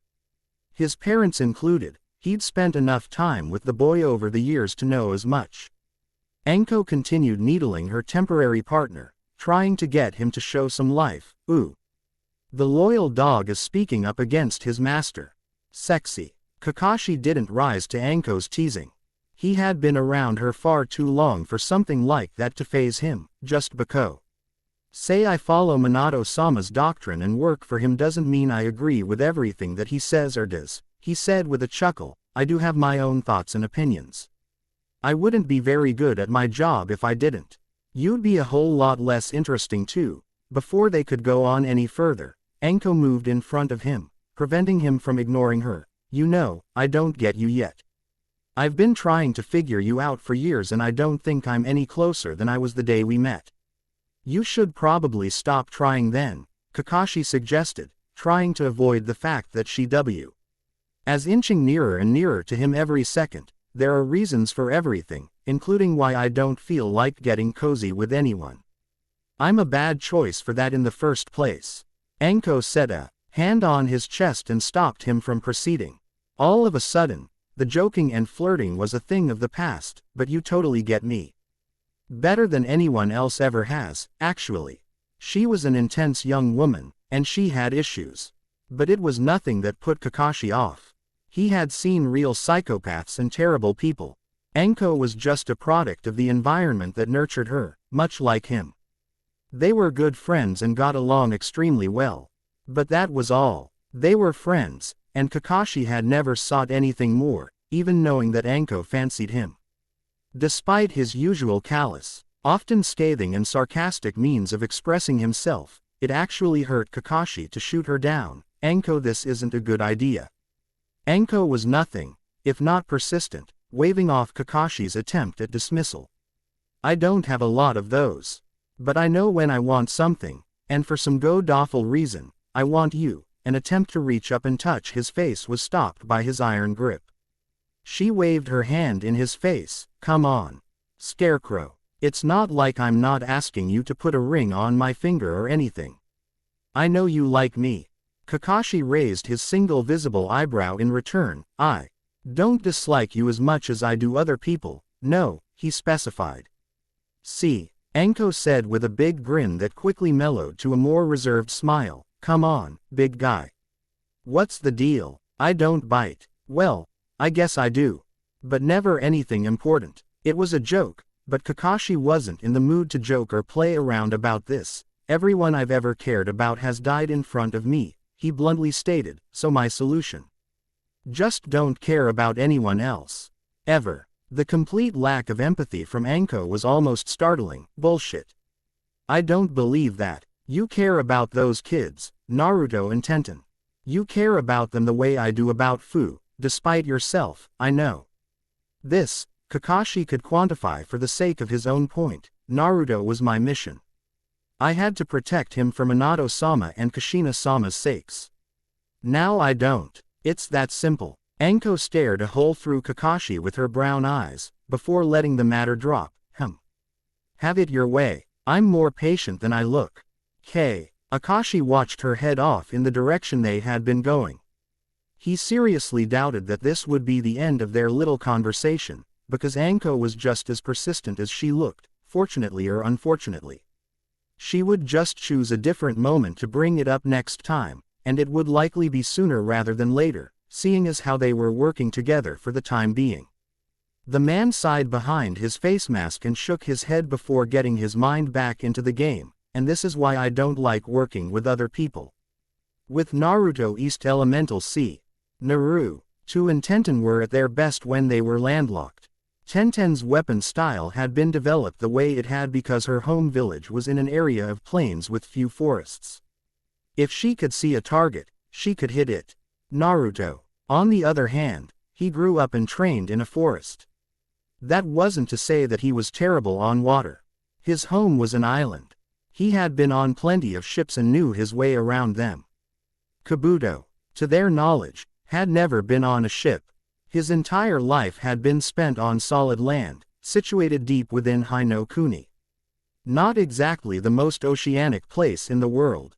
The closest he'd been to the high seas was the occasional venture to a port town. So not too long after setting foot on the large fishing vessel that would take them to Mizu no Kuni, he was stricken with an acute case of seasickness. It was almost funny that the medic was the one among them that had grown ill.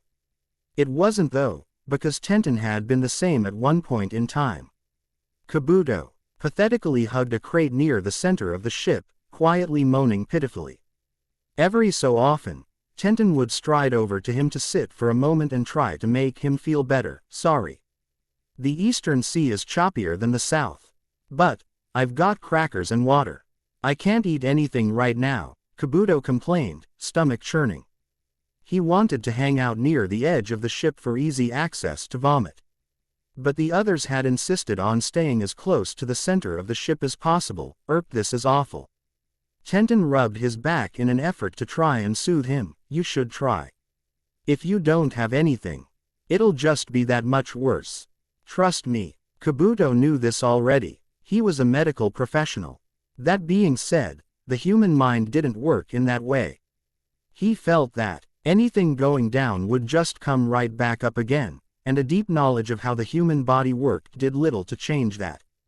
I'll be fine, Kabuto said, trying to be tough and put on a brave face. This is nothing. I'll be fine as soon as I get back on solid ground. How far are we from port?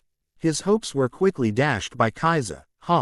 We're still a day and a half out from shore. The man in charge of the ship said. Much to Kabuto's chagrin, that time will probably fly right by. Nice try, Tenten remarked with a grin as Kaiza sheepishly backed away. Kaiza's a fisherman, but he's a brave man. She conversed with Kabuto to take his mind off of his illness. His crew is full of good people too. Kabuto looked around at the crew full of conventional sailors. They were all healthy and in good shape. But warriors they clearly were not. Won't us being here cause trouble for them? There weren't even any weapons on the ship, sans the ones Naruto, Tenten, and Kabuto had on their persons. Kaiza let out another good-natured laugh. Don't you kids worry. There shouldn't be any real trouble, he said. I travel these lanes a lot.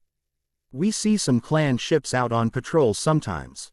But we're just a podunk fishing vessel. We don't trade with clans, and we don't have anything worth taking.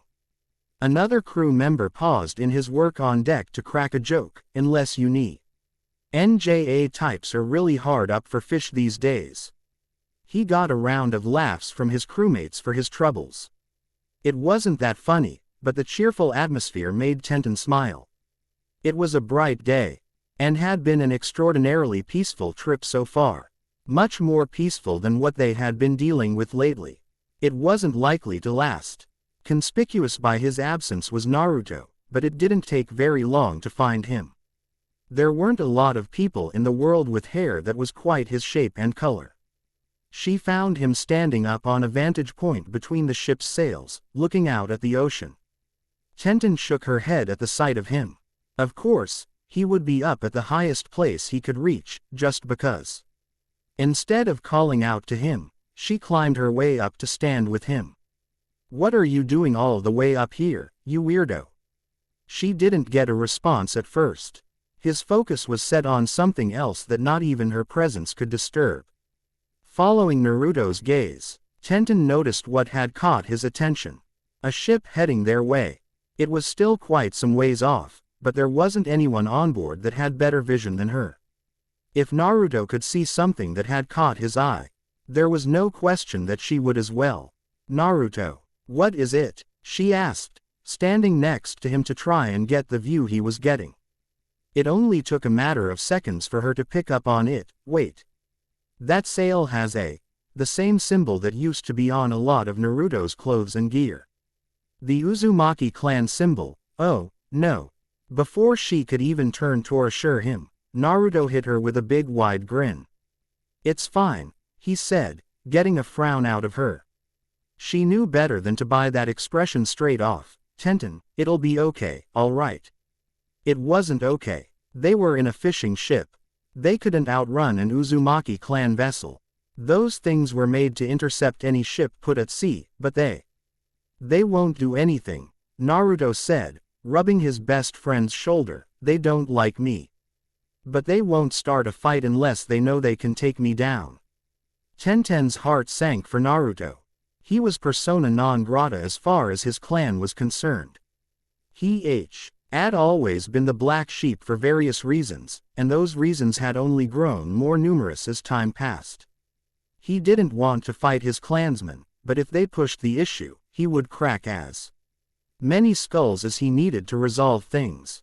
Hopefully things wouldn't progress that far.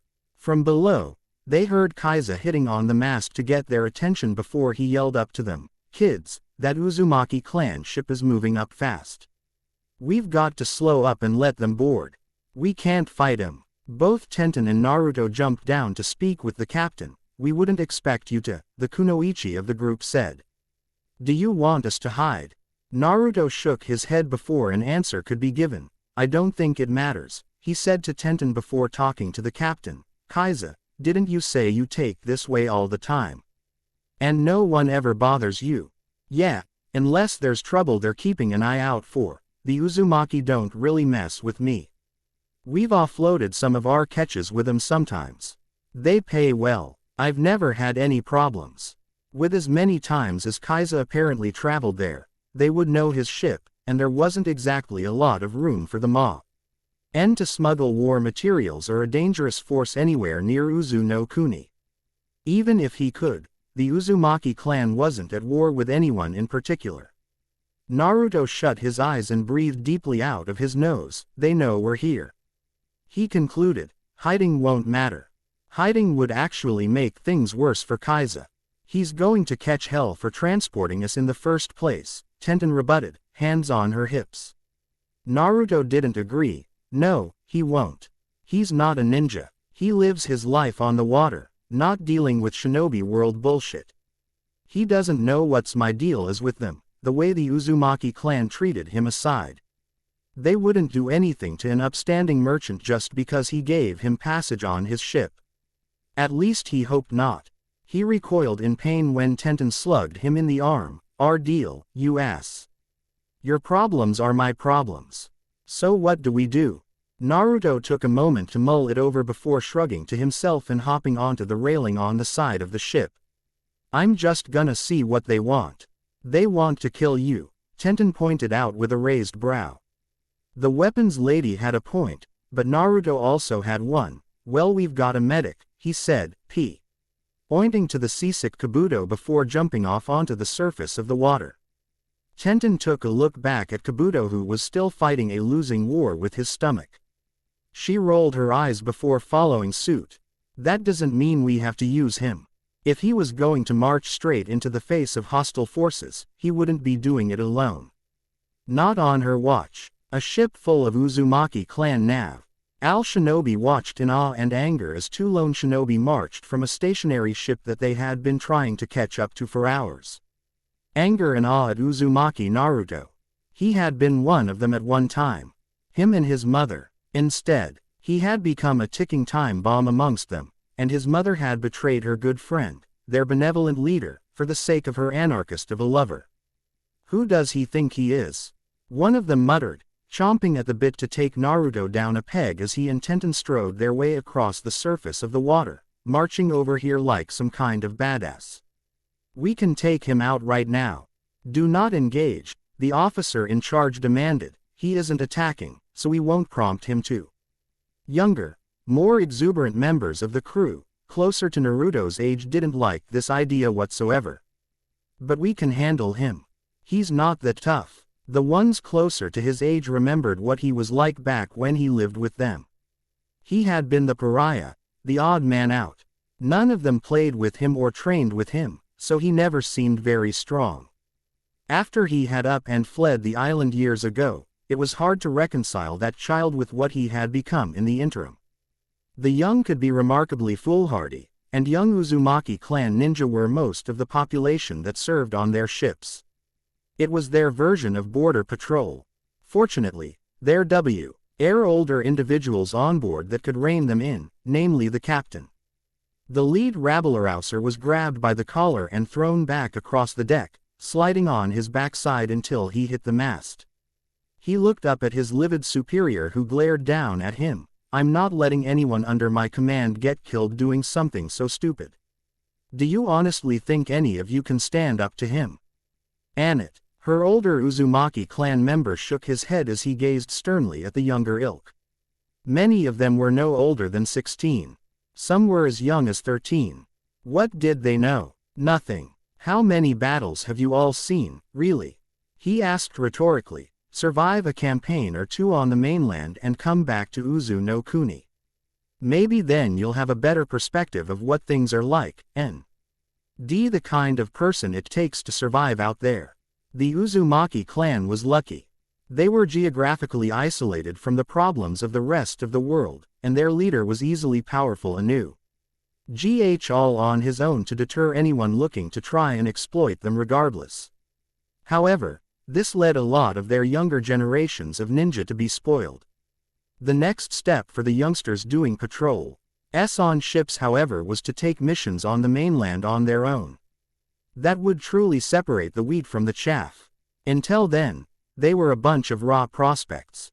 Young, dumb, and full of They thought they were ready for real action.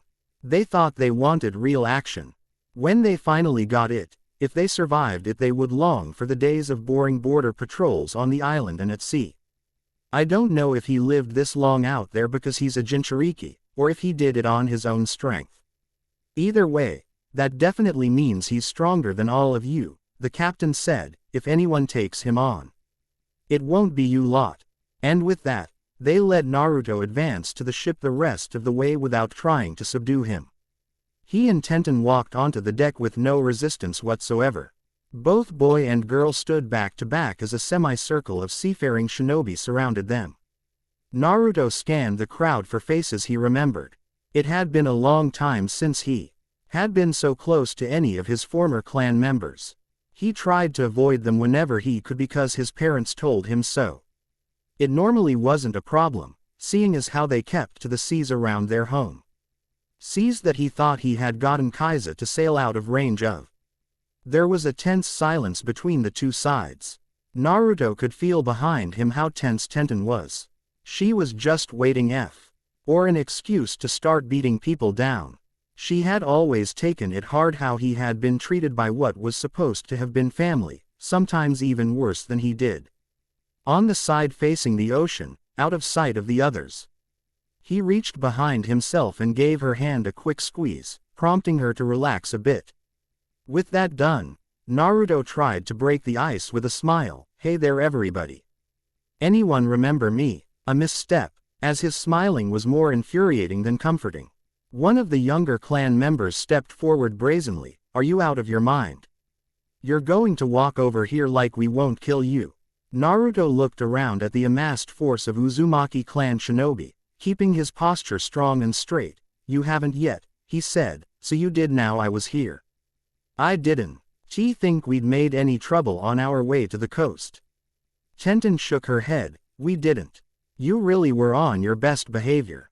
I was proud of you," she said with a cheeky smile. If Naruto was going to try and be professional, she would be the one throwing rocks at the beehive, just to show how secure she felt in being there by herself with Red Scar, not one fight or anything. Very peaceful. That doesn't happen a lot.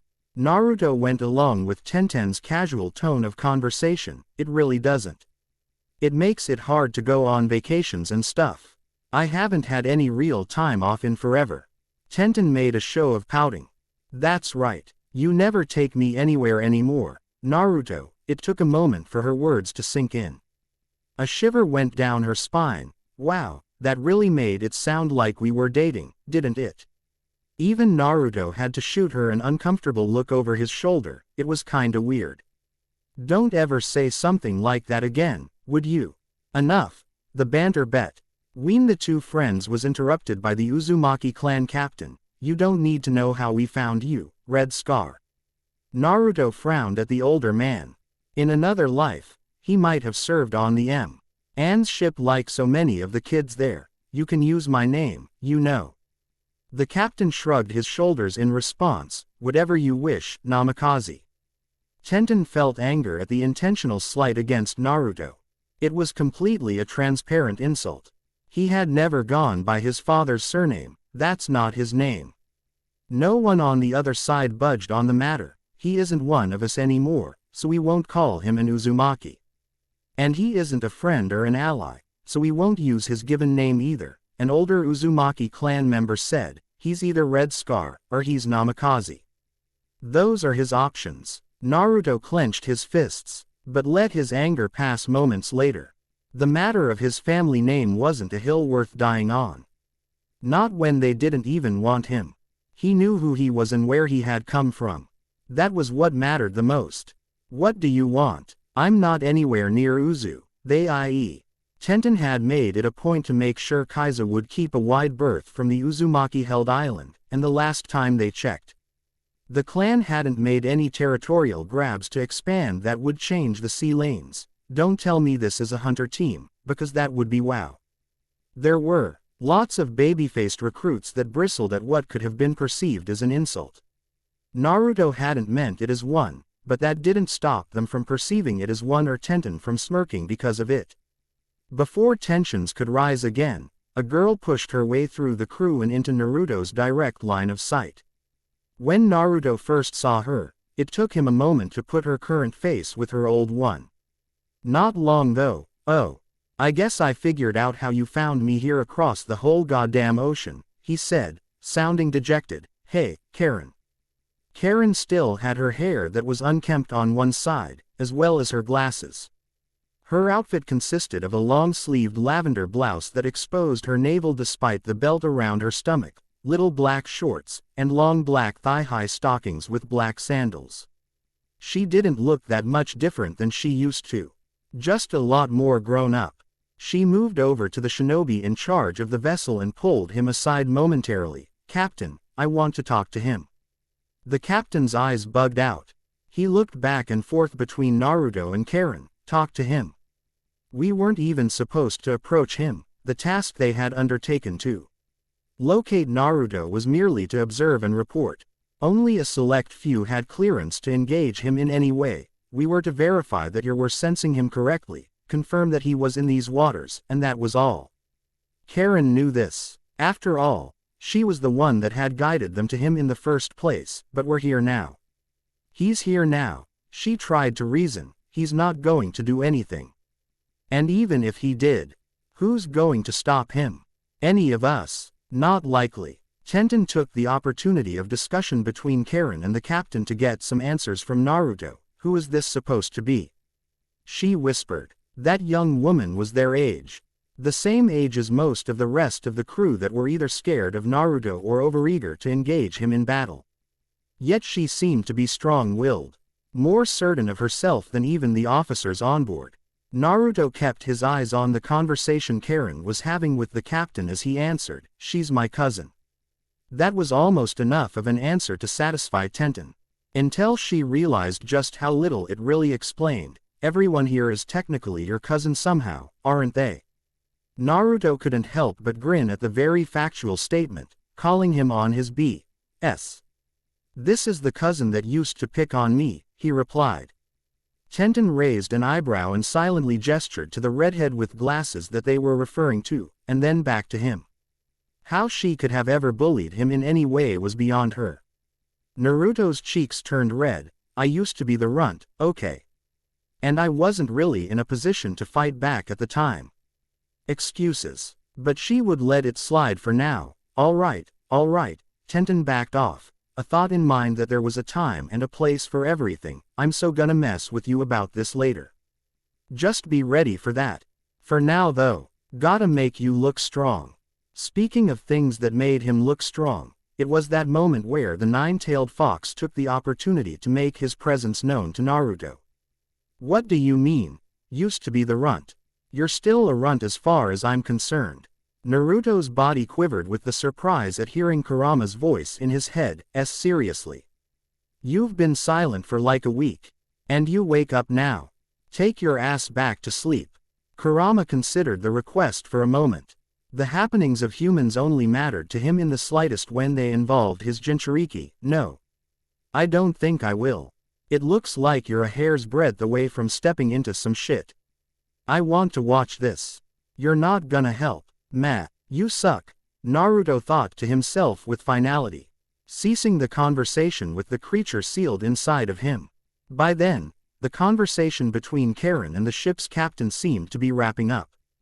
10 minutes. That's all you have. Then ease off the ship, the man declared, before giving instructions to the other members of the crew. Signal to the fishing vessel to remain where it is. Keep an eye on Red Scar and the girl. And with that, Karen was left alone with Naruto and Tenten. As alone as they could be as two suspicious characters on a military ship. It had been over 4 years since Naruto and Karen had stood face to face with each other. Unfortunately, they didn't have much to say to each other. They hadn't ever been particularly close. Noticing the awkward atmosphere between them, Tenten cleared her throat and spoke first. How do you get the captain to agree to this? Karen turned to look at the girl she didn't know. They must have trusted each other for her to walk with him in the open right up to their ship. Naruto is my first cousin, she said. I just had to convince him that he wouldn't do anything here that would actually hurt me. Right. Naruto stared her down for several seconds before saying anything. Right. I totally wouldn't. Karen took a nervous step back. I don't like how long it took you to answer that. The strong, confident figure from before slowly started to realize just who she was standing in front of.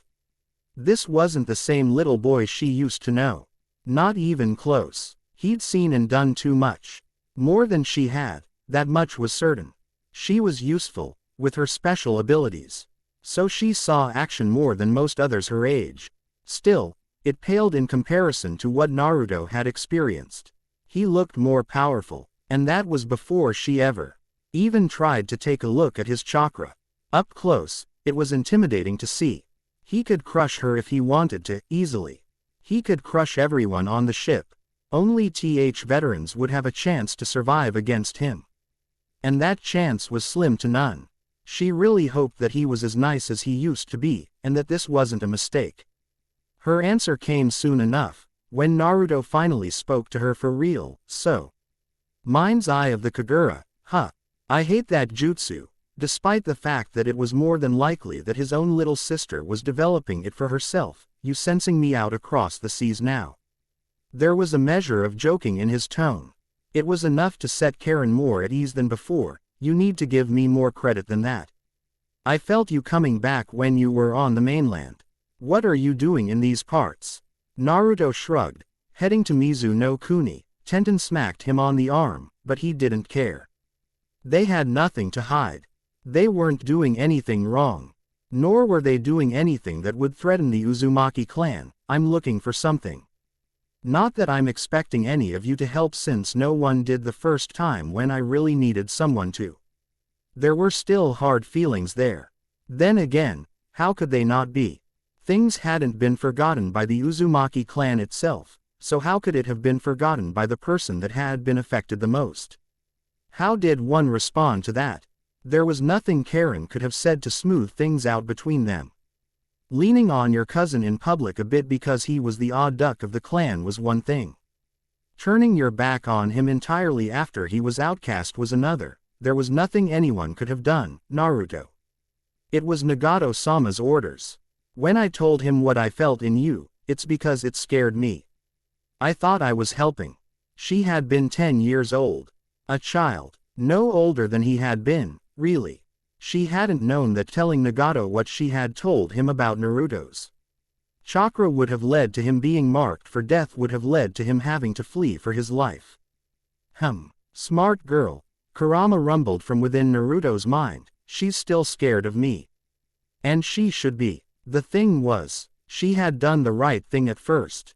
The original seal that stuck Kurama into Naruto, the one that she had gotten the biggest feeling from, had made him a ticking time bomb. That gave Naruto little to no solace. However, it was hard to reconcile fact with any kind of reason when it affected him so badly and it hadn't been within his power to do anything. There was just so much anger inside of Naruto. And he had nowhere to place it. Not unless he wanted to take a run at Nagato and vent on his former village leader. It just burned in him, and there was nothing he could do with it. That was why he wanted to find the masked man. Everything bad that happened in Naruto's life as far as he knew more or less started with him. But it didn't with Karen. You know, for a long time I just wanted to go home. He said with a deep sigh, running a hand through his spiky locks, but it doesn't matter anymore. There's no point. Even if everything got scrubbed away today, I could never go back.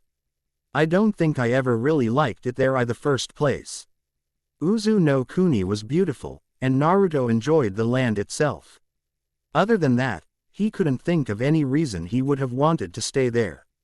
While life on the mainland had been difficult, he had experienced many things and met many people.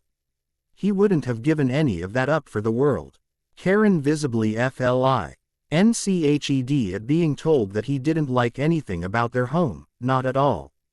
You didn't like anything, not even me. You weren't ever really nice to me. Right. Tenten took the momentary pause. Hat followed the exchange between the two cousins to cut in. Will anyone hunt us while we're in Mizu no Kuni? For the first time in minutes of the conversation, Karen remembered that Tenten was also there. I don't think so, she said.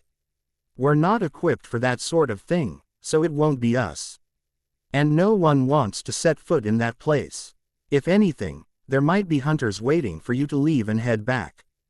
Tenten raised an eyebrow at how forthcoming she was with this information. Why are you telling us all of this? Won't this be a problem for you? Didn't she want Naruto put down just as much as the rest of his clan? Karen let out a small laugh. Does it matter? Will hearing that make you turn back? Naruto scoffed and shook his head in the negative. Didn't think so. Whether you know it or not. It may happen and it may not. After running into them there, chances were that Naruto and Tenten would be on their guard for the trip back to the mainland anyway. There had to be a reason that Naruto had lasted as long as he had with as many people wanting him dead as there were. Part of it might have been Tenten, as she seemed to be extremely protective of Naruto. From the moment they had set foot on the ship, she hadn't moved out of a position to protect Naruto's blind spot and keep an eye on every other member of the crew. It was a shame that a girl who shared no blood relation with him whatsoever supported him more than an entire island full of people who did. Karen's shoulders dropped. She walked over to the railing and peered over the side at the clear blue water. Waves washing against the side of the ship. I don't hate you, Naruto. I never did. It was just I don't know. She waved her hand flippantly, as though she were letting her own thought fly away. You two should probably go. It's almost been 10 minutes. Naruto looked over to where the captain had gone, still watching them like a hawk. Good for him. He would have loved to see just how the man was going to enforce his time limit on them. You were going to say something, he said to his bespectacled relative. Karen, we might not see each other again. You might as well just spit it out. At first, she didn't respond. After a few seconds though, her fingertips began to drum off of the railing, and her body began to fidget. Naruto just stood back and waited for her to speak up. He wouldn't leave until she did. However, despite wanting her to spill her guts, he didn't expect what eventually came out of her mouth. Unable to take it anymore, Karen wheeled around, a cursed look on her face. I didn't know things were going to happen the way they did. I didn't want you to die, and I didn't want you to never come back. You or Auntie Kushina, she exclaimed, startling Naruto. both at her message and the intensity behind it. It all just happened so fast. One day you were there, and none of the kids knew what was going to happen to you, and the next you were gone. And Auntie wouldn't tell me anything for months. And then she was gone. By now, she had wrapped her arms around Naruto in a hug. It was one that he had not been prepared for in the slightest. Tenten had almost drawn a weapon and stabbed her until she realized there were no ill intentions in Karen's actions. Uncertain of what to do, Naruto uncomfortably patted Karen on the back. By now, the entire ship's crew was looking at them oddly. I tracked you down out here because it was the first and best chance I had to talk to you or her again, Karen said. I'm sorry. I didn't know what to do. Naruto was stunned. We should probably go, he said, breaking contact with Karen. Take care of yourself. We'll see each other again. The way he and Tenten departed was unceremonious to say the least. They just left. He didn't know if what he'd left Karen with was true or not. He had to say something. And he had no idea how to gracefully exit after that. The entire thing had been a difficult experience. A part of him felt like fighting them would have been easier than what he'd just dealt with. At least that would have been simple. The return to Kaisa's fishing vessel was at least double time quicker than they had left it. Naruto didn't look back, even when Tenten did. Looking between the Uzumaki clan ship and her best friend, that whole thing was awkward. From start to finish, she pointed out, wanna talk about it? Hell no, Naruto immediately replied, I want to go to Mizu, find the masked man, prove he exists, and beat his ass until feel better about life, he finished, punching into his palm. Okay, Tenten said, seemingly letting the issue drop for all of 10 seconds, you sure? I mean, the tension was so thick back there, I'm pretty sure a Dujutsu Kekkei Genkai could make it out. I miss Shino, Naruto lamented. He would have totally stopped talking by now. Tenten kicked a splash of water his way as a rebuttal. On to Mizu no Kuni it was. We will continue in next part.